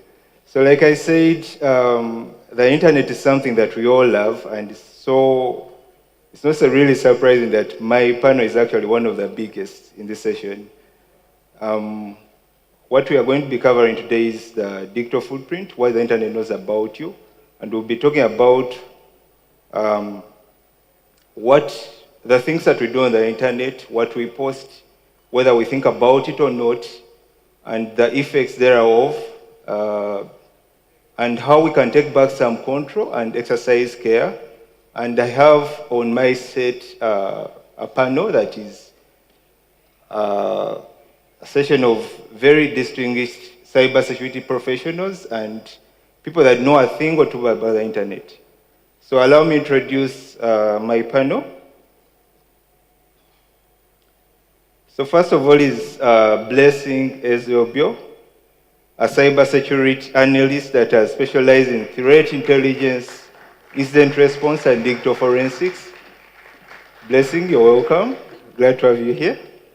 Joining us online is Gavin Dennis, another experienced international cybersecurity consultant that has worked with a lot of companies all over the continent, over Africa, Asia, Brazil, and Asia, Africa definitely. He's had 10 years of experience in security and has achieved a lot of work around cybersecurity. Gavin, you're welcome. Next is Edioniwe Asase. Thank you, Edioniwe. Please come on stage. Edioniwe Asase Ruth is a certified cybersecurity expert and a passionate educator. She's mentored a lot of future tech professionals, and she has passion around topics such as digital forensics, footprinting, and online safety. My next panelist is Sunday Aziz. Sunday, you're welcome. Sunday is a technology and digital consultant that has expertise in IT audit, such cybersecurity compliance. He's a GRC and a member of the DPO team at Forvis Mavas. Sunday, you're welcome on set. Next is, I don't know if he's on, Samuel Modupe.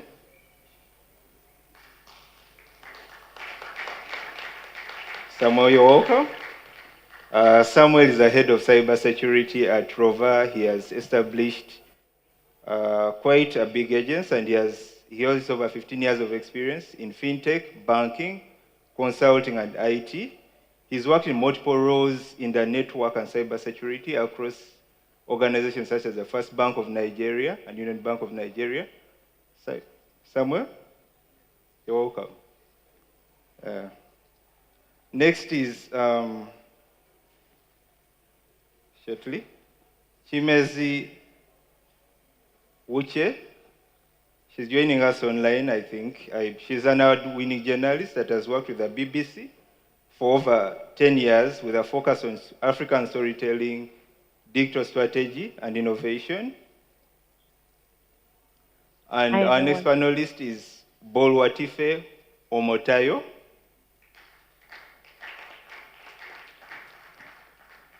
You're welcome, Omotayo. She's an accounts assistant that has a background in seasoned technology. She has worked as a journalist at Business Day Media, one of Nigeria's leading business newspapers. And she holds a tech series called the Moneyville series at ATV Africa. You're welcome. All right. So I believe that's my panel. You can all take your seats. So gentlemen, once again, you're welcome. All right. We'll start off with an icebreaker. I just asked the audience whether any of them has not used social media today, and what I got was a no, definitely. Anyone that has not used Google, right, today? Well, gentlemen, that paints the picture for our session today. Digital footprinting and what the internet knows about me. Like I was saying, the internet is something that we all love and enjoy, something that we wake up to. We wake up to our smartphones. We connect with our loved ones over it. We vent our frustrations over it. We abuse leaders that we don't like over it. However, we do not really pay attention to the consequences of what we do on the internet. It's a beautiful thing. At the same time, it's something that can be detrimental if not used well. And that takes me to an icebreaker. We'll be starting off with one. If you Googled yourself today, what's the most surprising thing that you would actually find about yourself? I'll start with Blessing. Your mic, I think so. It's on. It's on. Okay. For me, it's going to be more about cybersecurity awareness, because I've done a lot of talks with moms, with teenagers. I've trained, so most of my Google appearance and my name is basically about cybersecurity. Beautiful. Thank you. Ruth? Okay. Yeah. I've been an educator for the past over a decade. And if you are to check me online, you'll see my experiences, projects I've worked on, people I've collaborated with. Yeah, and my social media platforms. All right. Would you find anything surprising about yourself if you Googled yourself? Oh, maybe my pictures while I was in college. Ah. Years back. Definitely. Sunday? All right. So for me, I think when you Google me, you will probably just see my LinkedIn profile and probably a bit of any of my other social media platforms. So, and what you'll be seeing there are probably exactly what I want you to see, right? Just personal information at the basic level. But as far as privacy is concerned, given what this symposium is about, so there is a saying that says you will always find what you are looking for, right? So if you are targeting someone and you need to find some information about them, maybe their personal information that naturally they are not supposed to give out, based on what you said about people using internet and not are not knowing the information they are giving out, right?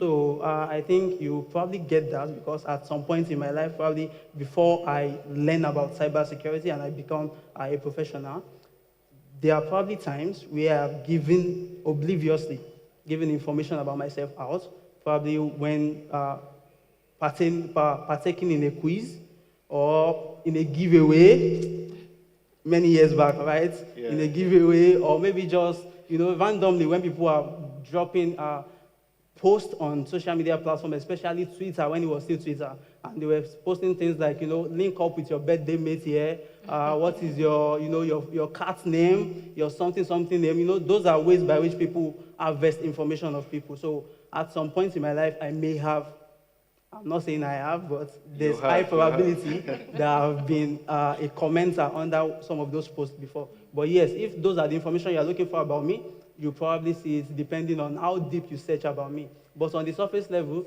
just see my LinkedIn profile. You're welcome to connect anytime. Thank you. Thank you. Samuel? Yes, Samuel. Can we get some support for Samuel? I'm not sure. It's okay. It's on. Okay. I don't think it's on. Okay, it's on.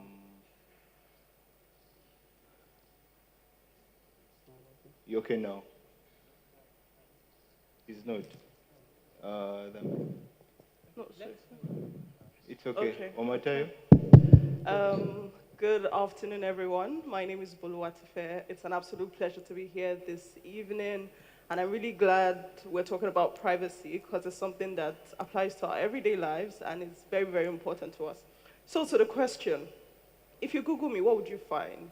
Yes. I think I pride myself as someone whose work is really out there, and so if you Google me today, you'll see a plethora of my stories around the African tech ecosystem, stories that have to do with startups, venture capital, and all those kind of things. If you go further, you would see projects I've worked on, you would see maybe a little background, because I mean, sometimes you have to give a brief bio. So maybe you see things like that, but nothing too intrusive, because I think I am very committed to ensuring that information that should not be out there is not out there.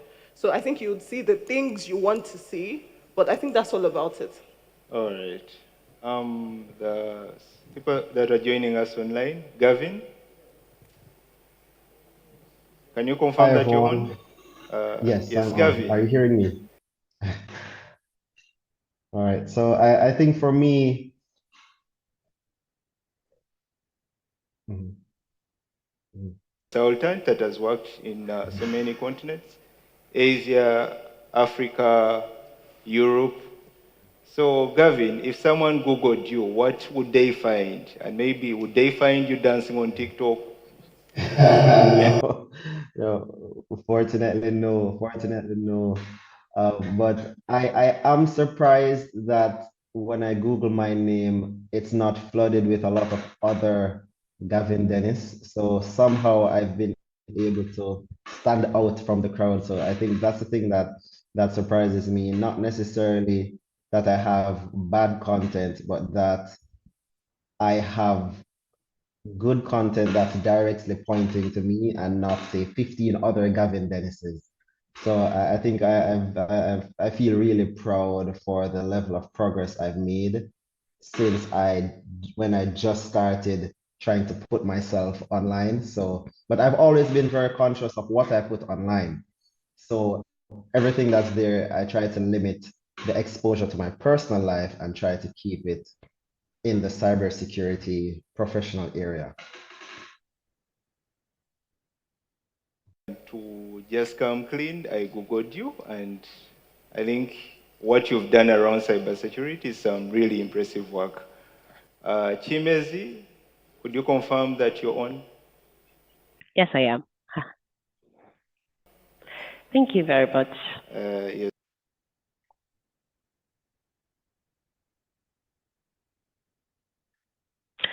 Before I answer the question, just to say that I'm really honored to be amongst all the tech gurus and the cybersecurity experts. I feel so inadequate being amongst all of you talking about this, but I hope that I'm able to give the little contribution I can.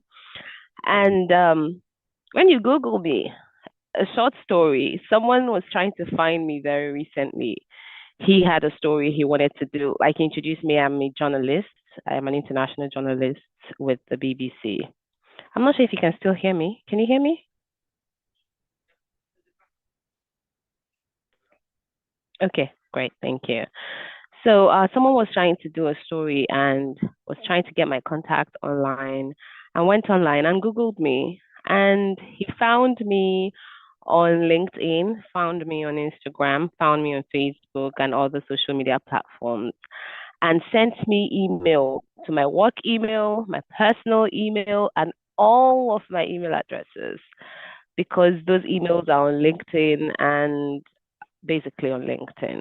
So when you Google me, you will find my LinkedIn profile, you will find my social media handles.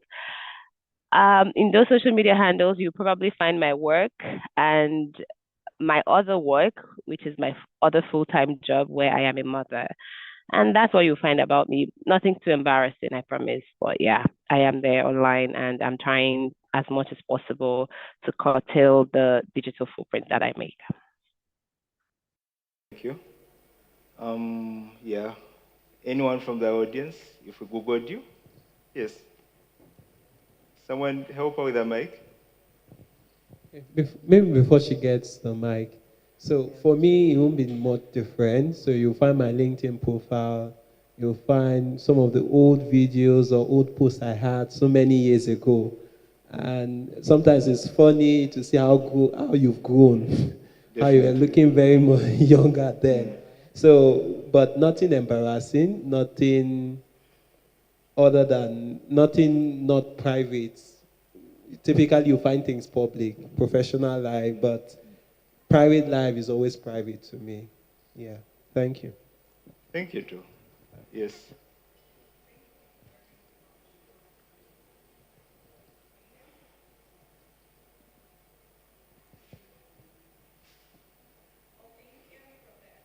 Yeah, Yes. we can.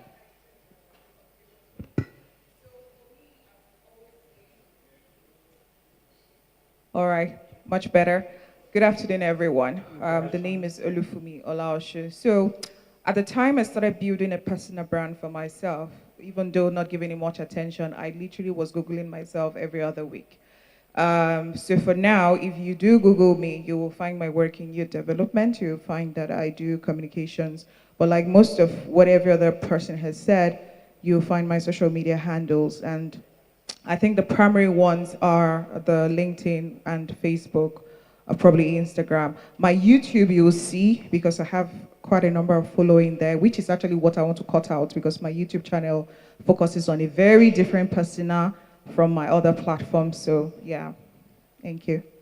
Yeah, thank you.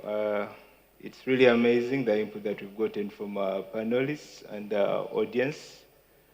It's really important what we put out for ourselves online. Yes, it's nice to have the human side of us, but it's also important to know that whatever we post online can be perceived in so many ways. You don't know what the person that is looking at your post, your status post, maybe you're venting or you've been heartbroken. You don't know what someone else will make of it.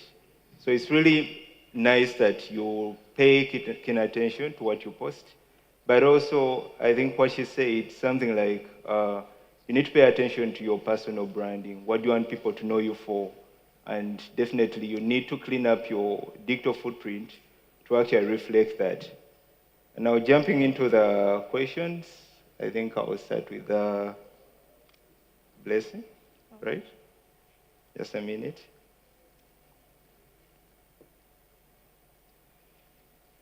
Yeah, Blessing.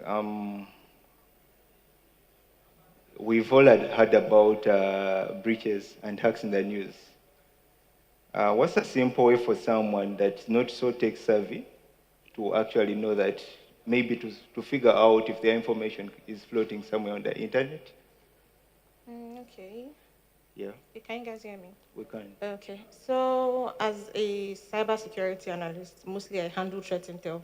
So I do with a lot of open source intelligence. So there are a lot of free tools to use to get information, to know if your information has been leaked. One of my top ones is Have I Been Pwned?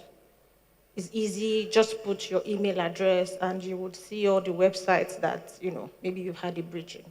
So when you do that, typically a lot of my friends, when I tell them to do it, they'll be like, oh my God, they've hacked my account, something is happening, I think I need to do something about it. But it's just an insight and the first step to know that your password has been compromised.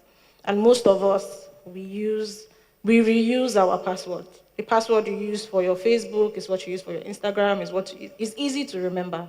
But once there's a breach, then it's easy to, get into it. It's more like you have a house, then your house key can open your car, it can open your gate. Once that key is missing, then there's a vulnerability, then anybody can come in at any time. So once you get or you see that your password or anything has been breached or it is in one of those leaked sites, first things first is to change your password. Do password sensitization, change everything. Use two-factor authentication. And also make sure that you're not reusing passwords. Please, I'm always repeating it, do not reuse your passwords because these things are the slightest things, or don't use a name. If your name is already on your email address, don't use it again for your password because it's quite easy for attackers, or even when they use Hydra to try to break into a particular, do brute force attack. It's easy to get into your account. Yeah, so just have I been pawned? Have it in mind. You can use it to check if your information is. Yeah, you hinted on passwords. It's quite interesting that at least at some point in our lives, we've used those simple passwords.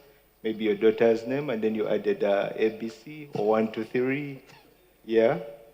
But it's definite that whoever is trying to target you definitely knows who your daughter is. Yes. And so they will try to guess your daughter's name, and then they will add maybe a 123 or ABC. Easy. Easy, very easy. And now there's AI to help you fix those things. So. Exactly. Is there a tool that you would recommend for someone that wants to actually know if their information has been floating around on the internet? Yes. Have I been pawned? Pardon? Have I been pawned? Have I been pawned? Yes. Yeah. So just to add, there's also pastebin. So many a times when hackers hack organization, there are repos even at the dark web. But one that is popular is pastebin. They go paste all the, like a proof to show that they have access to this particular database or this particular. So pastebin is one area that they go and deposit all of the data that have been harvested. So, like also what she has said, most attacks, 99.5% is actually prevented by multi-factor authentication. I usually tell people what makes your email is just the authentication you have to it. Like one of the panelists has said, you can get our work email, you can get every of our email on the internet. So what just makes that email private to you is the level of authentication you have. So passwords, anybody can guess it. But once you have biometric, you have multi-factor authentication, where you're not just putting what you know, you're putting authentication with something you have and something you have, biometrics. That will really help harden your email or whatever account you have on the internet. So, and when you look at all social media accounts, I can bet you, take the statistics, 95% of any social media account that is hacked, most of them don't have multi-factor authentication. Most of them don't have it. So, and look at the reputational damage where your friends, your colleagues, your business partners, your customers are being defrauded and scammed because you forgot to put in a security measure that would have protected that privacy.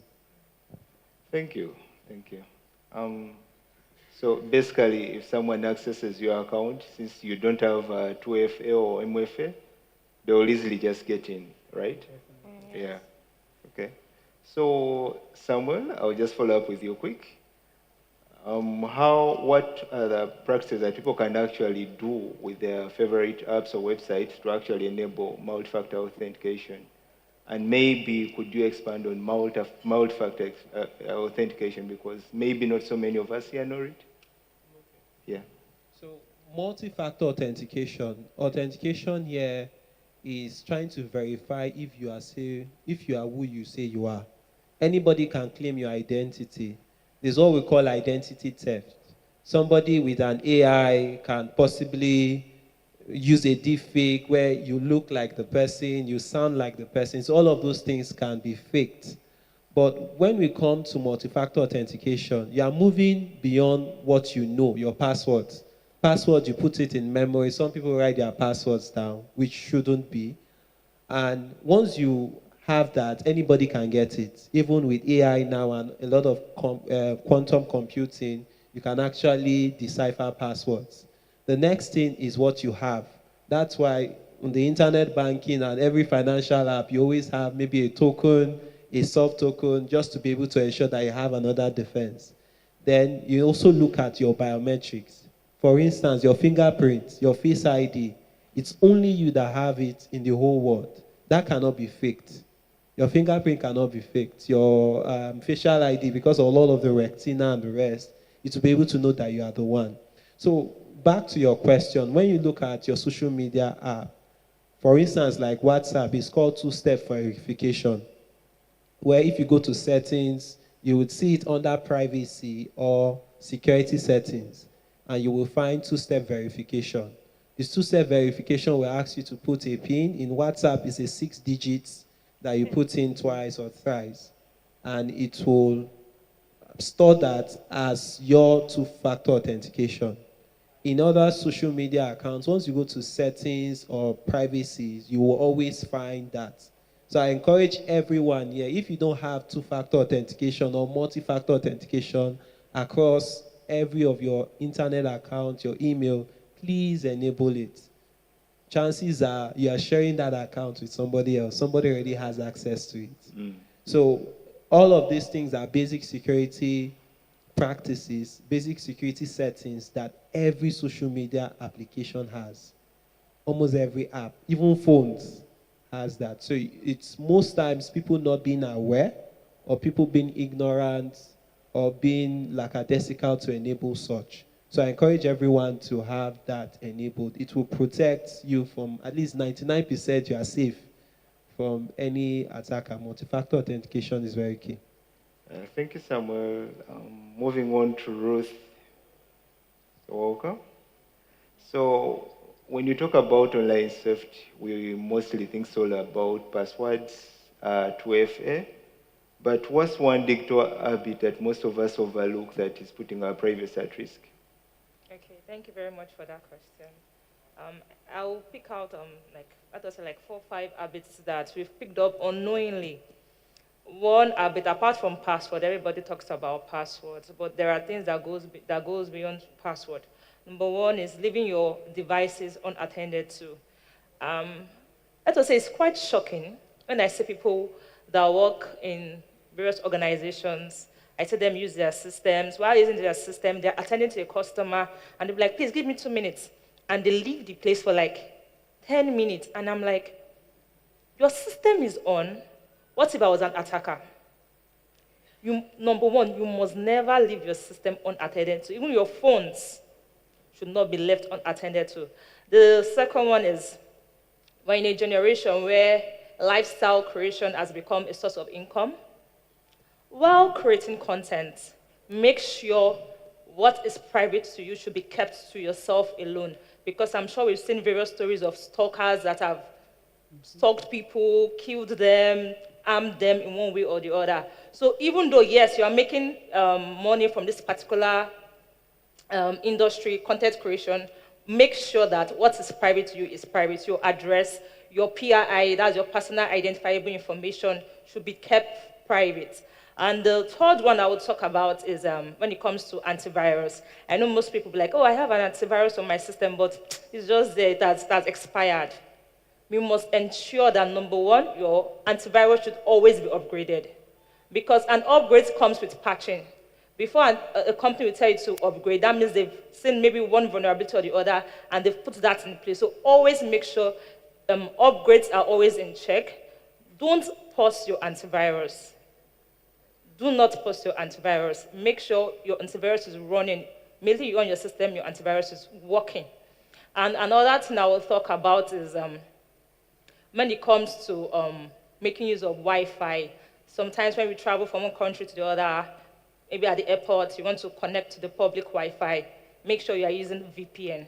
That's a virtual private network. Make sure that you are connected to a good one that has improved over time. So make sure you connect to a VPN to avoid an attacker having access to sensitive information. And the last but not the least is that this is one thing I know most of us are almost guilty of. When we are making use of websites, we'll see something like terms and conditions. We just click, I accept. I accept. In your mind, it's the same story, the same one I use on the same app, it's the same terms and conditions I'm seeing. So what's the need? I accept, I accept. And that's what we call non-repudiation. You've signed an agreement. Because you didn't read the terms and conditions, you didn't read the privacy policy, you don't know what they're going to do with your data, you don't know, okay, after some time, how is it going to be processed? When will they do with it? What will they do with it? And we just click accept. Anything they will do with your data at that point, you can't even sue them to court because they'll be like, but you click that agree. So we're not the one guilty. So make sure that, I was so happy when the other person that answered the question, that asked the question, was talking to one of the panelists and saying that, oh, I read your privacy policy and that one down. I was so impressed. I was like, this is like one out of very few, like one out of many that really reads privacy policy. Should I ask a question? Who among you reads privacy policy? That's very good. Oh, I'm so impressed. I wish you can clap for yourself. Can you clap for yourself? Yes, you deserve it. So make sure we always read our terms and conditions. We should not just rush to use a feature on a particular app. Thank you so much. Thank you, Ruth. Joining us online, Gavin. Hi, everyone. Yes, Gavin, can you hear us? Yes, yes, I can. Yes, we talked over permissions and cookies, terms of agreements. Most of us click, I agree, even without reading or paying attention. But in those cases, how much of our personal information are we actually giving away, and how easy is it for the companies that we are agreeing to actually track us without us even knowing anything? So cookies themselves are a very small file that is saved to our PCs, and it has a tracking ID that identifies us whenever we go on the web for any company that's, say, advertising companies. So it essentially gives us a unique ID. So when we go to other websites, large companies that have advertising programs, they are able to track us and uniquely identify us, right? The issue with this is that a lot of information is pulled about you and your habits online, the types of things that you're visiting, and it essentially builds a very detailed profile, the type of PC you're using, type of operating system you're using, what you like, what you don't like. And because of that, that's how we are able to go to one website today and you go to another website next week and it's showing you ads for that one thing that you visited whatever in the past, right? Because it's able to build a unique profile to sell to you. And we have to be careful about accepting cookies because of the amount of info it pulls about our machine and about our personal habits and likes, the types of websites we're visiting and content, etc. And so there are tools out there that can block cookies from being stored. Even though you click accept, you can still have third-party things in your browsers that block those cookies, but it's really an excessive amount of info that these cookies can collect and that advertising companies use to better sell product stores.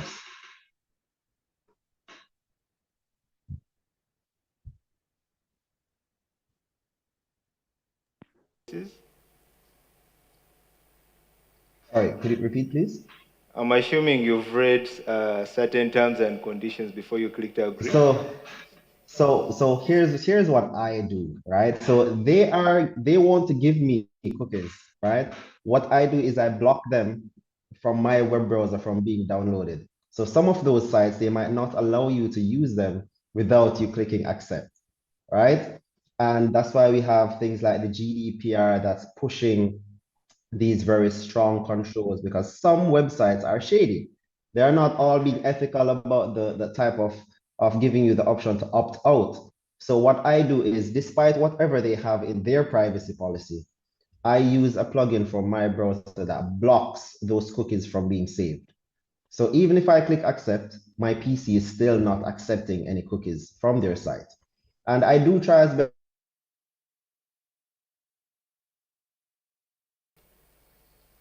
Yeah, like Gavin said, yes, Samuel. Okay, can I add some? So one of the things you can do, especially on mobile phone, many a times it will amaze you the amount of information that your mobile phone holds. A lot of personal data, your pictures, in fact, your location. Someone who has access to your Google account can actually see everywhere you've gone in the past 3 months. You can see your daily commute, when you leave the house, when you come back. There are a lot of information that are accessible even via a phone. So one preventive measure is that for every app you have on your phone, you can go to the settings and see what access it has.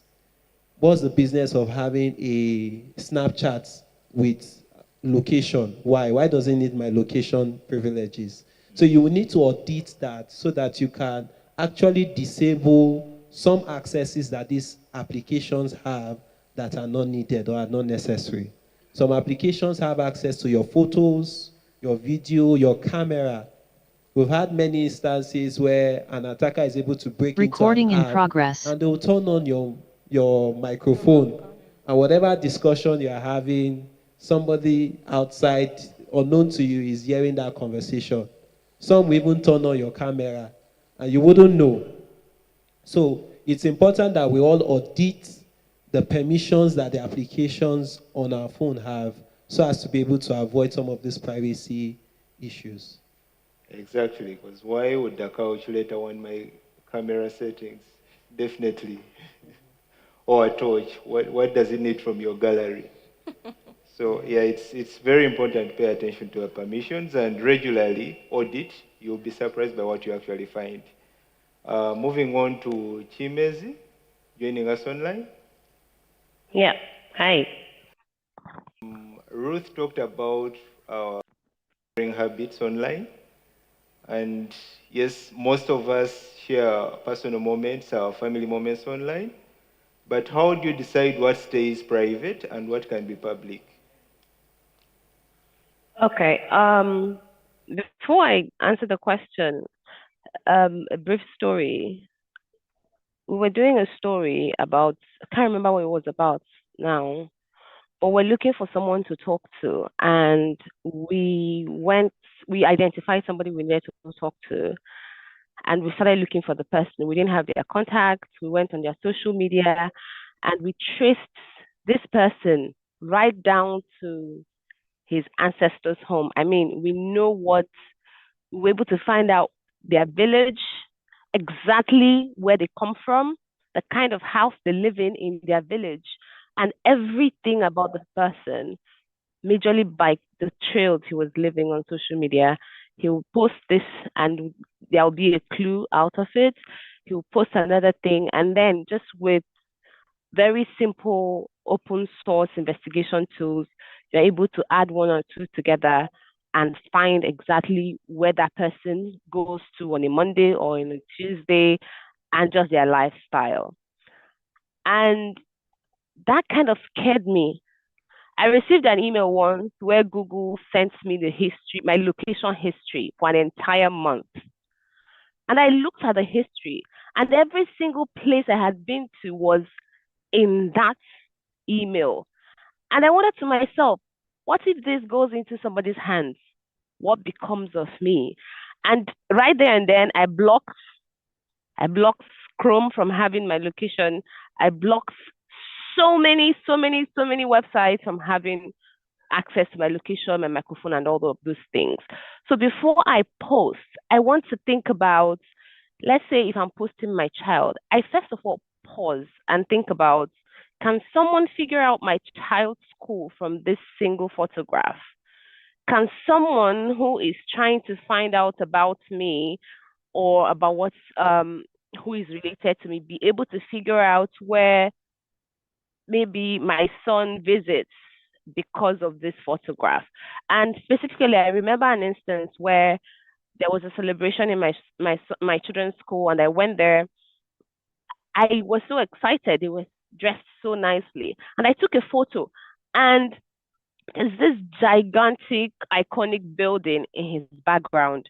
As I was about to post that photo on my status, I just thought to myself for a second, if someone takes this image and geolocates it, this person is able to find out exactly where my children's schools. And I turned him around, I told him to face a blank wall, and I took a different picture. Those are the kind of thoughts that go into how I expose things. I want to, first of all, think in the moment when you're very excited, maybe there's a celebration. I want to think about, is this celebration even supposed to be online in the first place? Do I want someone to know about what is going on right here? Is this supposed to be something intimate to myself I should enjoy? If I want to post about maybe something that is happening, I want to know whether, is this my story to share? Let's say a friend is celebrating something and I'm there. Is it me that should be posting that, or my friend should be? If I have to, I ask for permission. These are the things that I think about when I post. Because of my job, I know that people can find you at any point in time. And again, let's say I'm posting my child and he's in a school uniform. I try to not just blur, because you have softwares that can take out the blurs. I try to completely avoid some things, because you want to be sure that whatever you're posting, you're not leaving clues for someone to find and be able to stalk you or harm you, or even have access to your life in ways that you don't want to. So these are the thoughts that um, I kind of consider when I am putting out moments, or when I'm posting anything online, or when I'm just doing anything online. And I know also that locations matter. So you don't want anyone to know where you are. So I don't even post real time. If I visit a place and I post it, just know that maybe it was 2 weeks ago or last week. It can't be in the moment. When you're on social media, WhatsApp, don't post in the moment. For instance, yes, you may be having fun, eating out, or probably dancing at a concert, but sometimes that's also risky, especially if we are putting out content and then maybe there's someone seeing what we are doing. One thing that we don't realize is that every photo we put out has what we call metadata. So metadata is data about that photo, so it can reveal your location. So if you post it when you're live, someone can actually know where you are, and maybe they can target you if there is need to target you. And there are cases where this has gotten really, should I say, it's gotten life-threatening, especially in recent history. There is a story of a popular South African musician called Ikeja, who got gunned down because he posted something online, I think was going for a concert, And then people that were targeting him actually figured out his location or his whereabouts from what he was posting. And then a couple of minutes later, he was tracked down and gunned down. So sometimes you really need to pay close attention to what you're actually posting. Don't post when you're so emotional. Maybe someone has hurt you, or there is something that's not going right in your life. Maybe you need to deal with that offline and then post when you're okay. So it's just a few things that we need to think about.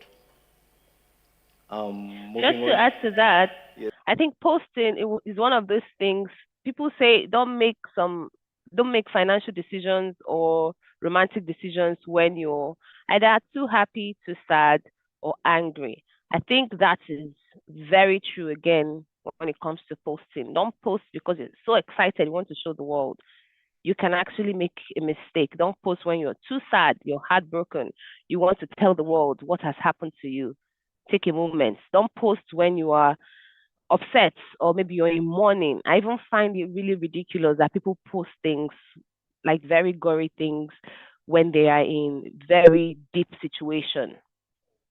So yeah, thank you. If I were hard, one that is very common is with WhatsApp.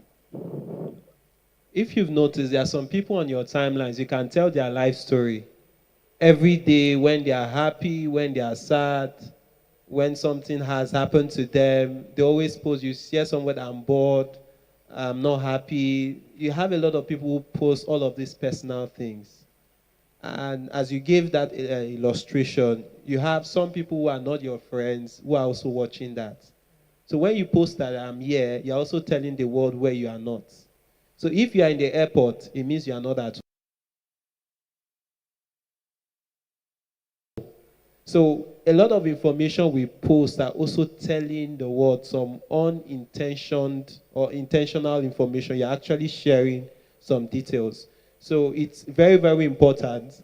And also, whenever you post, ask yourself in the next 5 years, 6 years, or 10 years, will I be proud about what I've posted? In Nigeria, a lot of social people who are anti-politics and the rest are looking for some old Twitter posts, some 10 years ago, 11 years ago, and they are bringing it to the surface that you said this at so time.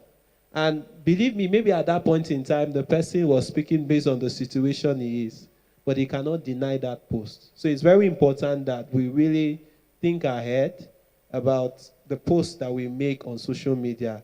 The internet never forgets. Whatever you post on the internet, even if you delete it immediately, somebody has a copy of it. Thank you. Thank you. I would like to Yes, hint about a recent phishing attack. I was able to do a little bit of forensics on. So it was a staff. She just came back from maternity leave. It's not an issue. So immediately, LinkedIn, she came to post that maternity leave was so short, how she missed her baby. This is like after the investigation, we got to see this particular post on LinkedIn. It was a very innocent post. And attackers, very smart, very quick. She got a phishing email, HR telling her that you're giving her 30% spa to go and relax from. Immediately she clicked the link and that was it. It was a very innocent LinkedIn post about motherhood, how maternity leave is short, and a lot of that. And immediately they were able to get on that, send a link, camouflage the HR, the company's letterhead, everything, and she clicked on it unknowingly. So most times it might not even be your Instagram, it might not be your Facebook, it might even be LinkedIn that you think you're being the most professional about that they can use to attack you. Thank you. Thank you. Sandy? Yeah, we've talked about permissions on our websites and apps. So most times we click yes to permissions. You've installed WhatsApp and then it's asking for your location, maybe your contacts, and you're clicking agree, agree, agree. However, what's one permission that you think people should really think twice about before agreeing to? Okay, thank you so much. So, a lot of people here have spoken about different permissions, and the one that actually stands out, off the top of my head, I have like a few, but one has been mentioned quite a number of times here, which is about location. So that's a very important permission, and he mentioned something regarding we have a lot of applications on our phone, right? And if we don't audit those apps, you will not exactly know what permissions you have given to these applications unless you check. You mentioned going to the settings and then checking the permissions that each one of these applications that they have on your phone. So location access is a very powerful permission that you give to an application. So let's say, for instance, imagine a calculator application asking you for your location access. Does that make sense at all to the audience? Does that, at all, right? So like you wonder, like, is 1 plus 1 in Kaduna different from 1 plus 1 in UK? It's not, right? So why does the calculator need my location access? So the thing with location is that it doesn't only tell where you are, it tells who you are, because they are building a profile, an habit profile about you. A lot of us have been here since like 8:30, since this symposium started, right? So imagine your calculator application knows that you've spent like 6 hours at this particular location.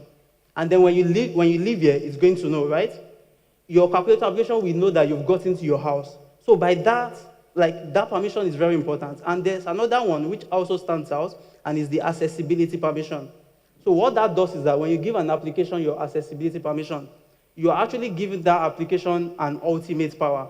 Like, which is to say, you are allowing the application to work beyond the boundary of the application itself. Most applications only work when you open them. But when an application has your accessibility permission, you are saying, even when I have not opened you, let's say, for instance, the name of the application is A, and you give it accessibility permission. So which means whatever you are doing on your phone, when you open your bank application, that application named A knows that you have opened your bank application. As you are inputting your ID and password, open it, your balance, it knows, because one of accessibilities is saying it can read everything on your screen. So can we see how powerful that permission is? So which is, I will close out by saying this, which is what he said also. Let's ensure that more often than not, we are not just clicking allow whenever we are installing or trying to use an application. So it is not a matter of allow or not allow. There's a third option which says allow only when using this application. So which means when I have not opened or engaged this application, that permission will not be active. Even our iPhones, for the iPhone users in the house, you can just place your phone at the corner of your room and you're like, hey Siri, and it listens to you. It's because you have given the iPhone your permission to use your microphone, right? It won't listen to that hey Siri if it doesn't have a microphone permission. So, and even there are studies regarding that, because it's a privacy issue, even your Siri or your Google Assistant, right? And the privacy issue comes from people saying, okay, so which means everything I'm saying when my phone is on me or within the surrounding I am, it means my phone is listening to me, right? People will say, it's not actually listening. I mean, this application, these assistants, they have a wake call, which is if you don't say hey Siri, Siri will not answer. If you don't say hey Google, it won't answer. But it is listening. If it's not listening, it won't hear when you say hey Siri, right? So let's all be wary of the permissions we give applications, especially location and accessibility. Thank you. Thank you, Aziz. Bolwatife? Yes, you've done a lot of work around tech news, tech events, and most times we hear about data breaches and fintech mishaps. So what's one everyday online habit that you think people underestimate in terms of privacy risk? Okay, thank you so much for the question. So I'll just pick it up from where Ruth stopped, because she mentioned quite a number of them which I really agree with, and which were some of the things I was going to say, but I'll just take it a step further. So it's common notice that you go to a place and you see Wi-Fi and you're happy to connect. It is important for you to know inherently that not every Wi-Fi is secure. In as much as it's accessible, it helps you do whatever you need to do, it's not always secure. And when the Wi-Fi is not secure, it also means that your data and everything you're using on your phone is also not secure. So as she has said, use VPNs. VPNs are really advisable. But then, in as much as it is possible, avoid it totally. That's the reason why you carry your personal data, carry your personal internet around. As much as it is possible, avoid it. It is easy to say, oh, it's free, it's available. Well, free is not always the best way to go. Yeah. So as much as it's possible, you should avoid using free things. Free things are not always free at the end of the day. So yes, try to avoid using public Wi-Fi and all those things. Now, the other one that I would say, which is also something that she said, is the acceptance of cookies. Some people live for cookies. They want cookies every day. And in as much as it looks harmless, I mean, people would say all the cookies have been accepted since what happened. But the things that are happening, you don't know them. If things have not happened, what if it's the next cookie you accept that something will happen? You can't tell these things. These things are not cast in stone. Because the cookie of this app or this website did not harm you in any way that you know, does not mean the one of this next website would not harm you. So it's important to be wary of cookies. And one thing I realized is that these websites will not exactly put decline on the surface level. You will see accept easily, but they will not put decline. You now have to go into manage cookies before you start finding where decline is, because they know what they are doing. They know accept is easy. You will accept and keep it moving. I mean, you have things to do, right? But it's intentional. It takes intentionality for you to click manage cookies and go to where that decline is and decline everything intentionally, because they know you don't have time for that, so you click accept. So the onus is now on you as the user to ensure that these things are not taken for granted. For every cookie you see, you are declining. The lack of doing anything is where the problem lies. So the 1 minute it will take you to find where the decline button is and decline it would really save you a lot of trouble, because it may not be today, it may be for tomorrow. The cookie you accepted yesterday may not be your problem. It may be the one you accept tomorrow. So ultimately, it's important for all of us as internet users to be conscious about our use of the internet. Everything we do, everything we post, everything we comment on, everything ultimately, we need to be conscious. And as he said, ask yourself, in 5 years, how would this sound? In fact, in 10 years, will I still be proud of this thing I posted? We have the story of a fintech founder whose tweets came to life recently, and we've seen the ruckus it has caused for him. So it's important to be conscious of everything you do. Ask yourself, am I proud of this thing? If I'm proud of it today, will my 50-year-old self be proud of it? So it's important to be conscious of our use of the internet in a very holistic manner, rather than just looking at it in a one-size-fits-all. Thank you, Bolwatifi. Thanks you all for your amazing insights and the tips that we can actually take away. Maybe I'll close off with Samuel, and I would say, if there is one thing that someone wanted to do today, someone here, to tidy up their digital footprint, what would that be? Tidy up their digital footprint. Just one thing or two. What if they want to do something like that today before they leave? What do they do? So, first is Google yourself. Look at what is outside there. So once you know the amount of exposure you have, that can also help you curtail it. For instance, you might have some information about you on Facebook, some information about you on Twitter, some information spread across the internet that you are not proud of. You can go to those areas and delete the post. It doesn't mean that it's entirely wiped out, but it also reduces that exposure. Second thing, which I think she has also said, the have I been porn, which is like a unified database where you can check email. You can also check phone number to see if your phone number or emails are actually exposed outside there. But prevention is better than cure. So you might have posted some things some years ago and they are there. But from today, you can ensure that you think twice before you post anything. You are cautious of the cookies you accept. You are cautious of the Wi-Fi you connect to. All of this awareness would really help you going forward to ensure that you are not exposing yourself to harm or to unnecessary privacy issues. So I would say Google yourself, check the first, second, third, or fourth pages, and check what information you have about you. Go to LinkedIn, just check on the internet and see what the internet has about you. Also, you can use this Gen AIs. You know the Gen AIs is connected to a lot of website on the internet. You can just check what are the information you have, and it will amaze you, the references and the sites that is able to pull. So that can also help you understand the level of footprint you have and also see how you can start copying them. Yeah. Thank you. It's been an amazing There's discussion. there's there's one thing I'd love to add, if I could.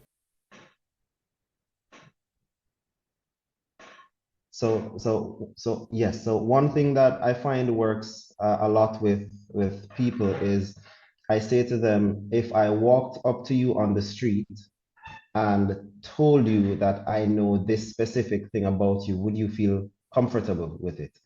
So if I walked up to you and I said, hey, I know where your child goes to school, or hey, I know this particular detail because I saw it in a photo, I know where you work, would you feel comfortable if a stranger walked up to you and said that to you? So that often helps people to really realize the impact of the type of info that they're sharing online. So it works, it seems to be the most effective. If a stranger walked up to them and said ABC, that's the thing that helps them to to have the most direct impact in understanding the seriousness of what they are sharing online.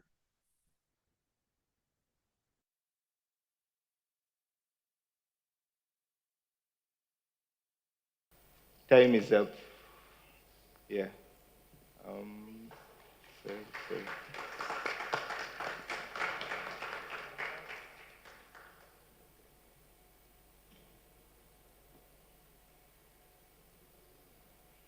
Technology. Okay. A round of applause to our distinguished panelists. Thank you so much. The things that they have been speaking about are really, this is privacy in our own private spaces, really, and what we do, and especially on social media.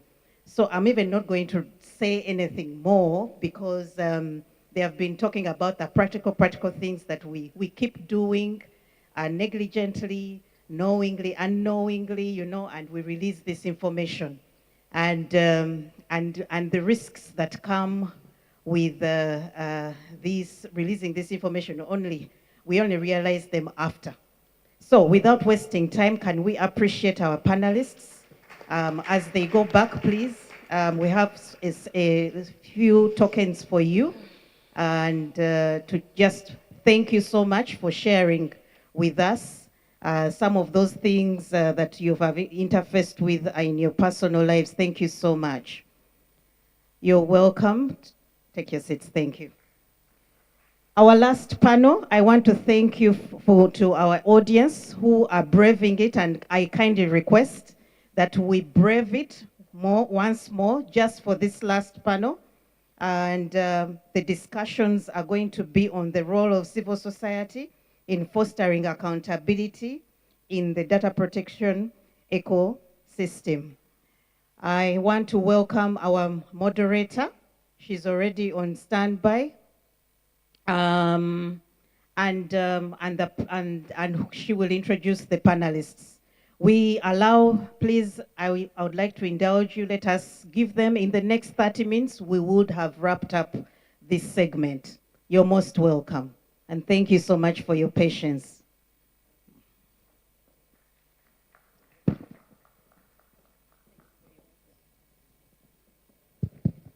Okay, good evening, distinguished guests. Sorry, time is fast spent, but we're going to try to wrap this up in 30 minutes, so we crave your indulgence. So we are going to be speaking on the role of civil society in fostering accountability in the data protection ecosystem. And joining me today, I'm going to welcome distinguished panelists. Three amazing panelists. Mrs. Angela Owando Ozoma Iwuchukwu. She is the country director, Avocat Sans Frontières France in Nigeria. She's also a lawyer, an international human rights expert, a digital rights advocate, and is currently managing the European Union funded e-rights project aimed at promoting digital rights in Nigeria. Followed is going to be Dr. Abiodun Odushote, who is an associate professor of law with the Faculty of Law, University of Lagos, and the Lagos State support lawyer at ASF France. A round of applause, please. Lastly, we'll be having Alice Sabo, a digital rights officer at CTAD, a grassroots digital rights advocate working towards an inclusive digital community in Nigeria. A round of applause, please.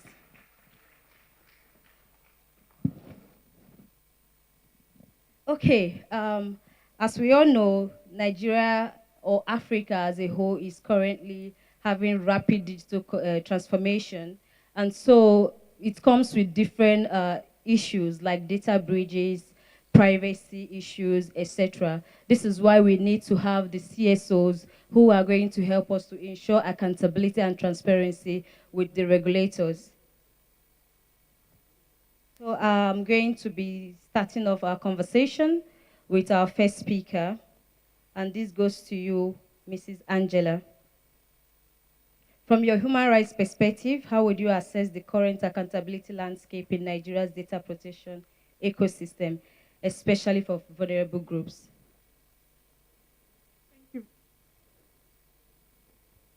Thank you very much for that question, and I will try to take it as quickly as I can. And if you want to look at accountability from the human rights perspective, and we're discussing privacy, one of the first things you want to look at is the legal and policy landscape. Do we have sufficient laws and also policies safeguarding our privacy? And even though your question is limited to Nigeria, but I would start at that level, and because it's a regional convening, I'll also look at the regional level. Now, at the Nigerian level, giving Nigeria as an example to other countries, we do have, we would say we have legislations. At least in Nigeria, you have the Nigerian Data Protection Act, which gives you the leeway for accountability in terms of privacy breaches. However, we see that at the regional level, we lack what I would call legally enforceable regional laws, if you would like, just put it that way, because what we have is we see rather a weak accountability mechanism. For example, at the regional level, we would have things like you have the Malabo Convention regarding the African, for the African Union, in terms of the cyber security, cyber crimes and cyber security. However, enforceable mechanism is very very difficult because of the structure of the regional framework. Now, it's been possible in the past for us to have some legal framework that is enforceable in certain members of the continent, such as the African Charter, which also provides, gives a leeway for accountability. But it will be good if we have, such as the Malabo Convention, to be equally enforceable. A lot of countries in Africa have not even ratified it. So that's why you have that loophole. So, but one of the key things regarding accountability is not just about having proper legal frameworks or existing policies, but the big question is always enforceability and and implementation. So whereas we have this, the question is how many people have been able, looking at it now from a victim-centered perspective, have been able to successfully enforce their rights when there's been data breaches or violations.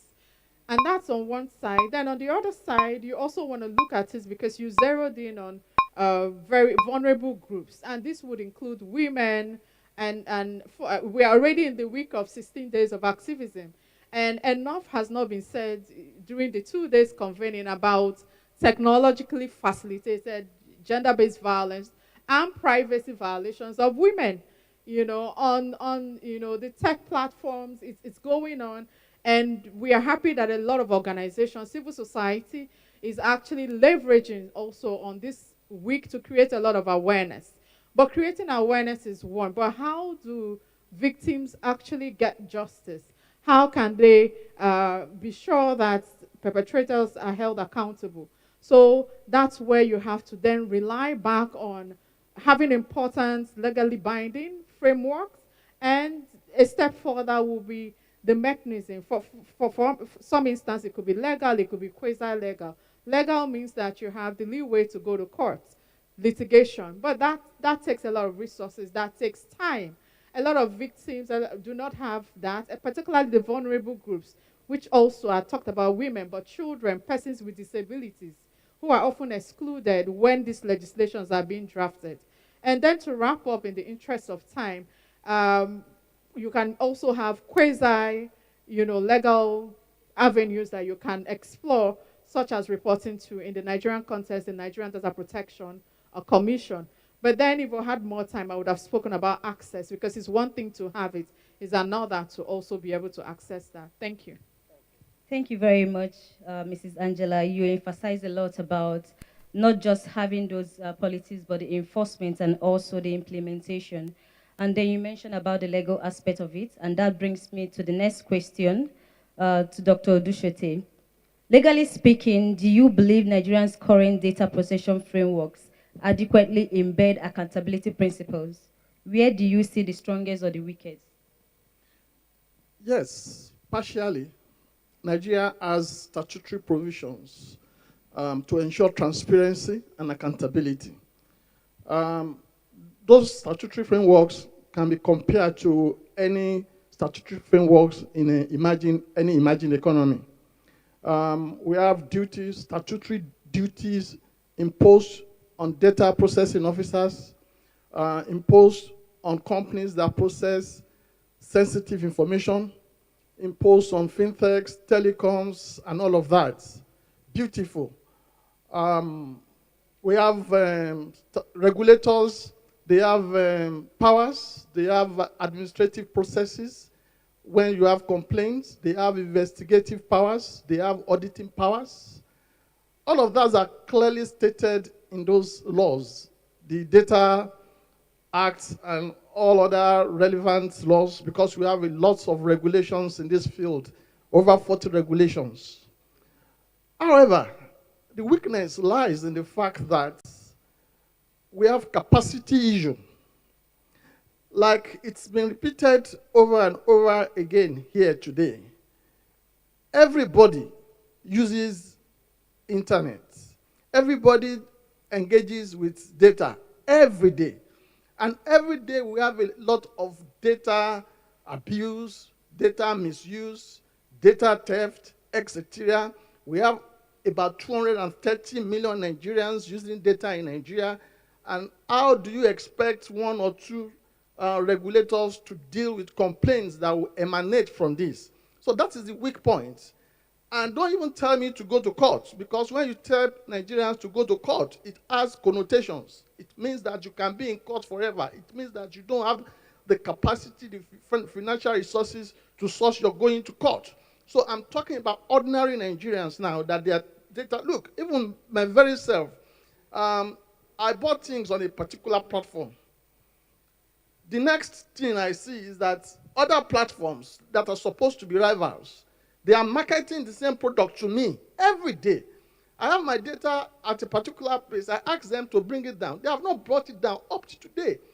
And I'm supposed to be an associate professor of law. And I still cannot complain and effectively hear my grievance. Now, what I'm saying here is that we don't have easy to follow complaint procedure. There was a time I had issues abroad. I just wrote an email to the regulator, and the regulator wrote the company, and they adjudicated within 2 weeks, and decision was made. So we should, that is the weak point. We have these beautiful laws, but are we giving effect to it? The regulators, do they have capacity to, apart from Lagos, Abuja, and the other cities, where else do we see their presence? And we also have to involve advocacy, how many Nigerians are even aware of these rights that we're talking about? Apart from those of us that are here and the educated ones.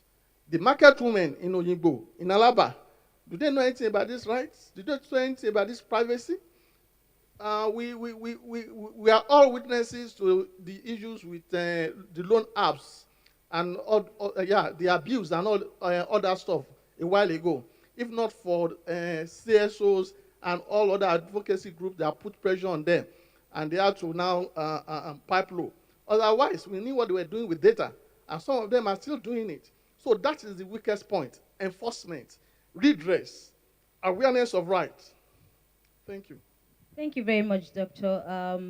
I get the issue with the Nigerian policies. We have very beautiful laws and policies, but the implementation remains a problem.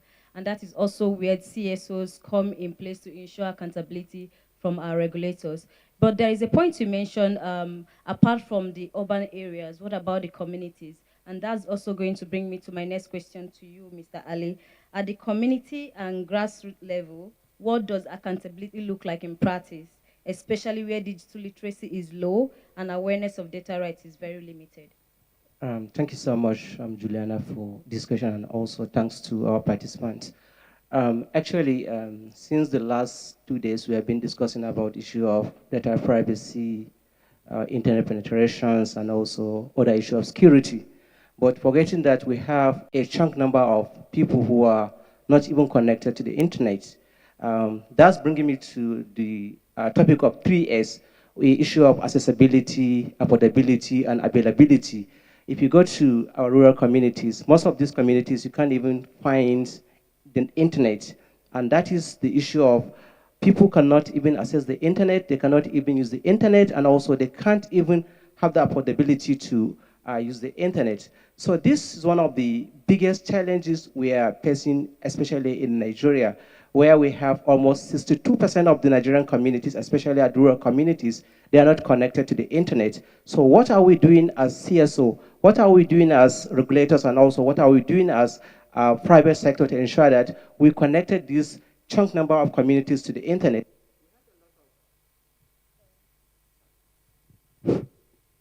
We have millions of rural women who are into doing a lot of businesses, but they cannot have access to the internet in order to communicate with their partners. For example, you are living in Kano, somebody is living in Abuja, someone is living in Lagos. If you don't have the internet, if you don't have connectivity, you can't even have access to those people, which is a big market, and you are losing from that market. And also issue of awareness. People are not even aware of the community of their rights. We're talking about right. We're talking, people that are talking about right are people who are in the cities, people who are educated, people who are into tech communities. These people in the community don't even know what is their right in terms of privacy with breaches. Prof just talk about how companies, fintech, are giving loans to people. Just one day you just see people, you see your data is being shared with a lot of people. Because you collected loan from this fintech company, they just took your numbers, contact numbers, and share it with people and say, this person has collected money from me and I want you guys to pay for him. What is this? Because people are not even aware about their rights. And the second thing is about the consent. Consent is also a very important and is very key issue in terms of accessing data. That is the issue, another issue that the Prof talk about, issue of people are not even aware about, do they have even the right to give consent of the data? Do they have even the right to withdraw their consent? So that is some of the issues challenges we are having at the community level. So that is one of the things that we as CSOs, we are ensuring that we connected the community. We created awareness. We bring people into the light to see this is what you need to do. This is what you don't need to do. And also issue of affordability. We are doing a lot with in terms of connectivity with NCC. NCC is one of is the regulator in terms of communication in the country. So we are working with NCC to ensure that how can we ensure that there's community network in those communities. Even if we cannot take MTN to those communities, how can we ensure that we create community network in those communities to ensure that people are having even access to the internet? Thank you. Thank you very much. Yeah, I understand, and I love what you said about educating the community about their digital rights. It's very, very important that everybody is aware And that also comes to why, as CSOs, this is what we need to do. So we are going to be diving into the role of CSOs proper in filling these accountability gaps. So I'm directing this question to you, Dr. Odushote. How can academic institutions support and strengthen civil society advocacy through research, evidence generation, or policy development? In so many diverse ways. Academia can be involved in knowledge transfer through seminar, training, advocacy. We can also have student clinics by engaging the students who are our future, by teaching them, by making them part of this process. In fact, we can have courses on this subject matter, which we do at the moment. There are a lot of courses on privacy, digital rights, and all of that. We have internet department and etc. We can also have digital centers, like we normally have human rights centers. We can have a center dedicated to digital and privacy issues, where we do research in this field. We can also have academia doing research for us in the empirical research, surveys, questionnaires, and etc. We can also have dialogue between, we can also have a council that is set up, like an advisory council, where you have academia, you have CSOs, you have independent thinkers, etc., that will advise and coordinate with the regulators so that everybody will be able to enjoy digital rights in Nigeria. Thank you very much, Doctor. I hope we are all noting down the points he's making. They are very, very brilliant ideas. And yes, we need to involve the youth as we do and also add it as part of our academic curriculum. So thank you very much, Doctor. Over to you, Mrs. Angela. ASA France often works with individuals whose rights have been violated. What practical tools can CSOs use to hold both state and private actors accountable when data misuse affects real people? All right, thank you very much. So you're right, at Avocats Sans Frontières France, Lawyers Without Borders France, we work directly to support victims of human rights violations, particularly also victims of digital rights violations. And one of the things that one of the tools that is obvious and available to all, though not readily accessible, is law. Law is always the first tool. And how you would use that depends on, who's available to support you. So you always have law. You can always go by way, as I mentioned earlier, direct access to the courts, for example, to enforce your rights. You can also, civil society can do this on your behalf. And CSOs, ASF France does that. A lot of other CSOs also engage in strategic litigation, for example. And this is something that is very important because what it does is that it influences not just a particular case. The outcome does not impact on the particular case, but then has a larger impact on several other cases at the national level, and sometimes, and most times, we actually encourage that it's done at the regional level, so that at that level, whether sub-regional or at the continental level, you're able to have such precedents that are set. And this is very, very important. That, as Dr. Dushose mentioned, CSOs also leverage on, their capacity to be able to conduct research, to be able to document cases of victims, real-life victims, and be able to document this in order to produce either policy reports that is then used for advocacy. Because if you're coming before policymakers, you need to have data, and you need to have your facts. So this is one key thing that CSOs have been doing and continue to do more.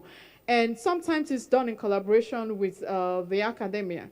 So or sometimes you have CSOs that have such capacity in-house, but it's one key thing that is important. And this is perhaps is even more important than the other step of going to courts and all that. It's so powerful. And something else that civil society has been doing and should continue to do to ensure accountability is awareness. If people are not aware, look at this sort of conveying that unwanted witness, has, conveyed. It's so important, but unfortunately, we do not have a lot of people who are participating. We oftentimes, in this sort of convenings, we have civil society, we have a few persons from the private sector, but we need to engage more young people. We need to open up the arena so that we have young people coming, because they are the ones who are vibrant enough to want to demand accountability. So civil society needs to also work with youth groups, create a lot of awareness on these issues, use the documentations and the reports that have been produced to be able to drive it, strategic litigation when possible on certain issues to set precedents and also to also deter future breaches. Thank you very much. Thank you very much, Mrs. Angela. That's a practical breakdown of what CSOs can do. I get a lot of awareness. It cannot be overemphasized. And so we should try to leverage that. Moving over to you, Mr. Ali. At CTAD has led several digital rights interventions. From your experience, what are the biggest obstacles of CSOs? What do they face when pushing regulators or corporations to be more transparent? Okay, so thank you so much. One of the key challenges is the issue of transparency from the regulators. Most oftentimes, when you request for something from the regulators, they don't give you, and also they don't even tell the citizens what is going on. And this is one of what brought us the issue of trust dispute in the country. There is a lot of trust dispute between the regulators and also the people at the other side in the country. So that is one of the challenges. The second one is there is some limited enforcement mechanism in terms of issue of data breaches, data privacy, and other issues. When we look at the issue of NDPC, which is the sole regulator of the data privacy in Nigeria, NDPC is just a baby institution in the country. And when you look at the number of staff the NDPC has in the country, it's not up to 1,000. And also, we're talking about almost 200 million students in the country. So how do we expect an institution with 1,000 people to regulate and also enforce issues in the country for over 200 million people? And also, we're talking about powerful companies like MTN, who has a huge amount of money, multi-choice. We have a lot of companies who have a lot of money. So we have seen a lot of data breaches in the past in the country, but due to the issue of the lack of enforcement or weak enforcement from the regulators, we have seen a lot of issues that are going on. So we also have hostility from the regulators and also the actors in the institution. Whenever you confront this kind of institution with request or you want to have a dialogue with them, they always think that as civil society, we are aggressive, we are people who want to expose them, we don't want to collaborate, we don't want to do this. So there is this issue of hostility. I know most of these people who are in this room could remember the issue of Paradigm Initiative versus NIMSI, where Paradigm discovered that Nigerian data are being sold on platform at 100 naira. If you want to buy data for anybody in the country, including the president, you can just go to online and buy that data at 1,000 naira.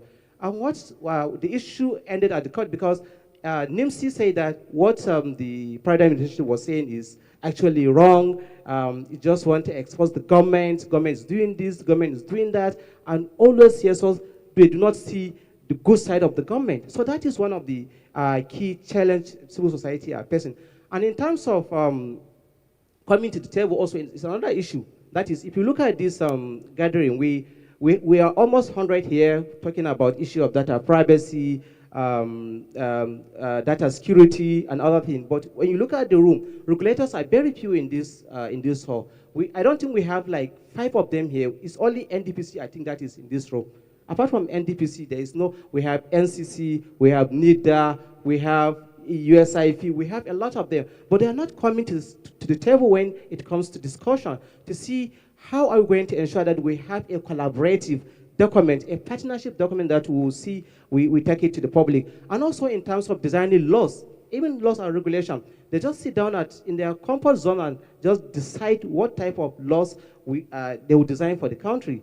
Not even taking others into account, that is stakeholder, multi-stakeholder approach. That is what civil society are always talking about. When you talk about the issue of the IGF, Internet Governance Forum, it's talking about multi-stakeholder approach, that everybody from the tech sector, from the community, from civil society, from academia, from the regulator, let's come together and design something which will work for everybody.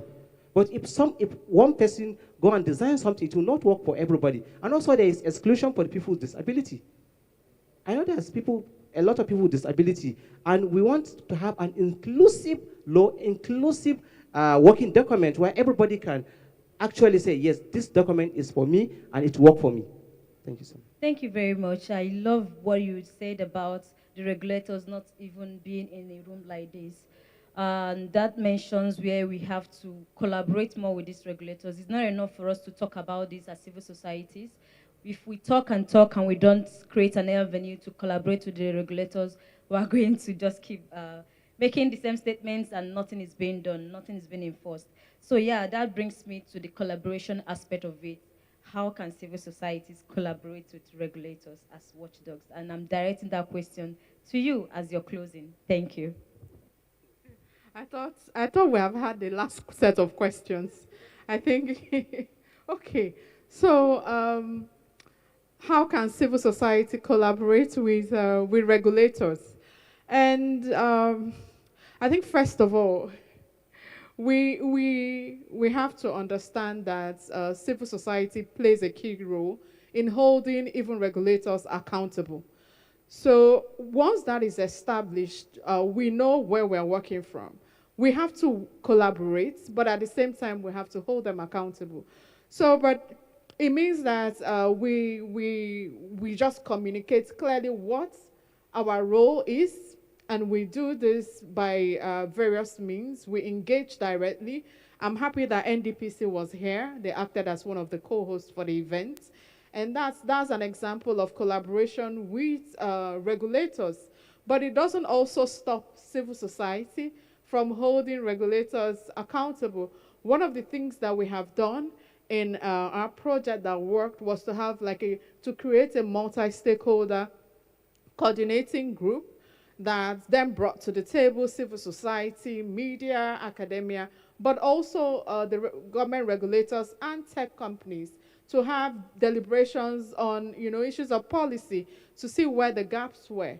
And by including them in such convenings, it helps to foster mutual understanding and collaboration. However, we still have as lawyers without borders, it's natural for us to always use litigation as one of our tools. So where there are data breaches or violations, or where the regulators are not doing enough, we also would hold them accountable. NIMSI is an example, and for the non-Nigerians, NIMSI is, we have, as far as I'm concerned, the National Identity Management Commission that holds the data of almost everybody in the country because you're mandated to do this.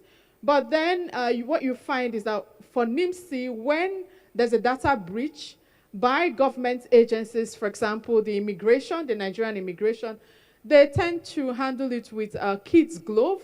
But when it comes to data breaches by private corporations, tech companies, then you see them rise up very squarely and begin to talk compliance and no, that needs to change. And that's where civil society rises up to also hold NIMSI accountable. We'll call them out and we'll say no. And the same for NDPC. We hold them accountable and we'll call them out. And this is done through dialogues, naming and shaming, and because we believe in speaking truth to power. And we have we've documented our evidence, because that's one key thing that civil society does. We keep evidence, and we have our reports, documentations. Then when we speak, you see that you cannot deny it, because in the instance that he gave, one of the data that was bought was that of the minister. So there's no denying it. So this is one thing we just have to find that balancing act. And one key thing is also collaboration, even though you asked about regulators. But there's also the part about balancing collaboration with private sector, particularly in the shrinking space of funding. We're finding that, where civil society is having to diversify its funding sources, looking towards private corporations. But to be able to do its work as a watchdog, then issues around ethics have to come up to ensure that everyone is on the same page and is acting without compromise. Thank you very much. Without spending so much time, in another 1 minute for the remaining two speakers, can you also share your own opinions how CSOs can collaborate with regulators to ensure accountability of data rights? Just 1 minute each. Thank you. It's exactly what we're doing. We have to keep dialogue on. We have to understand each other. We need to see ourselves as partners and not enemies. And regulators should also always welcome ideas from CSOs, particularly ideas that can improve our relationship between the regulator on one hand, CSO on the other hand, and Nigerians and other data users. Thank you. Thank you so much. I think my two co-speakers have already talked about collaboration between governments, CSO, and also regulators and other society. I'll just talk about the issue of carrying everybody along. When we're doing this kind of thing, I think we need to ensure that everybody is being carried along, people at the community. These are the most marginalized people when it comes to the issue of privacy, and it is their privacy that is mostly being exposed.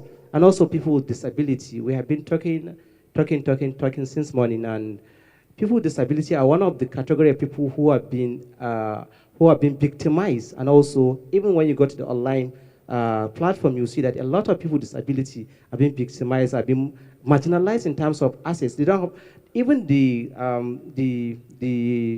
abubuwa we're using for communication.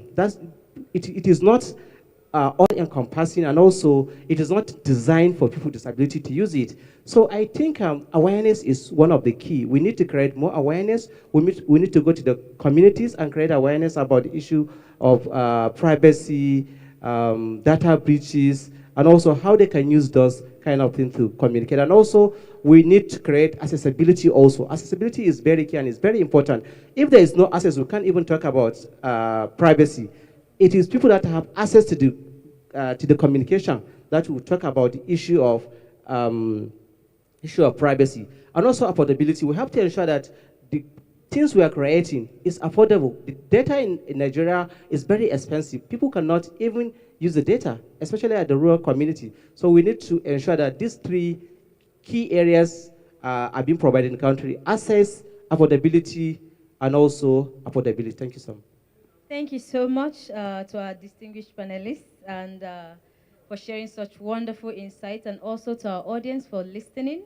We've established that civil society remains a strong accountability pillar in ensuring data protection in Nigeria. Thank you once again.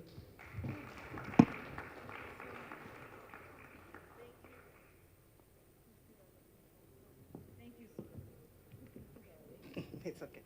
Thank you so much.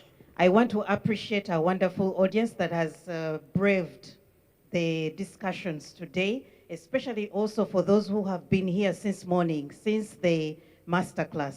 I want to thank you so much.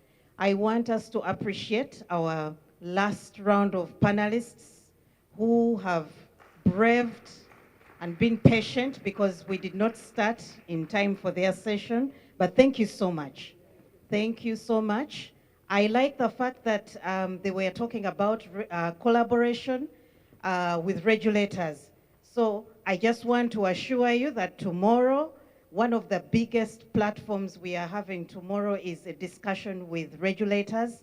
And believe me, you wouldn't want to miss that. So if civil society is talking collaboration with regulators, tomorrow is a wonderful time to interface with some of the regulators we have in the house. and we can continue these conversations. So thank you so much. Please take your seats. Thank you. Ladies and gentlemen, we are drawing to a closure of our sessions that we've had today. And I want to thank you. Thank you so much for your participation. Can we clap for ourselves? And I want to encourage you, tomorrow let us keep time. We will start on time. We don't have a master class, so we are going to start at 8. So please be here on time so that we can finish early. We intend to actually have a half day, but one of the things lined up is a conversation with the regulators, but we are also going to interface with one of the assessment that happens annually that assesses data collectors, processors, and it will be a wonderful time to find out what are the findings from that assessment. That is the privacy scorecard that is produced by Unwanted Witness. Please, you're welcome to access your photos through the QR code that has been created. Please download and share your photos on your social media handles to continue promoting the conference that you are participating in. You're also welcome to follow us on our social media handles. Can we put up the QR code once again so that our participants can access it, scan? Those who haven't had a chance to scan it, please scan and access your photos. You're also welcome to follow us on our social media handles, on X, LinkedIn. We are also streaming live on our YouTube channel. So thank you once again. I wish you a good evening, and I look forward to seeing you all tomorrow. Let's keep time. Thank you. Goodbye for now.